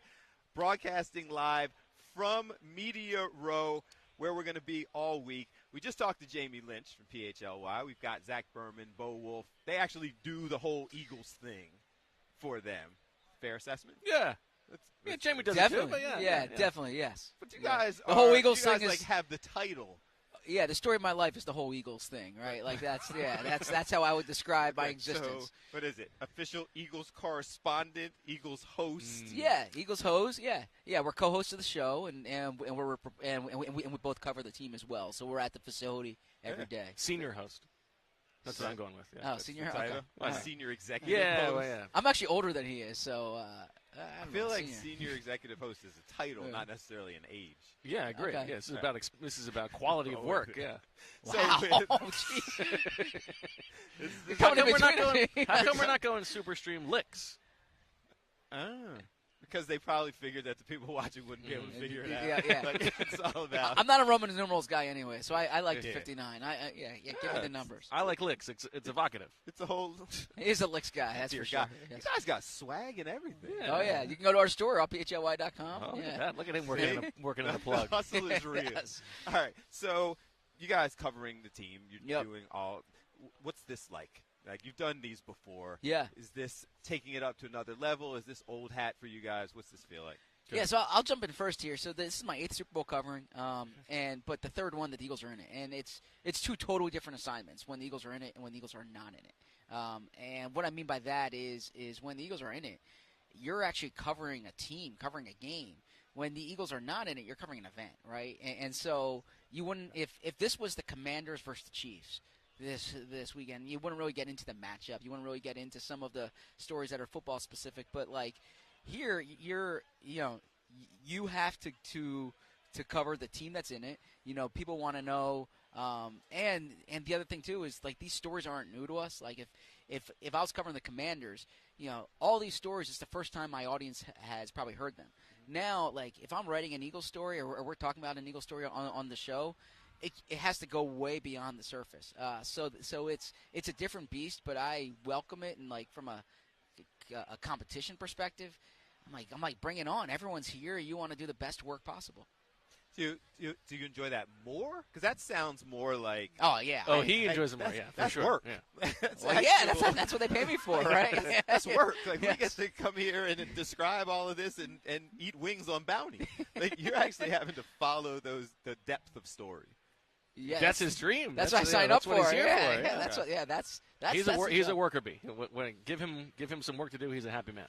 Okay, so what's your take on all this? The fun side of it, the worker bee side of it? No, I think it is a lot of fun, and it's also like if you cover a team, we don't root for the team or root against the team, but what do you do it for if not to cover the big stories, right? And this is the biggest story, and so yeah, to be here on the ground and to be able to cover both the silliness and the like seriousness of the game itself, that's what it's all about. Is it hard? I think with lifetime Philadelphian. I think that Philadelphia, especially PHLY, and you're doing Philadelphia media, they expect a level of loyalty to the team. They expect that commitment to the team. But you guys are journalists, too. Yeah.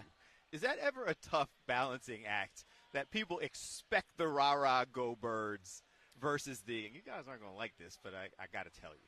I think they respect truth.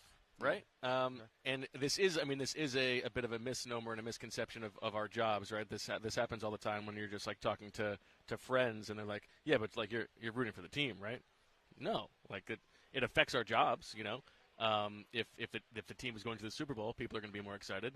But also, if the team is having a historic collapse at the end of the season, people are interested in that too, right? So you just don't want to be boring, and that's one of the good things we can say about the Eagles is they're never boring. Yeah, well said. And I think there's an expectation from this fan base. It's a smarter fan base, right? And they can see through the fluff. They can see through. They want authenticity. Now, authenticity looks different for every person, right? And the way person X might perceive something with the team is different than person Y. But they don't want Pollyanna coverage. They don't want you just saying something because it's gonna I think Philly has a certain aggressiveness to it, and to cover sports here, I think you need to be on board with that. Other than Hugh Douglas, every person that we've talked to who has some level of objectivity is saying they're going Chiefs.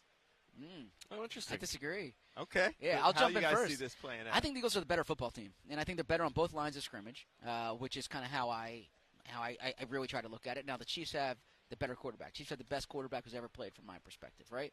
And that can alter a game. But I vividly remember being in Minnesota, before the Eagles-Patriots Super Bowl, and the whole week I was like, it's Tom Brady. It's Tom Brady. Like, they're not going to beat Tom Brady. This is what Tom Brady always wins. And then we got near the game, and I'm like, well, the Eagles are better. They're better on both lines of scrimmage. I thought they were the better football team. And I think the Eagles are better than the Chiefs. But Patrick Mahomes would scare the crap out of me. Yeah, and he should. I'm not ready to go on the record with a final pick yet, but I'm leaning the Eagles. And I think it's because it doesn't work like this. You can't just compare a game 2 years ago to a game, now. But you think about how close that game was 2 years ago, and this Eagles team is better than that Eagles team. Now, maybe you can't rely on Jalen playing quite as good of a game as he played then. That was probably the best game that he's ever played. But the offense is better because of Saquon Barkley, right? You can count on, I think the Eagles are going to try to run the ball down the Chiefs' throat in this game. And then on defense, they are much better prepared to handle Patrick Mahomes, both because of a guy like Jalen Carter and because the secondary is probably a little bit better. They're certainly a better tackling team, and also because of Vic Fangio. And I think you can rely on he's going to put something together to not just stop the Chiefs necessarily, but to mute them a little bit. It's interesting because I think it falls into that category of Philadelphia sport fans, diehard. We feel like we can't have nice things consistently. And you sit back and look at this team, and I agree with you. If you look at this team and forget for a second, it's impossible to do it, but the legend of Patrick Mahomes and this guy doesn't lose. You really do look at the Eagles and see the better football team. And it's almost like we don't believe and have it throughout the season. Like you're going to fire Sirianni early on. We don't believe they're supposed to be this good. So it's almost like we're still looking for the reason why the Chiefs are the better team. And I think you went through it 2 years ago where the Eagles were probably the better team then too, but they didn't have Patrick Mahomes. And sometimes that is all that matters, is the quarterback outweighs everything else. Okay. Fair enough. I don't know. We'll see. You're going Eagles. You're not sure yet. Yeah, we'll see. I like to wait. What can we look forward to seeing from you guys throughout the week, following shows? What kind of things are coming up? I appreciate you asking. Yeah, we're doing 2 shows. I'll let you take over there, then I'll add to it. But well, we've got two shows a day on YouTube or allphlY.com. Lots of guests, lots of good people down here, and then you can talk about the written coverage as well. Yeah. So in addition to our shows, we part of what we pride ourselves on at PHLY is like we do everything, right? So listening, watching, and reading. And so our written coverage, too, on allphly.com, will have multiple stories behind the scenes of the team, some exclusive stories, some stories you can't find anywhere else, and then some of like the big characters involved in this game, whether it's Jeffrey Lurie, Howie Roseman, Nick Sirianni.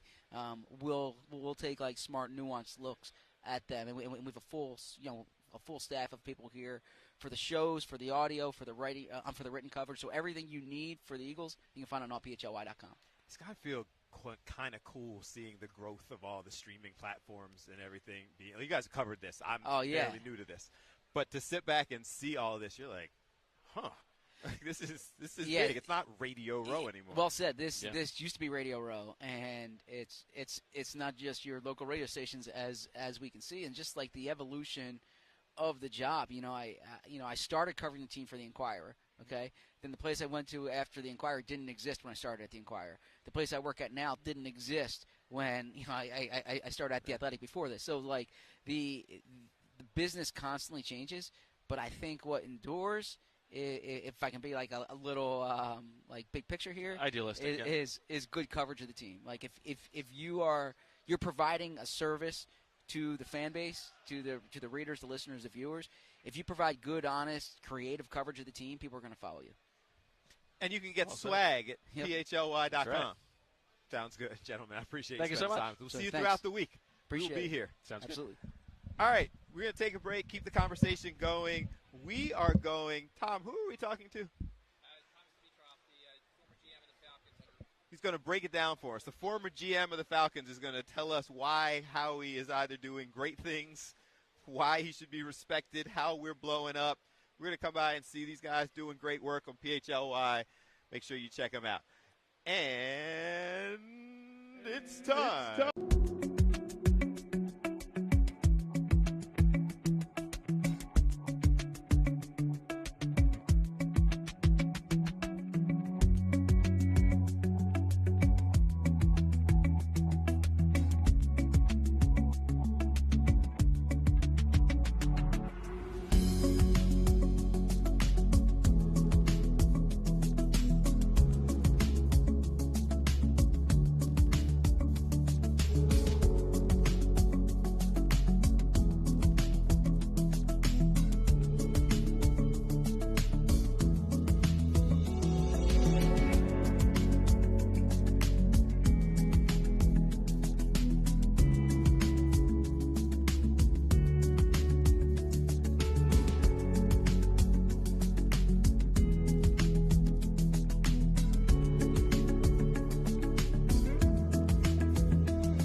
here. Superstream 59 is what we are doing here from the convention center here in New Orleans. And we're just kind of giving you a look of all the things that are taking place, various guests making their way in, and some of the groups that just continue to get set up. It is an interesting reminder that it's just Monday. And so with it just being Monday, you can see the folks who are kind of going through, getting everything set up from all over the place. We wandered around, met some of the different podcast hosts, some of the different radio and TV. We see over here the NFL alumni has things that they are working on and will be doing. Hey, what's up, man? How are you? You can see all the different groups, podcasts, everybody just kind of getting set up. And it goes on for as far, obviously, as you can see. I'm a little bit limited by how far I can go with microphones, but just kind of walking you through the process. All of these tables, this one just happens to be 99. I have no idea what's going to be at table 99. But all of these tables making their way around are all set up for various organizations to come out and do their shows. You got Ike Reese walking around taking pictures and stuff. Doing breaks during your own show, man? I had to get a picture of the Super Bowl banners. So it's 5 of them. So I made the mistake of tweeting out the 4 losses. Completely forgot about 52. How did I do that? Can't do that. So I had to come back and get it so I can retweet it out for everybody. Commercial break? Yes. When you come talk to us at some point. I know you're doing a show. Yeah. But we're going to be here for the next several days. Got so me. Stop through. No doubt. My dude, appreciate you. Yes, sir. So, and that is a lot of what goes on around here. He was taking pictures of the banners, right? So if you follow him, that's Ike Reese, obviously, 610 WIP, or 94 WIP. I'll show you how old I am, going back to the AM days. But you can see all of the various banners that are set up. And what he was explaining was people got upset with him because he was tweeting out pictures of the banners and did not tweet out banners including the Eagles and Eagles victories. So if you make your way around, Coach O still getting their setup going as I'm taking another walk. You can see they're going to have cool things going on throughout the week. Make sure you check them out. I'm going as far as you guys can see as we continue to zoom. Solomon Wilcott's making his way around still. He still picked the Chiefs. We still appreciate you. It's all good. And you can see, guys, this now coming up, so it's going to stop our ability to go much further. But you see all the way back, different sponsors, things are going on, all the different organizations back here. There is not just media. It's not just media, but there are some of the nonprofits. Things are here getting set up. Over here, you've got let's see if we can swing by. I'm just walking by things that he can't see anymore. So the quick move through, as you can see everything as we walk through. Here's where they got the wings set up before that they brought over to us, and some of the sponsors. As I came over a little bit further and see. So what's going on back through here is it looks like a football accuracy competition that they are doing through here. And again, as the day goes on, there's some of the newspapers. This setup right here is a very cool setup. It just happens to be the Chiefs, so Philadelphia fans, not huge fans of it. But just in the time that we've been here throughout the day, you can see all of the different people who are getting things set up. People have their full spots to come and do their shows. This looks like the Kansas City Chiefs teams. Over here, a whole setup, different sports. Right around this corner, and I'm not going to walk too far because the further you go, there's different walls and things that are blocking it. But WIP and Ike Reese, who we were just talking to, is over in that direction. Yeah, I'm trying to see. So they actually look like the Odyssey brand has several different outlets that are here doing their thing. So I see Ike Reese and them over at 94, but there are several of them that are all under that umbrella that are all broadcasting different locations, different areas. So that's just kind of a taste of what's going on. There are folks over here working with the Empower campaign that they're going to join us, and Laura Oakman will talk to us later this week. She actually is a reporter with Fox Sports with Westwood One, does some of the reporting covering NFL, but they have a whole organization that's about empowerment and working together and opportunities for women in sports and others. So she's going to spend some time with us later on this week, and just seeing everything as all of the national outlets are set up. It's a lot, guys. Like, there are so many things that are going on here as we are showing you the whole behind the scenes at the Super Bowl. And as we approach I'm fixing our high-tech monitor. Ran into an issue, and I'm trying to fix that while talking and getting everything set up. So when we come back, our super graphic is back up and ready to go. But just doing that quick kind of walkthrough to show you some of the things that are taking place, that's what this was about. You just talked to Laura Oakman. Yeah, Laura is actually, she's working for Westwood One. She's going over to do player interviews now for the game, but she's also here working with a group called Galvanize, which is to get women more into sports. So she's working with the whole team over there, helping them, put together questions and interviews, and she's kind of coaching a group of women over there. So she's going to she'll swing by sometime tomorrow. She said she'll definitely make time for us tomorrow, but she was running out right now. So the women over there are working, and she'll explain it, I guess, better tomorrow. But it looks like it's a bunch of women who are actually working in the industry and kind of owning their skills here at the Super Bowl. Like, that's a pretty cool opportunity. Absolutely. I mean, if you all the way down the other end, Syracuse University has a table where they have like 7 or 8 students, what kind of an awesome opportunity is that? And I saw some other colleges on the list as well. There's some HBCUs here.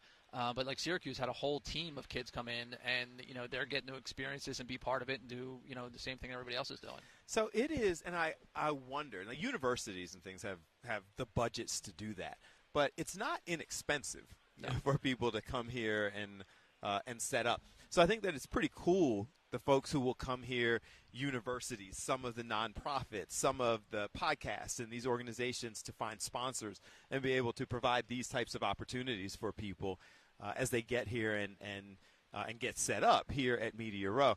It would be a really great experience for young people to get this early in their career. Absolutely, and you get to see really, I mean, it's obviously, like you said, it's a lot of fun. It's a great opportunity, but there's a lot that goes into it, and there's a lot of variables. And there's a lot of setup. I mean, give our Dave Eitzen a shout out again. I mean, there's a lot that put something like this on with a couple people, and and there's a whole process. It's not just the folks that you see doing it.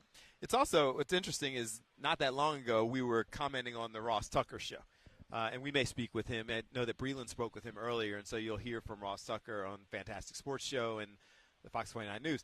But just showing you the level of resources and high technology that's going on here, that set right behind us before was the Ross Tucker show, and all lit up and banners, and now it has transitioned into the next show with sponsors on top of it and like full movie theater type monitors and things set up. And again, this is not like DraftKings a couple years ago when you're talking about somebody who would have had a large presence at Media Row. It's not what you would have expected. Well, no, it's also the flip, because for years, while gambling and fantasy and all was big, the NFL never really embraced it because it was like, keep it at arm's length. But once they went in, now you walk around here, it's FanDuel and DraftKings and every bookie and everything else, and our odds maker there walking around, and it's all part of it. And it's a fine line, and it's also where the money is, to be quite honest with you. So that's where it goes. It really is fascinating, though, when you say that, because the same organizations that the NFL was trying to keep at arm's length, now over there it says the official partner, of Super Bowl 59 are these betting sites. Yeah, and because that's where the money is and that's where it goes.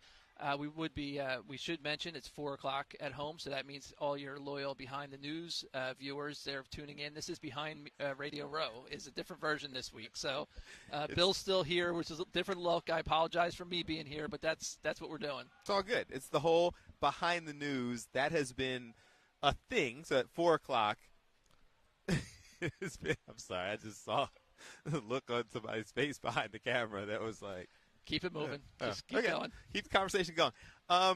So you're used to us generally coming on now for Behind the News. And what Behind the News is showing you what it takes for us to get on the air at Fox 29. It's interviewing our various reporters and all of the folks who are spread out throughout the area. This week, 4 to 5 Behind the News takes on a little bit of a different look because we're behind the scenes at Super Bowl 59.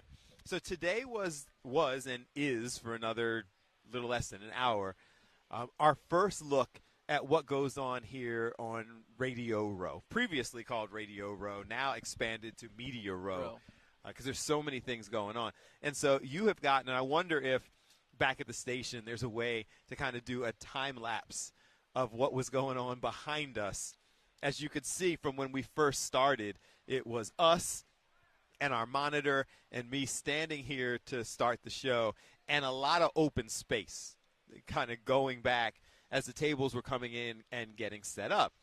Now, 4 hours later, 4.5. 4.5 hours later, you can see people are set up, ready to go. You can see more and more folks are going to be coming in throughout the week. And I would imagine tomorrow, as we have a whole battery of guests lined up to come on with us again tomorrow, you'll continue to see more and more folks walking through. And you've seen them coming through and offering up different guests. Some rather bizarre is probably too strong, but completely unrelated to Super Bowl type guests. It's unusual that they're there. If you're trying to get the word out about anything, what bigger event, at least American sports, than here?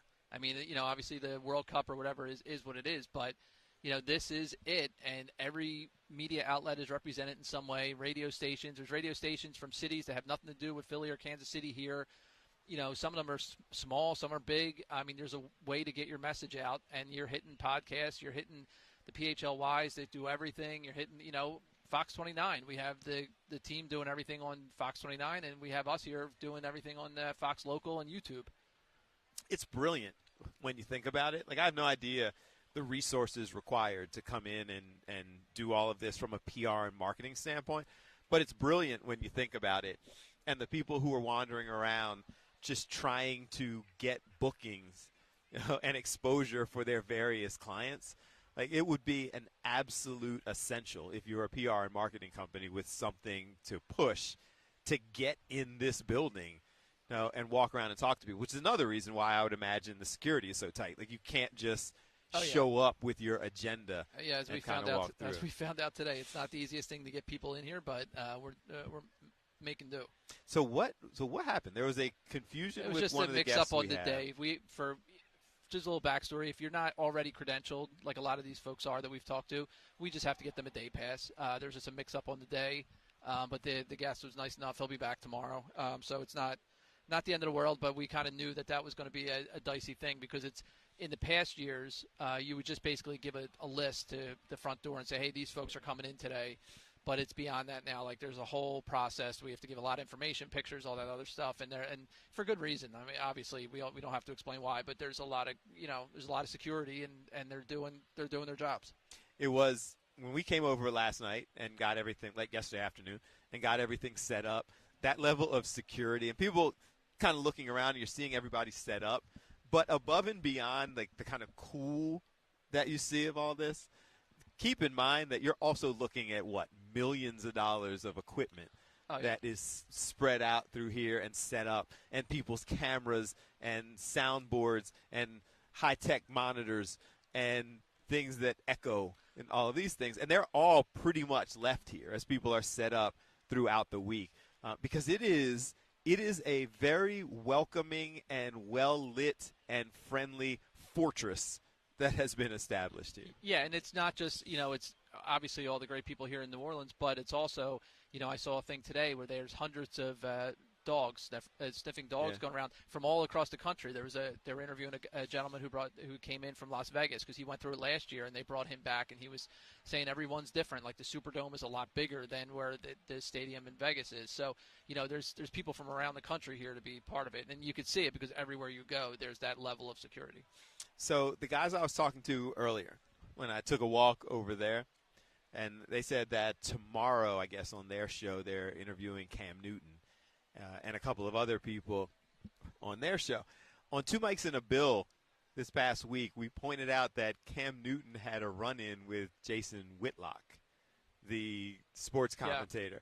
And in the midst of that run-in, he said to him, "Keep that same energy the next time I see you. I'm expecting it will be at the Super Bowl." So it'll be interesting to see. I don't know if Whitlock's... Well, no, Whitlock's set up right over there. His setup is not far from it's on that end over there. He's supposed to be here. So it's outside of our scope of I think view. it's outside of our scope of view. Breland was pointing out a few folks that were down there to me. So Whitlock's supposed to be over there. I know that Cam Newton is doing an interview right here. So we're going to be sitting there. We're going to turn up the reverb, and in this corner, go ahead and do that. We might be right in the middle of Super Bowl settling it. He said, point blank, keep that same energy. You want to act like the tough guy.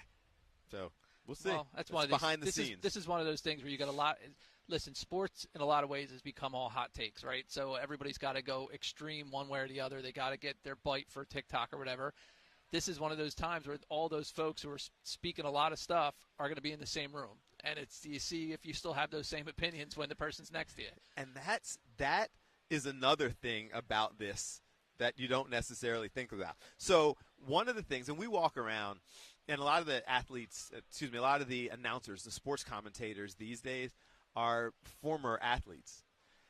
So there's a very interesting dynamic between the hot take experts on social media who talk all of this junk about the athlete and then sit there and to be standing, eye to chest with the guy who you just said all these things about them or their family or whatever. That's going to be interesting. Cam comes rolling in his wild hat and the puffy neck collar and everything else. Cam is a hat guy. He's got some it's his company, I think. Yeah, I'm sure it is. Just circling back real quick, earlier in the show or before the show even started, we put out that Twitter poll about how people are feeling. It's Monday, and actually people are feeling better than they were. It seems like some of the conversations maybe. Really? It's up to 71%, people feeling great, go Birds. 22% are still a little scared of the Chiefs, and it's down to 7%. So we have more people making decisions there. Early on, the too early crowd was like 11%. That's down to 7%. I feel like we talk ourselves into this because I believe, and all the people that we've talked to throughout the day, like I sincerely believe that the Eagles are the better team. It's just a matter of talking yourself into believing that you can beat Patrick Mahomes and Andy Reid. And it sounds like before we get deeper into all of the analysts and things like that early in the week, then people are willing to do that. I do. I mean, I know you mentioned it with Bo and Zach, but it is interesting to me that in between guys that we've had on have all kind of leaned the one way. The odds people, the folks like that, which doesn't mean anything, but I'm sure a lot of those same folks were picking the Patriots back in a few years ago when Nick Foles was starting. But that's just how it rolls. Now I know Zach and Bo had a little bit of a different feel, and they're around the team every day. I mean, I think that's the one thing. I'm not sure if everybody around the country realizes how deep this roster is. Well, and Zach specifically is every time he's on Ant's show, Anthony Gargano's show that you see on Fox Local every day at 1 o'clock. Is Ant's actually here? Is he here? No, Ant's not here. His crew's here, and Ant will be on, since we're on right now at 1 this week, he'll be on at, I believe, 7 o'clock. Somebody will correct me if I'm wrong, but we're still going to have Ant all week talking Eagles. Okay, so he's not here. He's not here. He sent his Eagles crew here. Huh. Okay. But anyway, Zach Berman, when he's on Ant's show, is always the kind of objective analyst. Like, he's not the rah-rah fan guy. No. So for him to come out there and point blank say, I'm all in for the Eagles. Like, I believe the Eagles are the better team, and they're the ones who are the team to beat. That's meaningful. Yeah, for sure. Now I think this place is going to start, in the next few minutes, start clearing out a little bit because, as we've mentioned a few times tonight, tonight's media night. So everybody's going to get and head over to the Superdome to do that whole thing. And it'll be interesting to see how this week goes. I mean, even like talking to Jamie Lynch, they experience the same thing. It goes in waves. So what is, for people who aren't familiar, so media night starts, I guess, 6-ish? It's like 6. The times I'm all messed up. But basically, it used to just be the teams, and they'll pick a certain amount of players, the big names, to be up on podiums. So like Saquon and Jalen and Devontae and AJ will be on podiums. Same with the Chiefs. And then they'll introduce the full teams, but then all the other players will just be wandering around, and then people will be grabbing them, and that's when, like everybody said, you'll get, like Breland said earlier last time, somebody handed Josh Sweat a baby, or somebody will be dressed up in some costume asking weird questions, and so it's kind of that. It's also famously where Marshawn Lynch said, "I'm only here not to get fined," not to get fined, because it's a required event for these guys, and Marshawn famously didn't speak to the media, so he showed up and said, "Listen, you guys can ask whatever you want, but I'm going to have the same answer." And they said, "What's the answer?" He said, "I'm only here so I don't get fined." And he said that over and over and over until his 8-minute, like they start a clock and you have those players for that amount of time. So then the wandering around, they separate them, right? So the Eagles go first for a certain period of time. And then the Chiefs. And Chiefs then come in afterwards. And then they'll also, it goes year by year, but I know back in Minnesota, they'll bring up the two quarterbacks together up on the stage and do a little, thing. They'll bring up the coaches and do a little thing. That was, I think, in Arizona, it's when the night when they brought up the Kelsey brothers, and then their mom Donna came up with the cookies. They made it like a media thing. So it's all for the show. They make a show of it. Back in the day, they used to have it during the day, and just for the media, and you would see the clips later. Now it's a TV show. It's like I think NFL Network or whoever else will carry it live. So it's a production, around the media availability. That's crazy that it's advanced to the point where it's that level of an event.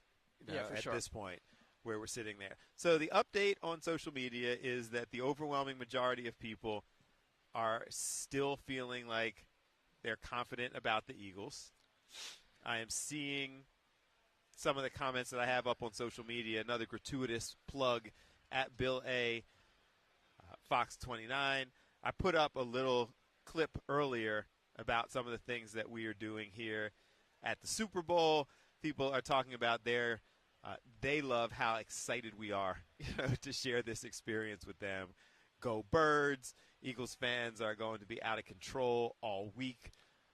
Some of the comments coming in from people. And you can follow us and get updates from all of us because not everybody, large numbers of representation from each show. Actually, there's more people who aren't here than who are here. But there are representatives from each show. So Jason and Breland and Shred and Chris O'Connell are here for news, afternoon, evening news, and the Fantastic Sports Show.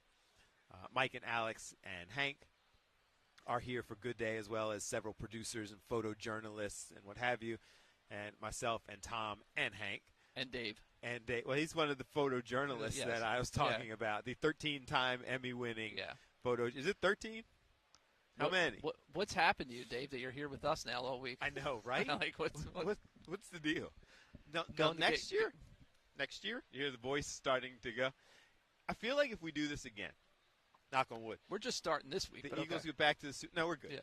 The Eagles back to the Super Bowl. We should set up a rack right here behind the high-tech monitor with the graphic with Dave's 13 Emmys. That'll draw more attention. We might get more guests. Set up around here. Yeah. And we can just keep going ahead and referencing them. Like those people who do interviews, like the pundits on the different shows who sit there and have it perfectly framed out. And they're like, I'm very happy to be on Super Stream 59. Oh, is that one of my many Emmys? You can just have it there set up.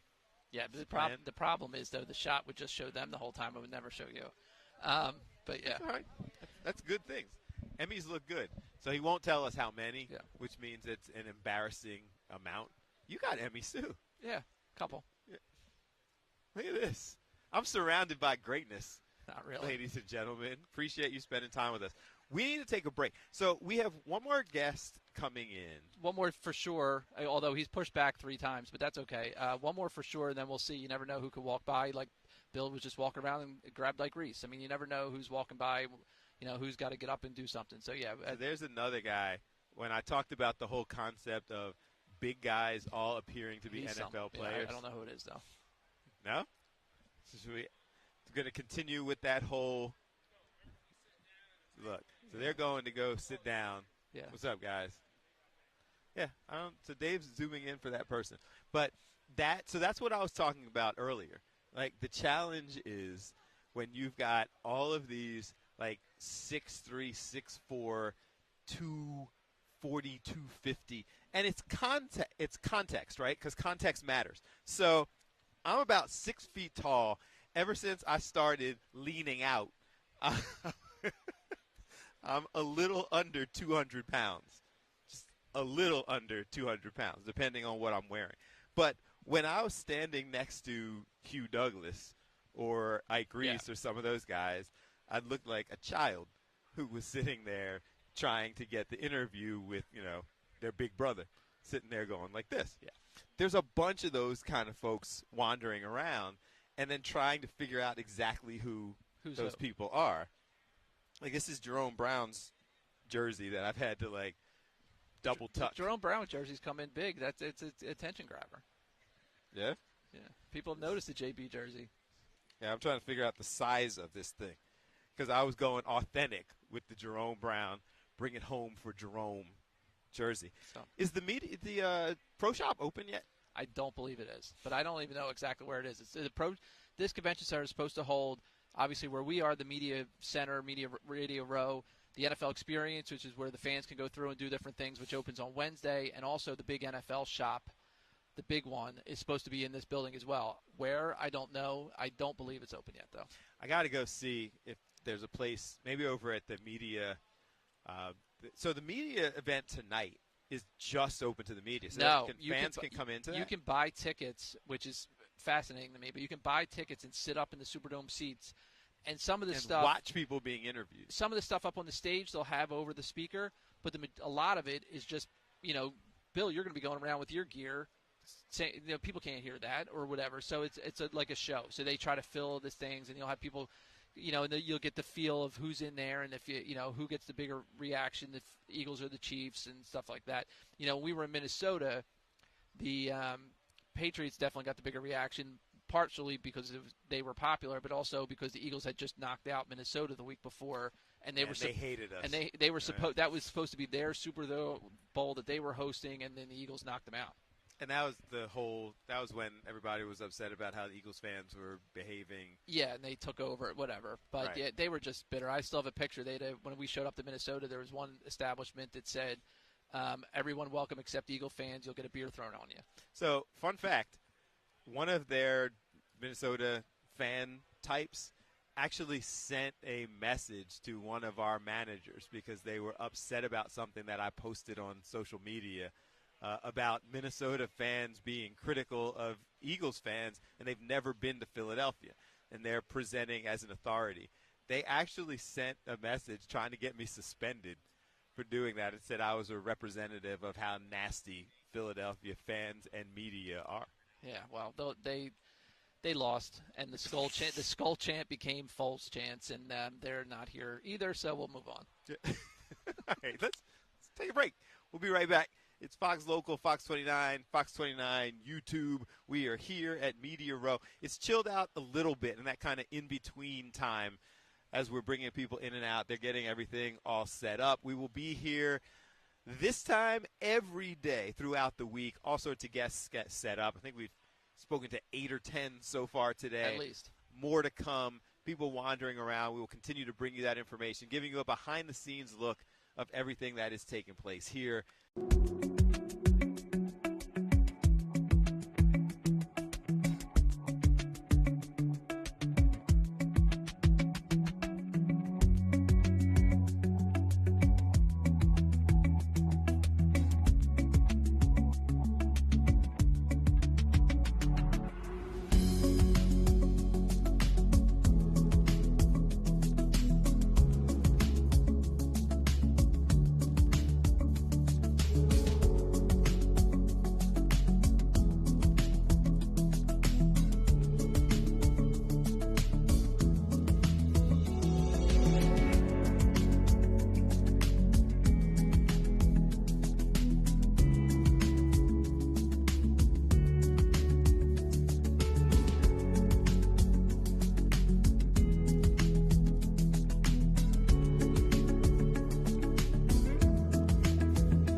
All right, everybody, welcome back to Radio Row live from New Orleans. I'm Tom Loudon.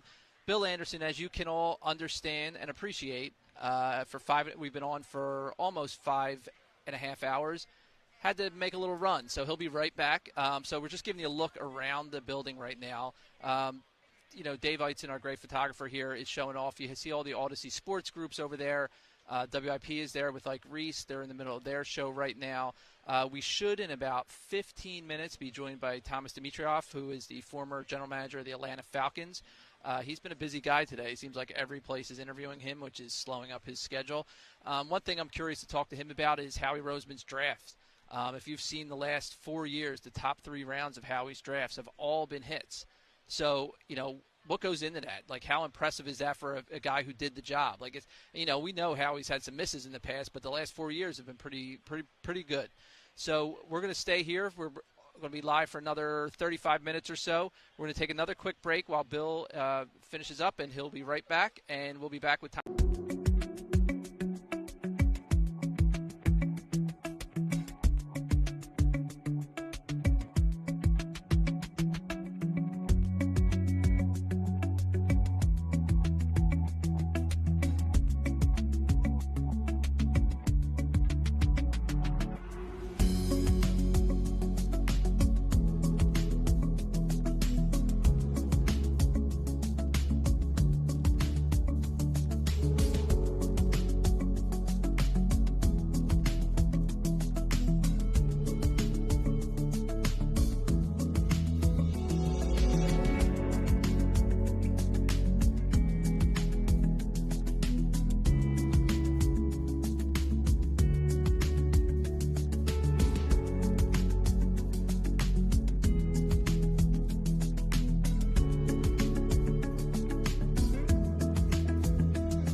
Hey guys, we are back here. I'm sitting here taking care again of the high-tech monitor issues.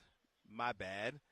As I ran and left the monitor here and everything set up and ready to go. So there are all kinds of things going on. Let's see if the galvanized ladies want to talk to us. Come here and talk to us. What? We're live. You can't just point to the watch and keep going when we're live? No, we really are on a time crunch. Wow. Talk to your girl. Talk to your girl. This was like 5 minutes. Tomorrow. All right, so they're going to come back. So you guys will come talk to us tomorrow about Galvanize. All right, so just what is Galvanize so we know what's going on? You can go. Just tell them what is Galvanize. So Galvanize, it's super amazing. So basically, it's started by Laura Oakman. Yeah, she's going to talk to us too. Exactly. She started this organization for women in sports to kind of create just a space for us to have support, really dive deep and pursue this industry. And it's all stages, all ages, right? Okay. So anyone is welcome, behind the camera, in front of the camera, anything like that. We welcome all the ladies to come out here, feel like a comfortable space for them to excel and empower themselves and yeah, it's really amazing. We have thousands of women that we're out here trying to inspire. So, yeah, galvanize. All right, I'm not get you in trouble, but we want to hear the whole story. Yeah, so you're when you gonna want guys, more time for it. 100%. Yeah. But we wanted to talk to them guys even briefly because we saw everything you guys were doing, and it seems like a really cool thing. Oh, So we'll great. talk to Laura. We'll talk to you. We'll be good. It's magic. All right. It's magic. All right. So that was my apologies, folks. So I saw them.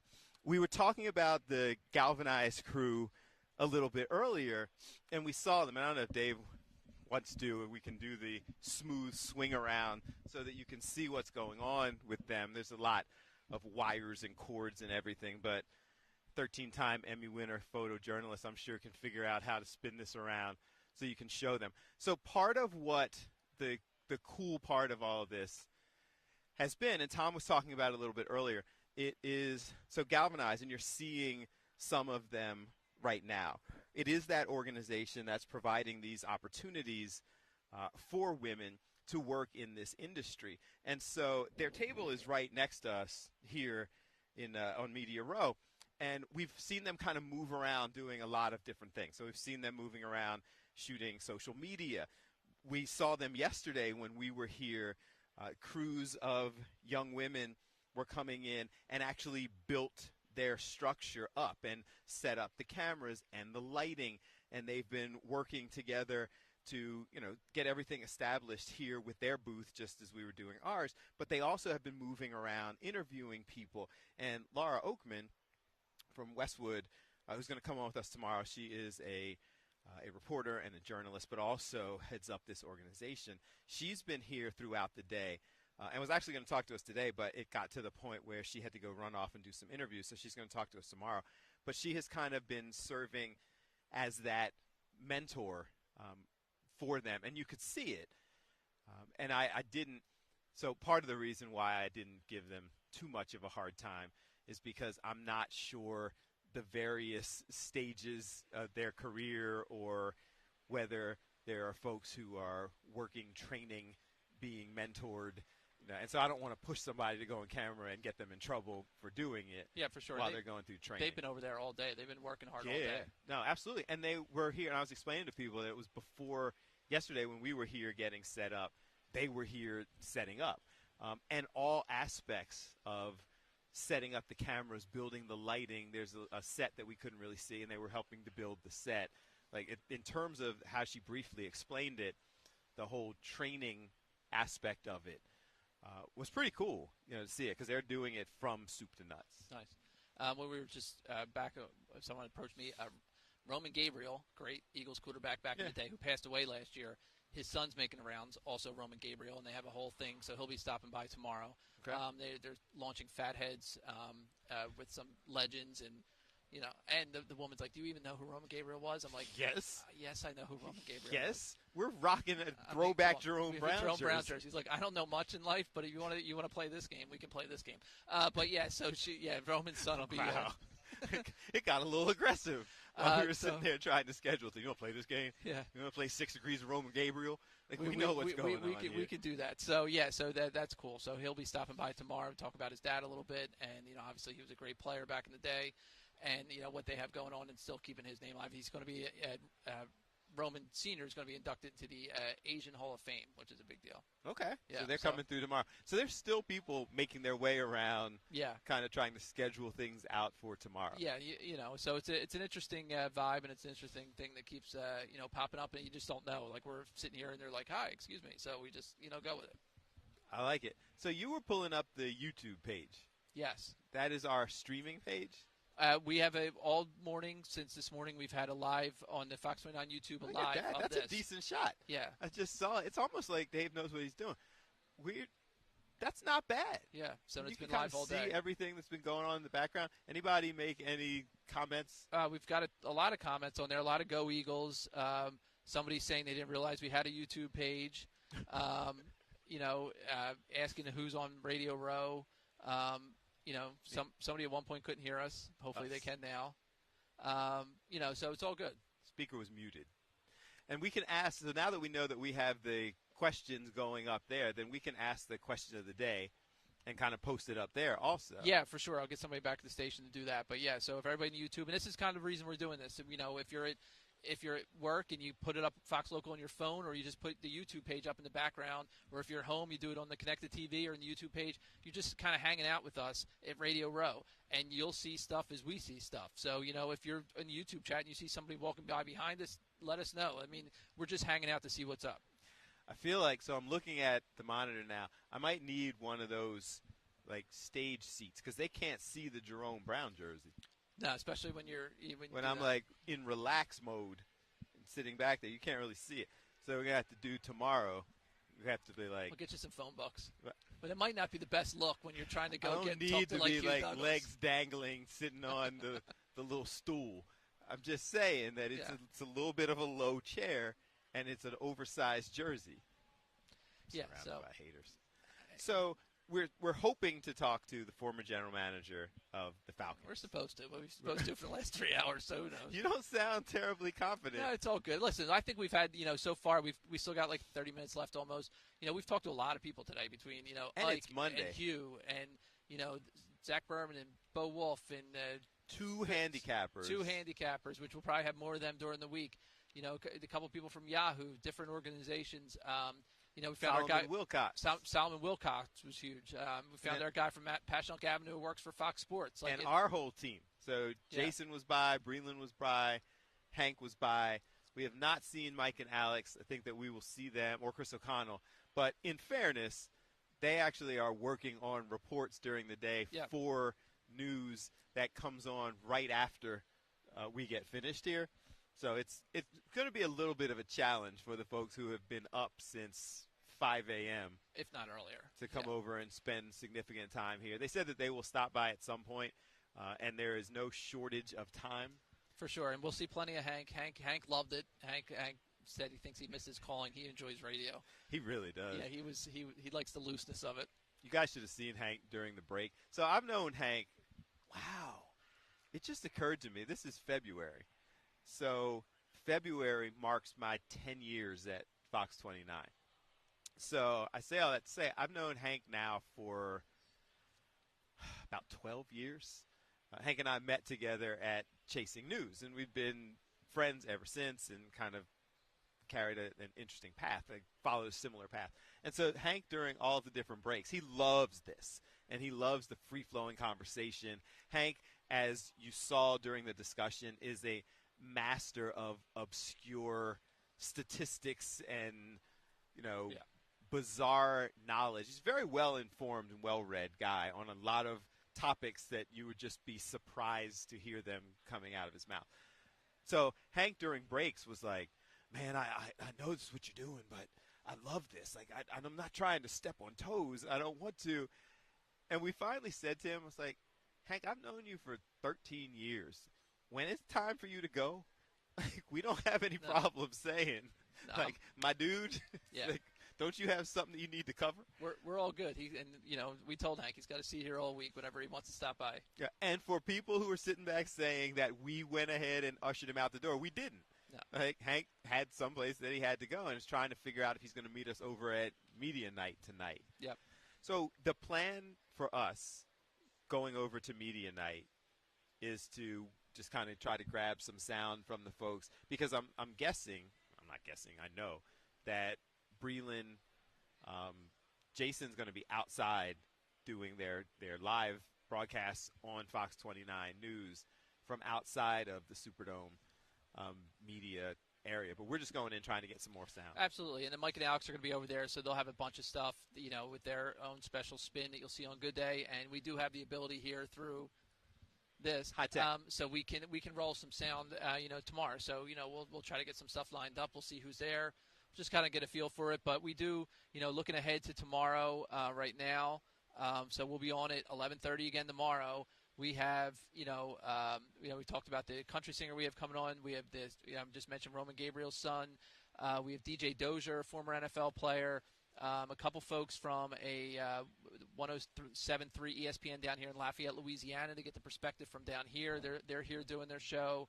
And a bunch of other folks as well, including some other folks from Yahoo, and that's in addition to anybody else we just grab as they're going along. Oh, and we also have, I almost buried the lead, Jim Murphy. If you know the name, sound familiar? He is the author of Inner Excellence. Will be stopping by tomorrow. Stop it. Yeah, he's coming in. See, I didn't even know this, so I'm sitting here getting surprised. Yeah, so he's coming in at 3 or 4 o'clock. Yeah, 4 o'clock at home tomorrow. But he's swinging by. He's going to come in the radio row and hang out with us. 100% sure that 3 months ago he had zero plans to be at the Super Bowl. Well, and that's also, it'll be fun to watch if you're watching with us. Obviously the interview, we're looking forward to it, looking forward to talking to him. But that's one of those things where people around us will be like, who are they talking to? And they see the book. That'll be a guy. Keep holding up the book. He'll be getting grabbed by everybody because everybody wants to, that became such a big story, and he's become part of the Eagles story this year. So, yeah, he's coming in and he'll be with us at 4 o'clock tomorrow. So at the beginning of the Behind the News time slot tomorrow, we'll have Jim Murphy sitting here. Nice. And one of our guests from today who had to be rescheduled, who's a movie producer, who put together a pretty cool film that kind of explores the changing dynamic of college sports, of college football, that transition into the NFL, and this name, image, likeness thing that is making a lot of these guys, like, how is it changing the game? Yeah. A lot of these guys are coming out of school millionaires. Well, yeah. I mean, the quarterback Carson Beck from Georgia, who just transferred to Miami, the report says he's getting paid $3 million to play for Miami. So why would – And is he even that good? He's good, but he's not – he wasn't going to be a top 5 pick, I don't believe. So, he's going to make more by staying in college and, for a year. He's also dating one of the Cavender twins, but that's beyond the point. But for social media. Yeah, for social media, they'll make a ton of money on that as well. But, these guys are getting paid. It's across all sports. The whole topic's fascinating about how that's working and eligibility. And Ohio State won the title this year. They had the most expensive payroll. Apparently their payroll was like $20 million for that team. So, oh, by the way, speaking of which, did you see, Ohio State's offensive coordinator was this year? Chip Kelly. Chip just took the job as the new offensive coordinator of the Las Vegas Raiders. He's back in the league. Oh, God. So the Raiders next year are going to have 5 plays. Well, Pete Carroll's their head coach. They just hired. Okay. And so they just hired Chip. 4th and 1. Yeah, so Chip's back in the league. Wow. Some people, this just shows you the kind of fraternal, close-knit nature of a league that will allow you to just consistently fail forward. Yeah. It's an interesting concept. If you know the right people, you're in the right place, you're connected at the right time, you can fail forward. Yeah, for sure. I mean, it's a recycle thing. And that's why in a lot of ways when you think about the Eagles, people raised an eye about Nick Sirianni. He wasn't in that train, right? He hadn't had a job. I don't even think he was an offensive coordinator. But they have a history there. They did the same with Andy Reid when Joe Banner and Jeff Lurie hired Andy Reid. He was never an offensive coordinator. He was a quarterback's coach for Brett Favre. So they have their way of doing things, which I guess is a little different than some others. I feel like we've got a little bit of time left before we wrap up for the day. I'm starting to feel as if our Ryan Leaf right behind you. Oh yeah. He just walked the other way. We'll get him on the way back. So Jason interviewed him earlier, and that was one of those guys. I've been telling people all throughout the day that there are series of people who kind of move around, and that they're either former players or something along those lines because of the fact that you kind of see people huddled around, or they're just, big guys. And so Ryan Leaf, who's a bit of a cautionary tale in the NFL, but has kind of turned his life into helping other people, helping people with addiction and mental health challenges and what have you. And this was somebody who was kind of widely viewed as one of the one of the biggest of all time. And then kind of turned his life around, didn't necessarily turn his career around. Yeah, for sure. And he's had some ups and downs, like on the field and off the field, but he's spreading his word around here today, and he's made the rounds. He's been walking. I know, like you said, Jason and Breland spoke to him earlier, and I guess you'll see that at some point this week on Fox 29. Interesting. So we have about another 10 minutes? 15. Or so. So what's the out time? on this. So this varies. Here's where Mike Greenwich, 4:59:30. Mike Greenwich back at the station. I hope he's watching, because this is a recurring theme that I joke with him consistently about establishing exactly when the out time is on the show. Because we have this thing of sitting back going, all right, guys, thanks so much for watching. We'll see you again tomorrow. Have a good one.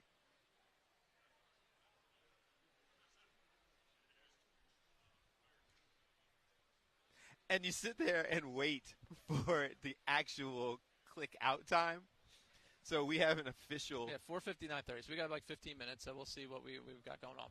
So I want to see. It's harder now with all the different people who have gotten their things up. And you can see, as we talked about, like a lot of people got set up and then they've bounced out. I feel like this is that period of time where people are grabbing something quickly to eat or whatever and getting ready to head over for media night. Yeah, for sure. And the one thing I mean, everybody's got their banners. And listen, we're Fox. Ruben Frank. Yeah, we're Fox 29, right? And we're represent Fox 29. But I want to show everything that's behind us. The people with their big things, like you could be at home in front of one of those things. Like show the room. So, and that's an interesting point, because we had that discussion, as in I move out so Dave can see more of what's going on. But we had that discussion because we want to make it clear that we are SuperStream 59 here on Fox Local, Fox 29. We have a banner and things set up so that people can identify us as they're walking through, because there are several people that we have interviews scheduled with, and we want them to be aware of where we are. So a lot of the local media from here can see, oh, it's Fox 29, it's Fox Local. That's why we have, mic flags and all that kind of stuff. But I agree with you that at some point you have the background set up directly behind you, and then nobody gets to see all of the things that are taking place here. It makes you wonder, some of it is branding, but I think some of it is that people don't want you to see the other media outlets that are actually here. Which I'm the exact opposite. I want to see everybody that's here, because that's why we're doing this, to show everybody what's going on. Well, and plus the overwhelming majority of them are just from places all across the country. So there's no downside to us sitting there and showing a competitor from across the country. It shows just how many different outlets are here. So it does seem like, if you're looking back off into the distance, and people have kind of followed us throughout the whole process, it seems like the transition has begun. So people will leave here. Now, some of the shows, like this room, is open into the evening. Yeah, I don't know what the exact time is, but listen, if you're the West Coast station, your afternoon drive show is late. It's later. Same thing, and it's open up early, so it'll be this is pretty much a 24-hour room. Yeah, and people are doing all the different shows from across. Sirius XM is back there, and they have shows going on consistently throughout the day into the evening. So a lot of activity, a lot of things going on as I'm continuing to take a look every now and then, just get up and stretch. So let's take one more break. We're heading into the home stretch for day one of 5 days of wall-to-wall coverage here at Media Row. So let's take a break. We will come back, wrap things up neatly, and pass it off to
Fox Local. We are here. This would normally be Behind the News. Today it is Superstream 59 as we continue to be here live at Media Row here at the Super Bowl in New Orleans. And guys, we've been doing this for hours. We will be doing it every day. And you are kind of hitting that period of time. There's a couple of new groups that are coming and getting set up here as we move around and check it out. But you can see everyone kind of getting in, getting set up. They're all now ready to roll. It's a handful of them, actually. It's a little surprising because if you walk over, you can see things like this, the NFL Alumni Association, Huddle for Health, things like that. But there are other tables here that are still just identified by their numbers. So it's 1, 2, 3 or 4 of them that don't have anything on them yet. But the overwhelming majority of the others are set up and ready to go. And you see, we already showed and talked about this one. There's a handful of others going back this way. But there's really just stations from all over the country. So if you zoom back down here, 1025, 1063 down here, not exactly sure where they're from. Going down in this direction, there's that Lambeau Field situation that we explained, and some of the others moving around back throughout the area. I'm trying to see, there's a cool setup there. I wish part of me wishes that we could get the camera a little bit more mobile, because there are some cool setups here. So what we'll have to do is we'll take some video, but everybody kind of has their limited spaces that they are supposed to be set up in. So we're cheating the system just a little bit by getting up and moving around, because we have the audio, the wireless capacity to move around and see some of the things that are going on, different folks getting set up throughout the area. So we have that capacity to move around a little bit. But the cameras are actually tethered to our location, so we can't move that far around. But we've given you a fairly decent look all throughout, all sides of it, to see this entire room. From this end to, it's a good, what do you think, Tom? It's a good length of a football field from one end to the other. So it's a good solid 100 yards plus from one end back, and then the sides. I'm making it up, so I don't know if there was any thought to the length or the distance of the setup. But it's just a buzzing, really active location with all kinds of things going on, and people who have been in and out pretty much all day. There are some shows that we've seen going on behind us and around that you've seen, these different kind of elaborate sets cycle people in and out throughout, doing different TV shows that are set up. Some former football players and coaches, things rolling in on both TV and radio. Some of the higher end podcasts with significant resources. There is the entire look where the 94 WIP group is. They have like a cluster of their owned stations are all there working together. Just really a lot going on. And when we swing around and look at different things, there's a whole group at some point that we will show you back in the opposite direction. And Dave continues to look in on some of these TV shows and the behind the scenes. Right behind us that we were giving you a look at is the Fox Sports group, that they were there doing their thing. The Empower campaign is others. Galvanize, something that we were talking about earlier. But you just see the continued growth as the day goes on, as all of these different groups are here and getting set up. So we've had a bunch of these things set up here throughout. So we're going to spin this around real quick as we're getting ready to wrap up. How are you, sir? Good. How are you doing? I'm fantastic. What are we doing? We're doing it on the fly? We're moving around? Right here. Oh, my goodness. Do it on the fly. All just right. that quick. Okay. Yeah. Introduce yourself to our... Hey, Thomas Dimitrov. Yeah. CEO. Yeah. I was a former CEO, now the president of Sumer Sports, data analytic football company. Used to be with the Atlanta Falcons as a general manager. You're running things there. Back in the day, yeah, for 13 drafts and 13 free agencies. I used to compete a great deal with Howie. He used to ask me for second rounders on everyone. That's how he did it. And I used to say, this is a back-end roster guy, but that's what makes him so good because he's so driven. We have a great relationship. He's the best. He's at the top of his game right now. 2 GMs are at the top of their game, right? Yeah. Howie Roseman and Brett Veach are killing it right now, so it's good. What's that like? Give us that. This whole setup has been kind of the behind the scenes of the things that are going on. What's it like in that whole negotiation process, trying to do deals, especially with people who have a little bit of a history of doing good deals? No, look, if you're talking about the way it is right now, there's a lot going on in the league.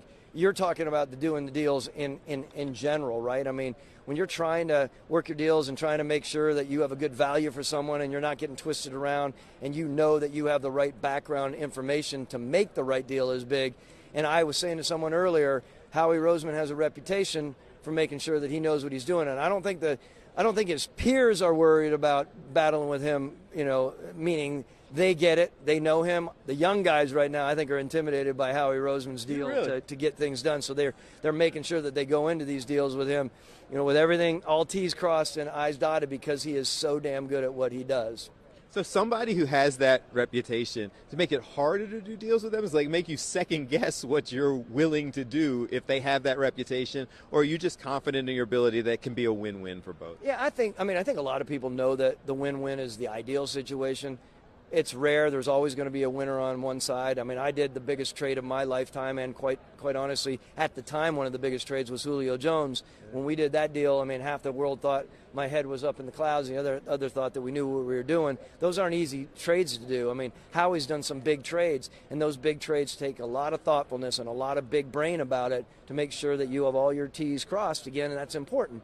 And there's a lot of data out there now that can support a lot of the trades. That's another thing I think Howie and the good ones out there understand, that you should factor in the data that's available. You can't just go just watching video. You need to factor in everything that's available to you. And I think that's a big thing. Back to your point, there's a lot more depth in the trades nowadays and a lot more research and a lot more background before you do pull the trigger on these big moves. It's fascinating nowadays for those of us who are fans watching it as well. You see the HBO shows and you see all of the behind the scenes. Do you think, and you're not doing that kind of pressure right now, is that more pressure because now people see that process as well as whether or not it was a success or a failure? Yeah, I think the behind the scenes thing is fascinating. Again, now you have staffs that are much bigger than what they used to be, right? As a general manager, you're relying on a lot more people to provide the right information for you. So the hindsight thing, we can go on and on about this. The hindsight thing, the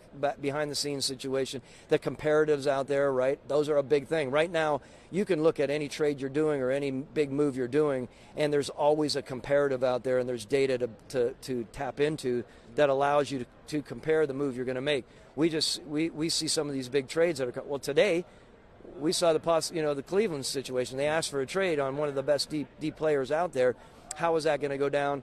I think there's a lot to that, which we can talk about a lot, so I don't want to ramble about that. It's all good. We actually don't have a lot of time left. Tell us what you're doing now these days, the things that we can follow along with your career. So we are right now heading up this data football analytics company, and what it is it's called Sumer Sports, and Sumer Sports is a roster optimization company. It's not about making game time decisions, although we have an arm that is working on that. We are about subjective scouting and objective analysis. So we have over 600 years of experience right now, 5 former general managers and a whole bunch of scouts, and then we have 45 data scientists, analysts, and designers that are building all of these algorithms that we have going off of a lot of our subjective work, like our scouting work. So the way that things are going right now in the league, if you're not factoring in data along with your subjective analysis, again, that's the wave of the future, and you have to jump on board. If you don't, you're going to be left behind. I keep saying that, and that's what I believe. It's why I decided to stay in this company and not make my way back into the NFL, though I did interview twice for jobs this year, both for the Jets and Tennessee. But I only would interview for jobs that I think that I truly was looking at. What we're doing at Sumer is, I think, special, and I think it can be game-breaking. Look forward to getting more information from you. Appreciate it. Thanks for helping us understand the input. I appreciate that. Listen, we're stretching our legs a little bit. We appreciate your time, guys. That was cool. You get kind of an insight into what goes on in those deals. Guys, we got to wrap. This has been a lot of fun. But you know what? Let's do it again, same time tomorrow. We will break it down. We will have multiple guests. on Fox Local YouTube. Hit me up on social media at Bill A. Fox 29. So many cool guests coming in. So thank you for spending time with us. Make sure you're watching all day. Much of the team is here to share information with you. We are your Super Bowl station network stream. No reason for you to go anywhere else. Thank you. We appreciate you. Have a great day. Take a look around. We'll do it again tomorrow.